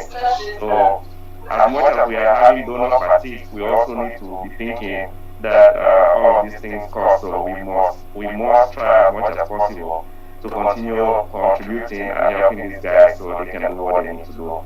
Our comrade from South Cabal said something about putting together a team, cyberspace and all that. I think those are some that we need to be thinking about in the near future, but all of that also costs money. So let's fight the ones that we can fight for now, and the ones later we'll start thinking about that and start putting strategies together on how we can work towards achieving that. Before I leave, please, I know you said something about, you already talked about the AMF, but I want to beg that anyone that is hearing my voice, don't just take anything from social media and assume that that is the fact or that is true. Whenever you hear something or you see something, please always try to ask questions. A lot of people, just like thank you, Comrade Ato, because you explained very well that the AMF came here and talked about the leadership and all that and everything that's going on the ground. Someone who never knew that something like that happened, they will just, keep talking about other things on social media.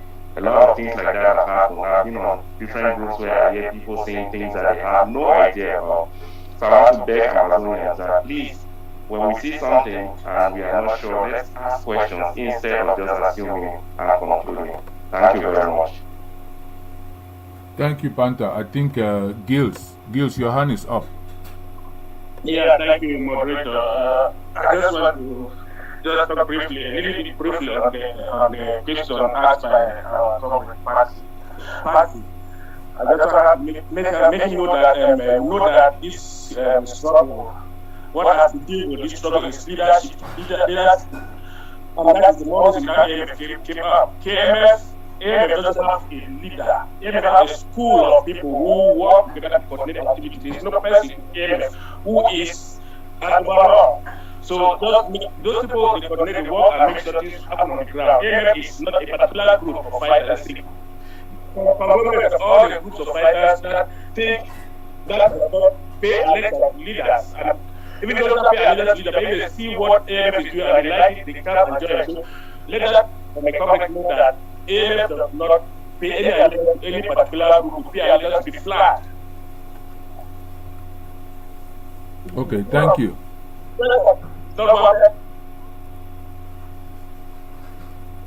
Okay, thank you. I don't know if there's any other. Okay, that was Gil's hand. Is there anybody else who wants to say something? Tiger, to our boys on the ground, we know you have to go for security reasons, but if you wanted to say one final thing before you leave. Are you there? Presido, Tiger, too. Yeah, Tiger, too. Okay. Do you guys have anything to say before you move on? What I have to say is that we are assuring everybody that we'll keep on preaching the unity that AMF has brought to Ground Zero and try our best to see how we can arrest all the situations, all the happening. We know things have gone rampant on ground that people cause on phone and threatening everybody, and we'll always try our best to put everything together to see that Amazonia moves to Boya as fast as possible. Thank you very much. Okay, we also want one last thing to say. Several people may be discouraged because of social media videos they've gotten that some generals are handing over their boots to the GDR. I want people to know that it hasn't even dropped the morale in Gaza by 1%. It has not. If you are a general and you're supposed to have a battalion, why will you only go and hand yourself? Which means every general who has gone to the GDR and is there alone, or just about 2 of them, it means they were irrelevant. And that's how they found themselves that Ground Zero has rejected them. They turned away to go to GDR. So in the days ahead, we'll be briefing the entire Amazonian people on what is really happening. Not that they were relevant. They are not generals who had any impact on Ground Zero. So it hasn't even dropped the fighting spirit by 0.5%. It has not done that. Thank you all so much. God bless you as you support Ground Zero. Please, the health department badly need help. Badly need financial help. Several of our men are having injuries and really praying. I really pray that people should help by all means to help redeem the pains that these guys are going through. They've given themselves for the motherland. And most of them, the funniest is that they have abandoned their families for long. The families are not even around where they are. They are always being catered by the medical expert and they need financial attention. God bless you all. Thank you, Presido. Gilles, is that the correct tag? All for one, one for all? Yes. Okay. All right. So, Presido, Tiger 2, Panther, all our guys, thank you so much for coming to the town hall to address this kidnap issue. Those who can help and support the AMF for what they're doing, their contact is on the screen. Please support them. Self-defense is a right. We should make no apologies. We are playing the hand that we were dealt by Paul Biya himself on the 30th of November 2017. He declared war, he's burned over 400 villages, killed tens of thousands of our people, sent hundreds of thousands into the bushes and refugee camps, displaced. Our girls and women are being raped. Our people in the town hall is also in touch with our people who are now targeted in Yaoundé and Douala, who are being visited by armed gangs with military assault rifles.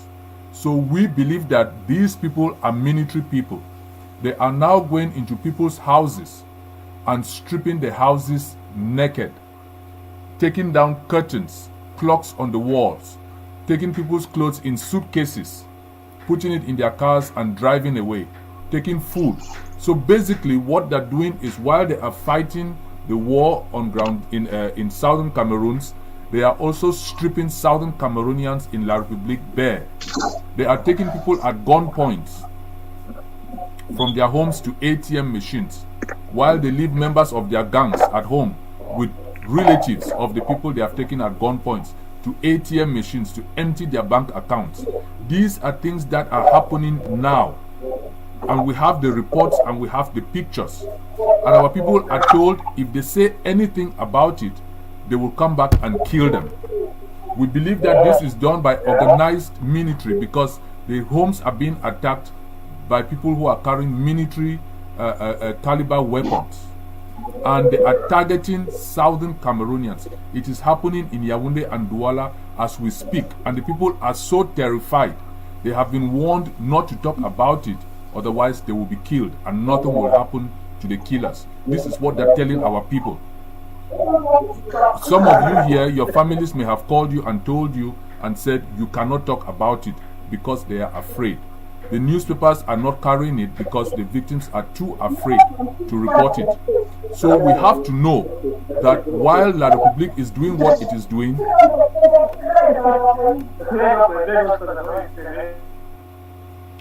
our people have to know that while La République is fighting a war, they are also terrorizing our people who are living in La République.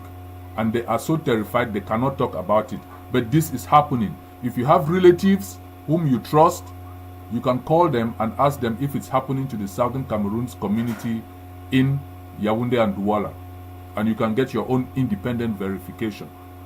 Because this is information we have with evidence of people who have been attacked.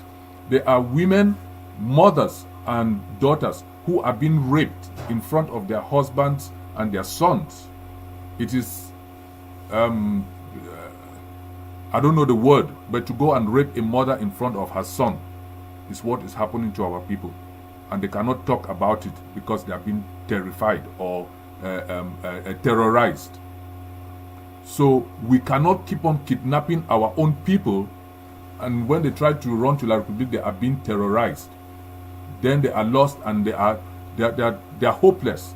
So we need to start ending this thing on our side, not turn our people against us, so that our people who have been terrorized in La République know that they have a safe haven in their own territory. This is the only way we are going to get our people to support this struggle, not by kidnapping them and putting guns to their head and making their families sleep on coal floors and telling people in the diaspora to collect money and then feed fat here while our people are suffering. It's unconscionable, and we are going to fight it to the very end.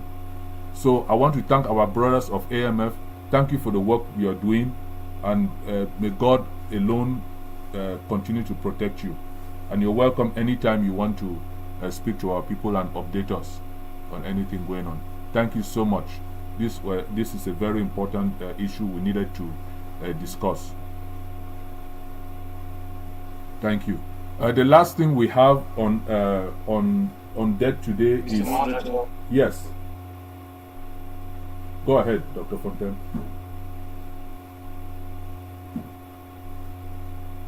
Yes, I just wanted to say something about revolutionary discipline and revolutionary purity. The reason why people are in dire straits with respect to this liberation struggle is firstly because we have lost our revolutionary discipline. Some of the things that we were supposed to forestall, the high ideal is that our people have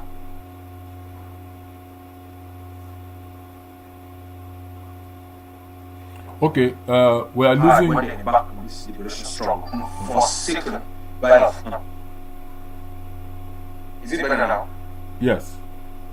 Okay. There are some people who don't have jobs. Their only job is the liberation struggle. It pays their mortgage, it fuels their car, it provides food, puts food on their table, and they are ready to do everything to please our people and make their lives unbearable so long as they continue to live this liberation struggle, no matter how painful the experience turns out for our people. But I think that in the spirit of this town hall and in the spirit of the advocacy work that people like Eben, the CDN, the OSIS Network, and others are doing, I think that we can stand up collectively and say no to anything that is likely to forestall, mortgage, or impede our collective quest for freedom. These things that we talk about and which our people are experiencing on the side of who are fled and what we are going through, these are unspeakable things that could even be more traumatizing than some of the experiences people have gone through, the fire burning in their homes, and they have to start life afresh. Seeing your people or a relative raped in your presence leaves a dent on your psyche for the rest of your life.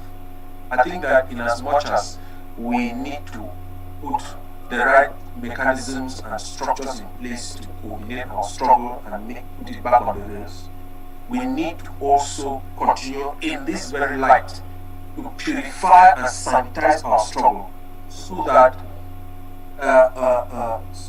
scoundrels, thieves, gangsters don't take it over and now turn it. Thank you very much. Thank you, Dr. Fontaine. And to your point, it's important that we document these things because, like Effie said, when the time comes for these international bodies to move in and do investigations, I think Edmond made the point. We are not going to say that because you are Southern Cameroonian, you did not commit crimes against humanity. You did not rape women. You did not kidnap people and stuff like that. This is what terrorist organizations do, and we are only giving La République further to go to the international community to label us as terrorists. And we all know what would happen if we are labeled terrorists. Like he has said during one of our previous town halls, the international community is going to turn its barrels against us if we end up with that designation of terrorist groups. And so we are not going to sit quiet while a few individuals think that they don't care if it means that we get that label. As long as they can feed themselves fat, they will keep stealing and organizing this kidnapping.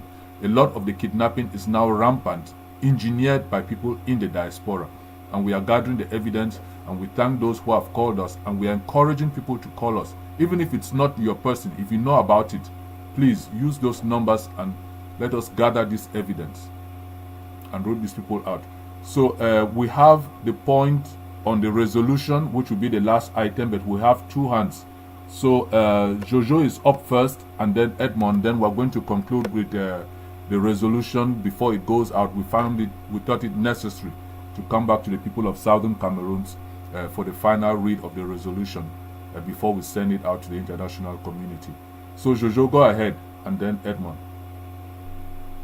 Yeah, I just want to thank you again for the efforts that you're doing to ensure that criminals are brought to book. I also want to see if you can tell people like FD the type of work that the groups like the AMF are doing to ensure that kidnapping ends on ground zero, and to bring the forces together so that at the end when we finally get to Boya, we will not be South Sudan or Eritrea that they are scared of. Because recently, it's only this kidnapping that is really disturbing things back at home. There have been joint coordination by the different forces, activities on ground zero. So the signs are really good. We're not going to be South Sudan. Thank you, Jojo. I think so. And to the point, Edmond. Sorry, I'll come back to you. I lowered your hand instead of Jojo's hand. Sorry. I think to the point which Professor Ayanwe made about identifying the reason the town hall or Southern Cameroonians are embracing the AMF, it's not because, like they have said, it's not one group, but it's identifying our defense, our defense guys and girls, and supporting them to do what they are doing best. Not about riffraffs who are here to uphold a group or an individual and all this social media posturing. A lot of what the AMF is doing is not on social media, and there are people out there going on social media and claiming to have done things that they didn't do, and are using it to scam and get donations.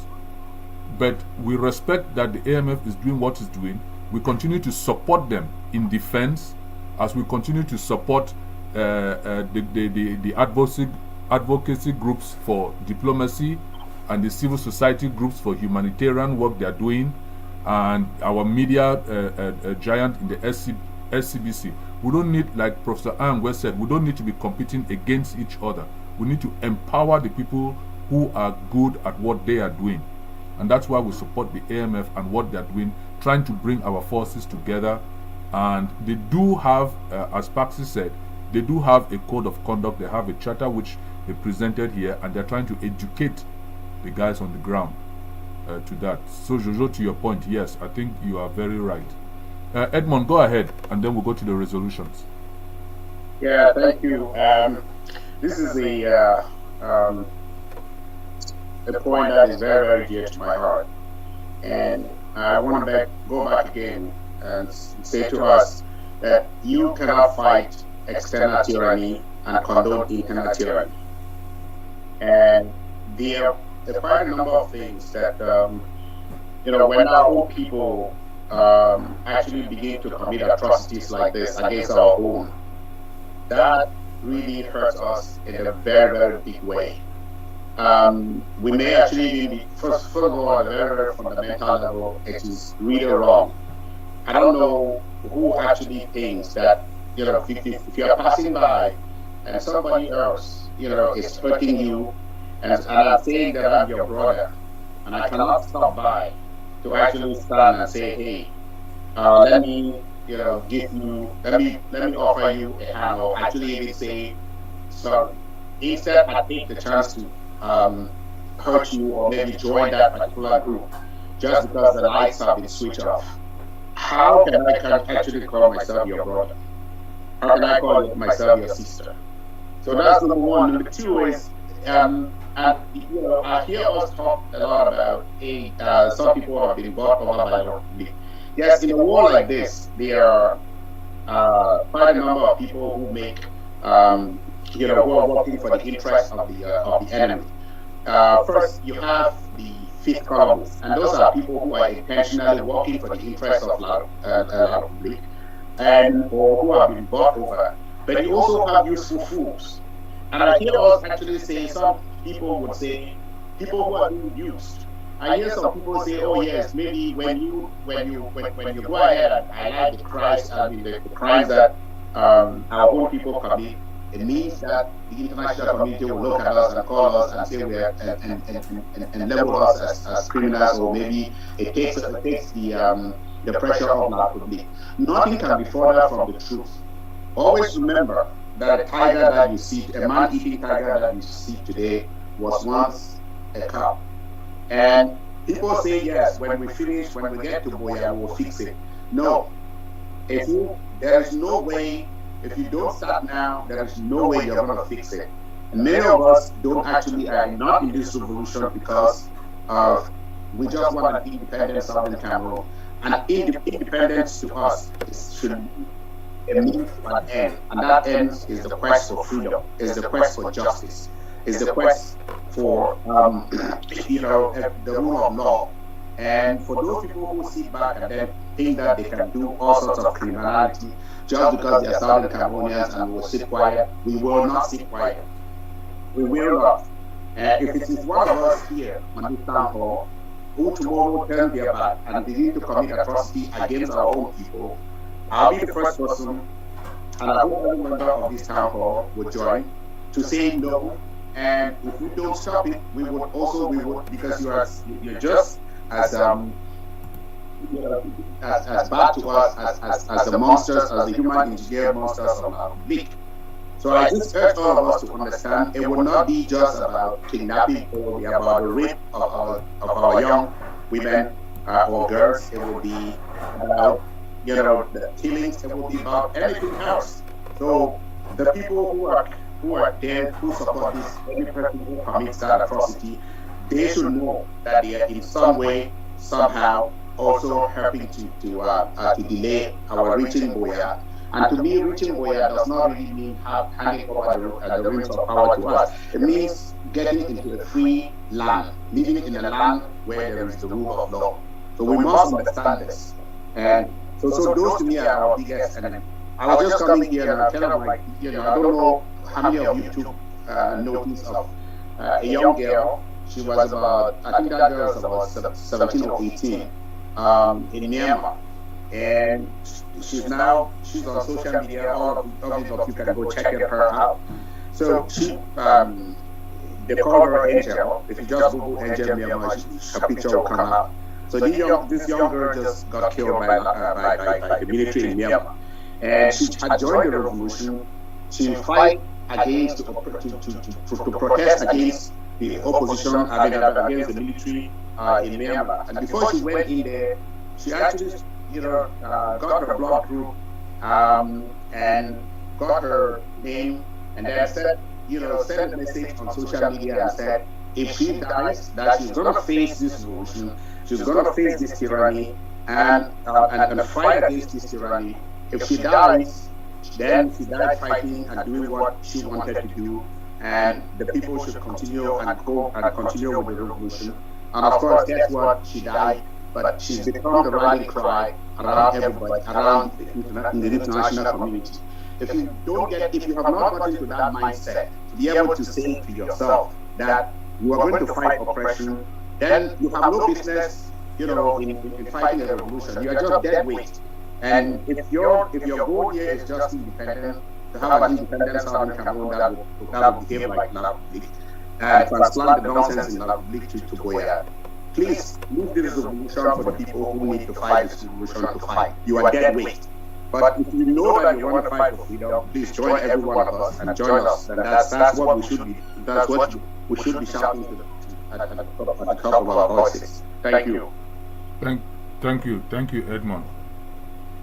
Thank you for that. We will now, Dr. Fontem, are you there? Please. Would you be able, can you see the screen? Would you be able to read the resolutions, or do you want me to read it? Or you want me to? Yeah, go ahead and read it, please. Go ahead and read it. Okay, to the point which Paxi has about calling the names of these people. At least, I don't know, Paxi, I don't know if you're talking about those in the diaspora who are involved in kidnapping. Because we are going to submit this information, it's going to be an open, an ongoing investigation. We don't want to call people's names. The reason we brought out what we brought out is to encourage more evidence and facts to come in. When the investigators through what they are supposed to do, it may take months. I don't know how fast they would move. They will be able to name those who are involved in this ring to the best of with the evidence and with the authority to start calling names. If we call names now, though we have some information, we don't have the the necessary support network or the structure we need to start going after people whose names we are calling. So that time will come, rest assured. As long as our people give us the evidence we need, we would ensure that these people are outed. So let's get on to the last item of today's meeting, which is the resolutions we took at the last town hall. We thought these resolutions we are going to send out to our partners in the international community and those in media houses, the Oxford group, the Toronto group, the CDN, the Oasis, and all those people, Representative Nado and Thornberry, and the representatives in Germany. It is important that those who are advocating for us get this information and know that we are distancing ourselves. The Human Rights Watch, they reported the rape. It took them a year to investigate, but they eventually came out with a report. We want them to know that when they are issuing their report, Amnesty and all those people who were at the Oxford conference, when they are issuing their reports, they should not use a broad brush to paint all our fighters as terrorists. That's why it's important for us to do this resolution and send to them before they get their own final reports or investigation in the back of their minds. And we need to start letting them know that these Red Dragons and Oliver and the killing in Lebialem, or the beheading by Chacha of Comfort, or the killing of Treasure in Batibo was not done by our fighters. Our genuine fighters, the AMF and the other genuine fighters, and cannot be labeled the same way with Ekona Mountains or Chacha or Red Dragons. No, those of the Red Dragons who are in this for real, they should separate themselves from Lekeya Oliver for Bene if they don't want to be part of this resolution. So we're going to read the resolutions and adopt the final version so we could send out. So if you would please bear with me. Resolutions of 31st session of the Southern Cameroons International Town Hall. The 31st session of the Southern Cameroons International Town Hall, SCITH, held on Saturday, 20th February 2021 with leaders of Southern Cameroonian communities, political and civil society organizations, and citizens living in different countries, including the homeland, in attendance. The meeting was also streamed on Facebook and other social media platforms, with thousands of Southern Cameroonian citizens watching from the homeland. The Southern Cameroons International Town Hall discussed, amongst other things, the gruesome killing of chiefs in Lebialem, suspected to be carried out by a certain Lekeya Oliver, aka Field Marshal. The Southern Cameroons International Town Hall, mindful of the perpetual threat some groups continue to pose to the security of the people of Southern Cameroons and their liberation struggle, considering that some individuals continue to promote, abet, and support the kidnapping and collection of ransom perpetrated by these groups, viewing that on February 13, 2021, the said Lekeya Oliver of the Red Dragons is suspected to have assailed and murdered or injured civilians in Lebialem, among whom were youths, women, and the elderly, considering that the elderly men killed were the traditional authority of that community, resolved as follows. 1. Condemned the atrocities against civilians believed to be carried out by Lekeya Oliver. 2. Called on the international community to inscribe this incident and previous ones in Bui, Batibo, Ngabu, Pinin, Kumba, Muyuka, etc. on the list of atrocities of war, and to investigate and punish all perpetrators accordingly. 3. Urged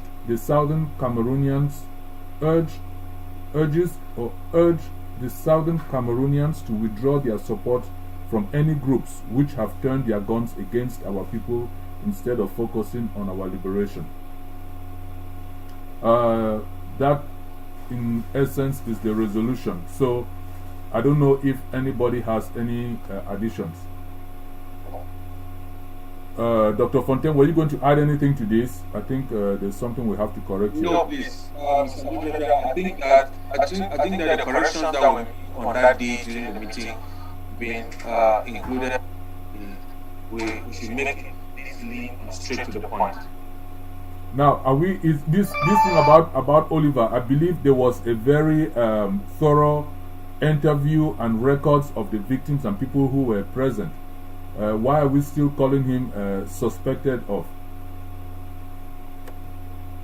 Yes, because probably we needed to add, probably because on that day we said it was investigated and confirmed, but people in the house, that discussion, that investigation came out after the meeting, and we have not discussed that particular element in the town hall to be included on the resolution, because if we have not discussed that, taken that into account as one of the elements of the discussion that led to this resolution, we can only stick to the point that we agreed, because in the last meeting, during the presentations that were made, we gathered that it was confirmed that he was actually the perpetrator. But members of the House suggested that we address him a suspect and believe that he committed the atrocities. Okay, what so time? Let's see you again. So that an ultimate investigation You're not coming back home? will be able to establish him. But if we, unless the House agrees that that particular document which came out should be taken as the ultimate investigation, then we can now modify the terms of the resolution. No, I wasn't relying on any document that came out. I was relying on the evidence and the people in the town hall who did the investigation, notably the relatives, the direct relatives of the people who had been killed. They spoke to family members. They had recordings from family members. I was not referring to any other document. There is no other authoritative document that will come out other than from a regime. We know that the regime will not. Yes. I think the only thing I might say is that except the secretariat, except that they were writing this as a legal document. Because if it was a legal document, even when people are called with the act, they will call the suspect. But other than that, before we came here to present that information, I would not have come here to present that information if I was not fully convinced by the unanimous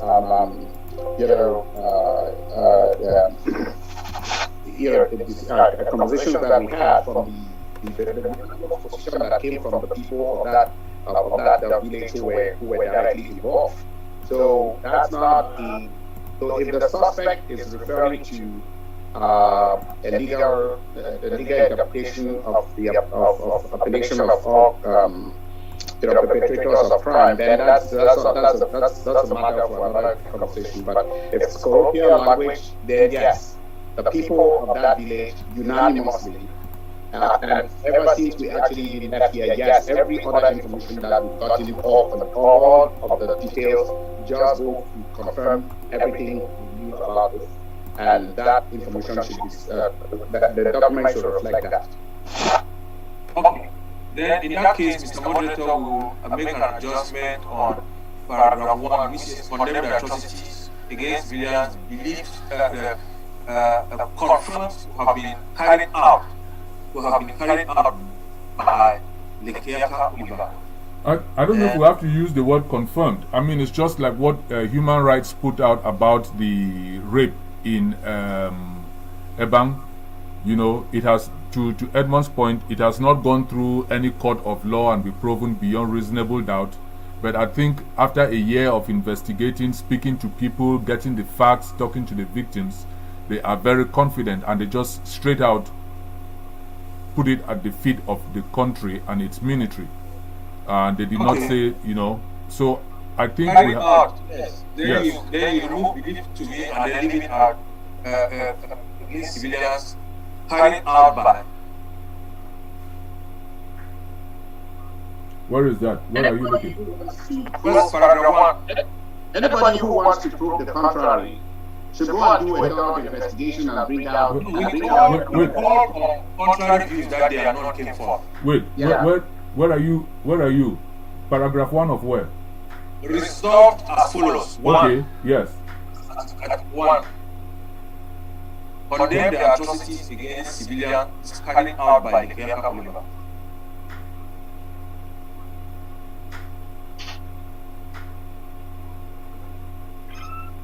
And then 2.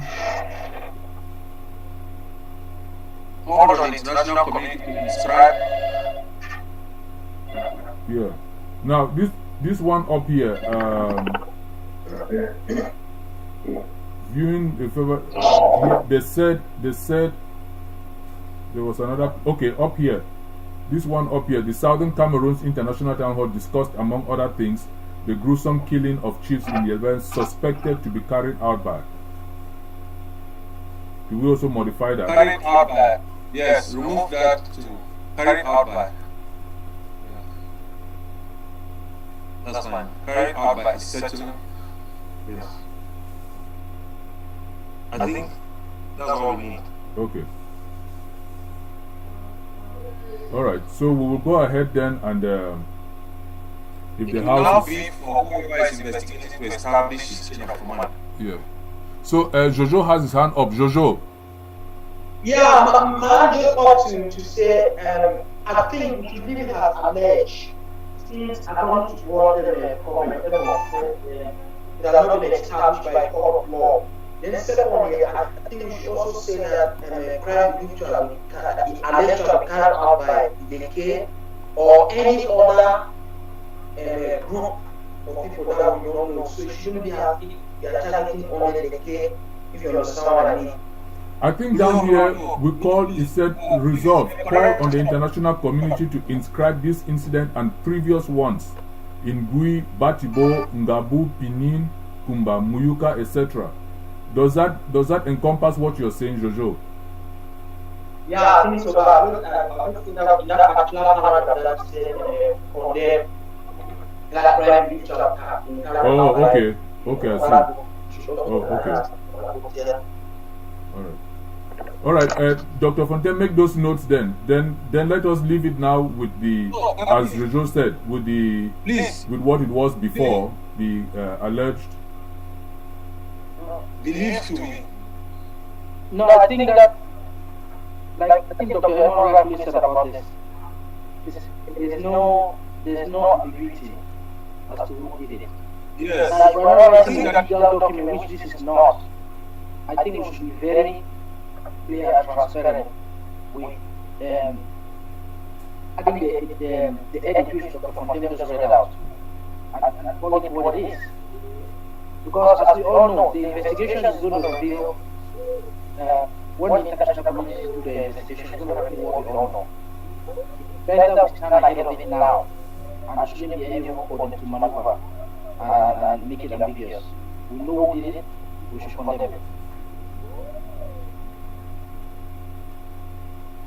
Okay, condemn the atrocities against civilians carried out by Leke Oliver and Jojo. And what?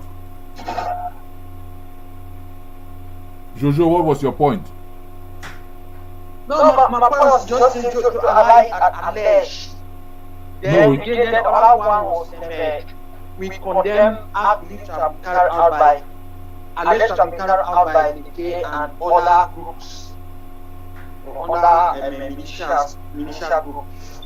No, this particular crime was not carried out by him and other militia group. Let us be very clear about what we are saying. I'm just saying that the more we make it ambiguous, the more it dilutes and what we know to be true. And when something is true, it is true. And so what Dr. Edmond is saying, is that as a town hall, we don't need to sit on the fence. We need to come down on one side and take a stand. Yeah, once you find out what it is to say, when if they take them to an international court of justice, the courts will say this person is alleged to have done this, and then they will produce all the documents, all the evidence, including the word of a dozen people that have been interviewed, proofs and interview with us, to prove that. And then that process is convicted. Here you see a situation where they get somebody who has actually been committed a crime, red-handed, and they are catching that person. The law would say that they still call that person a suspect. But for a common person, we don't do that. I mean, for journalists don't do that. They can write that just like that human right article that you read about the rapes. May I say something, please? Yes. Yes, I think this is the one opportunity that we have to call out these folks, especially this person. So I don't think that we should actually even sit on the fence. We should call it as it is. And if he is really sure that he didn't commit the crimes, he can sue us.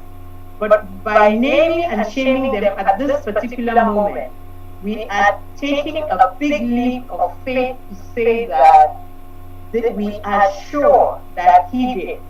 Let him come out. If he didn't, he can sue us, but he will be taking a big risk. So he will not do it. It is our one chance to name and shame him. That's what I wanted. Okay. Yes. To just let us keep this one focused. If we want to condemn all of them, we can take a resolution condemning all of them. If we start diluting this, I think this paragraph we have here call on the international community to inscribe this incident and previous ones. I think that embodies other things, but I think the body of itself will really have to focus on this, because it will just become another document of every, not that the other atrocities are not equally as bad, but this one amongst our own people, or I mean by our own people, is should be, I believe, should be laser focused on what this incident was. To go around and in broad daylight killing 3 chiefs is not a small feat in and of itself. That is a very big problem. There's a hand up. Yes. Okay, Paxi. Yeah, thank you very much, I'm very happy the way the meeting has been going. I'm seeing that everybody can say what he feels, which is what I'm expecting, and I'm really struggling to attend such a meeting. Yeah, coming back to what we are trying to understand concerning the crime, that is why I said we should call it a state. If we start really going like this, I think we are really going to succeed. I mean, not taking sides, not having sentiments, not using words as if we are joking around. Well, that's the Republic style. I'm very glad that some of us are coming to say, let's call a state a state. If we have the evidence, we have a report that said this, we should say it. Nobody is going to beat anybody, because we just need to be honest among ourselves. And then we move forward. If we continue like this, to be honest, I think we are really going to succeed in this town hall, and we are going to clear a lot of minds and a lot of doubts that people have concerning a lot of issues in the revolution. I'm really happy that I'm really hearing people coming out to say it as it is. I'm very glad to hear this, to be honest. I'm just trying to show my own happiness and the way everything is being conducted. I've attended some meetings sometimes, whether I'm busy too somehow. But to be honest, I'm very happy. Moderator, thank you very much, and I hope this will continue and we continue to participate. Thanks very much. Thank you very much. I think it's this is more than the moderator. This is all of us, the Secretariat, we of Southern Cameroons. Without all Southern Cameroonians participating, this town hall will not exist. We have what I love about it. Nobody comes here on a high horse. We've had meetings with several professors. We've had meetings with, the average Joe. We've had meetings with our mothers. We've had meetings with professionals, non-professionals. We've had meetings with our detainees who have called from behind enemy lines. We've had our refugees call us. So everybody needs to take credit for this town hall, which has gone on for over a year and is becoming the deliberative assembly of the people of Southern Cameroons. So, Paxi, thank you, and we just need to spread the word to our people to attend more regularly as very important information. So, let me just say that I will not read the whole thing. I will just read from here. The Southern Cameroons International Town Hall. Mindful of the perpetual threat some groups continue to pose to the security of the people of Southern Cameroons and their liberation struggle, considering that some individuals continue to promote, abet, and support the kidnapping and collection of ransom perpetrated by these groups, viewing that on February 13, 2021, Lekeya Oliver of the Red Dragons assailed and murdered or injured civilians in the BLM, among who were youths, women, and the elderly, considering that the elderly men killed were the traditional authority of the community, resolved as follows. 1. Condemn the actions against civilians carried out by Lekeya Oliver, let me add, and the Red Dragons. So we know what group we're talking about. He wasn't an individual.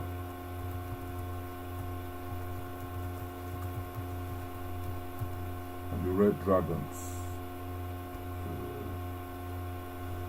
Call on the international community to inscribe this incident and previous ones in Bui, Batibo, Ngabu, Pinin, Kumba, Muyuka, etc. on the list of atrocities of war and to investigate and punish all perpetrators accordingly. Urge Southern Cameroonians to withdraw their support from any groups which have turned their guns against our people instead of focusing on our liberation. I think that's calling a spade a spade. And I'm glad that we are calling on the international community to inscribe this as atrocities of war to be investigated. So if the fact-finding mission goes down there, they should hold these people responsible. So, yes. I think paragraph 3, Mr. Moderator, urged. Is it? In the past tense. Okay, No, yes. Okay. The last point. All right, urged Southern Cameroonians. Okay, okay, we took this past tense, yes. Urged Southern Cameroonians. Okay. So, I think this is the final document. We will send this one page. It's one page. It's short enough for anybody who is busy in the international community to read it. I think the Secretariat should sign this for the town hall. And I think we should just actually agree that we're going to send this to all every organization that has been committing and collecting this data. Yes. On the crimes against humanity or crimes of war crimes in Amazonia. Anyway, they will be sent. And they've already been submitted or started being submitted, the that evidence. So people just need to know that, and the town hall needs to know that. Again, this sends a warning to everybody, every other group that is doing that, and anybody who is supporting that particular group or individual to carry out atrocities on our people. We are not, I repeat, we are not going to accept it, and we will not condone it, and we will just treat them just similar to the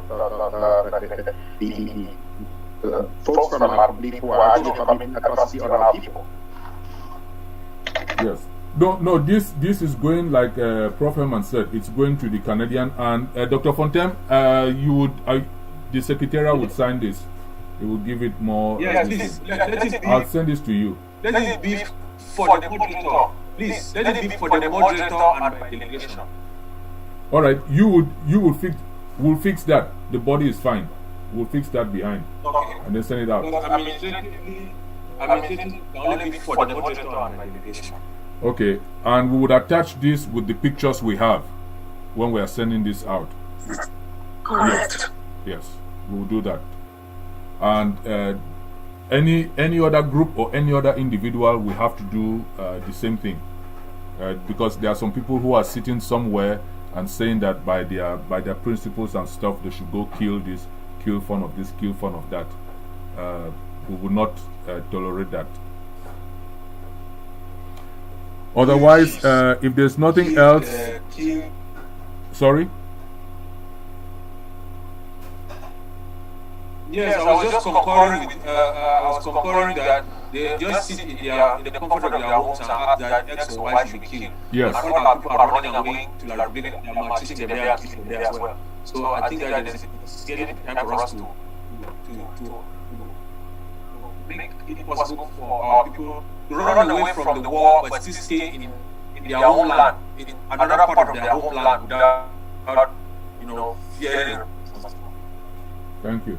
There's a way of disciplining there's a way of disciplining renegades among us without necessarily killing them. There is a way you can punish somebody and make him stop what he or she is doing. It's not always like killing them. So the people our soldiers should be killing are the okay, so before we go, I'll just do a quick recap because these are very important points. Again, anybody in southern Cameroons, especially those in the US, anywhere where you are, if you know this gentleman, please either reach out to the town hall or yes, and we would talk to Hatenon, who is leading, trying to get to the bottom of this controversy of help going to ground zero and being misused. Another thing we want to recap before we leave is the number for the kidnapping which is being perpetrated by people in the diaspora in the name of you haven't paid your draft, and kidnappers are now calling people in the diaspora and forcing them to pay money in the diaspora for their family members kidnapped in ground zero. If you have that information, please, if you're on ground zero, contact the AMF. Their number is on the screen. If you're in the diaspora, contact the number you see on the screen by WhatsApp. It's a WhatsApp only. Send the information, the recordings, and everything you have. There are email numbers there. This is to deal strictly with the kidnapping or rape. If there are any victims of rape, let us document this and let us give it to the authorities of the host countries where these perpetrators are, and action would be taken. And what is the final thing? The final thing I think should be our women who are coming out tomorrow. Where is it? Where are they? Okay, I found it. Our mothers who are coming out tomorrow to celebrate Women's Day. Please let us support them. Let us hear their story. Is Elena there? She was wondering about celebrating. Maybe you want to call it commemorate. Jerriot is in the house, so she can speak to that. Jerriot is here. Okay, Jerriot. Elena spoke earlier. Do you want to add anything to this occasion tomorrow? Yes, hello everybody. I just want to add that we should all help the Takumbans spread the word so that we can all see the surprise that the Takumbans will be bringing tomorrow to the whole Southern Cameroons community. We think it will be very interesting because we've never celebrated the past 4 years. We've never celebrated because we've been grieving too much, and we think that it's time for us to look for ways to move forward and to bring our struggle to the end. So we are really pleading with everybody. Invite your wives, invite your friends, invite even foreigners that are not Southern Cameroonians to join us so that we can celebrate this day together. Thank you. Thank you, Jariot, and we will be there to support Global Takumbang. And tomorrow, I just got word from Dr. Zama about tomorrow's edition of Amber Farmer's Voice. That will be 4 p.m. Amber, so it will be 4 hours ahead of the Global Takumbang meeting on SCBC TV. They are now back on air. So people could watch. It's going to be a special edition of the dry season tomatoes, I believe. So Manasa has her hand up. Yes. I wonder whether she wants to talk about Takumba tomorrow. No, I just want to ask the time. We didn't mention at what time we are beginning tomorrow. 8 p.m. Amber. 8 p.m. Amber. That is 2 it's on the screen. Yes. 2 p.m. Eastern. Amber, 2 p.m. Eastern time. Yeah, it's on the screen. The second to the last line, Maanasta. Okay, thank 8 p.m. you. Yes. Sorry, you were not here when we spoke about the event in the women's event in Akwa Ibom on Monday and the Yes. yeah, but we spoke The about that. writer did it for us. Yes. Okay, wonderful. Yes. So yes, the Takumba and Dr. Zama, are you in house?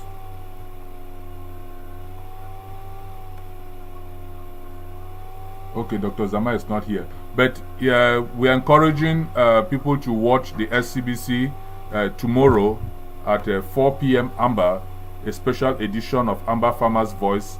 The guest speaker would be Valentine Eben, whom we know very well. And I think he will be talking on special dry season gardening. Learn to grow dry season vegetables using empty plastic bottles. So that will be tomorrow for especially our refugees and internally displaced people, those in the bushes who want to help themselves as best they can. So that will be 4 p.m. Amber. And I would be remiss if I don't thank our AMF again for the great job they are doing, and those who want to support them, that's their final contact, Cash App 774-381-8638, or you use dollar all for one for all. I think that's about the recap for today.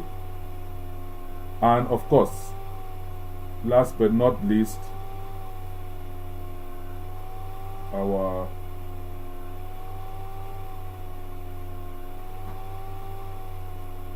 okay, no, that's not the one. Our one pot. Let me pay tribute to what the wonderful work which the civil society groups are doing for our people.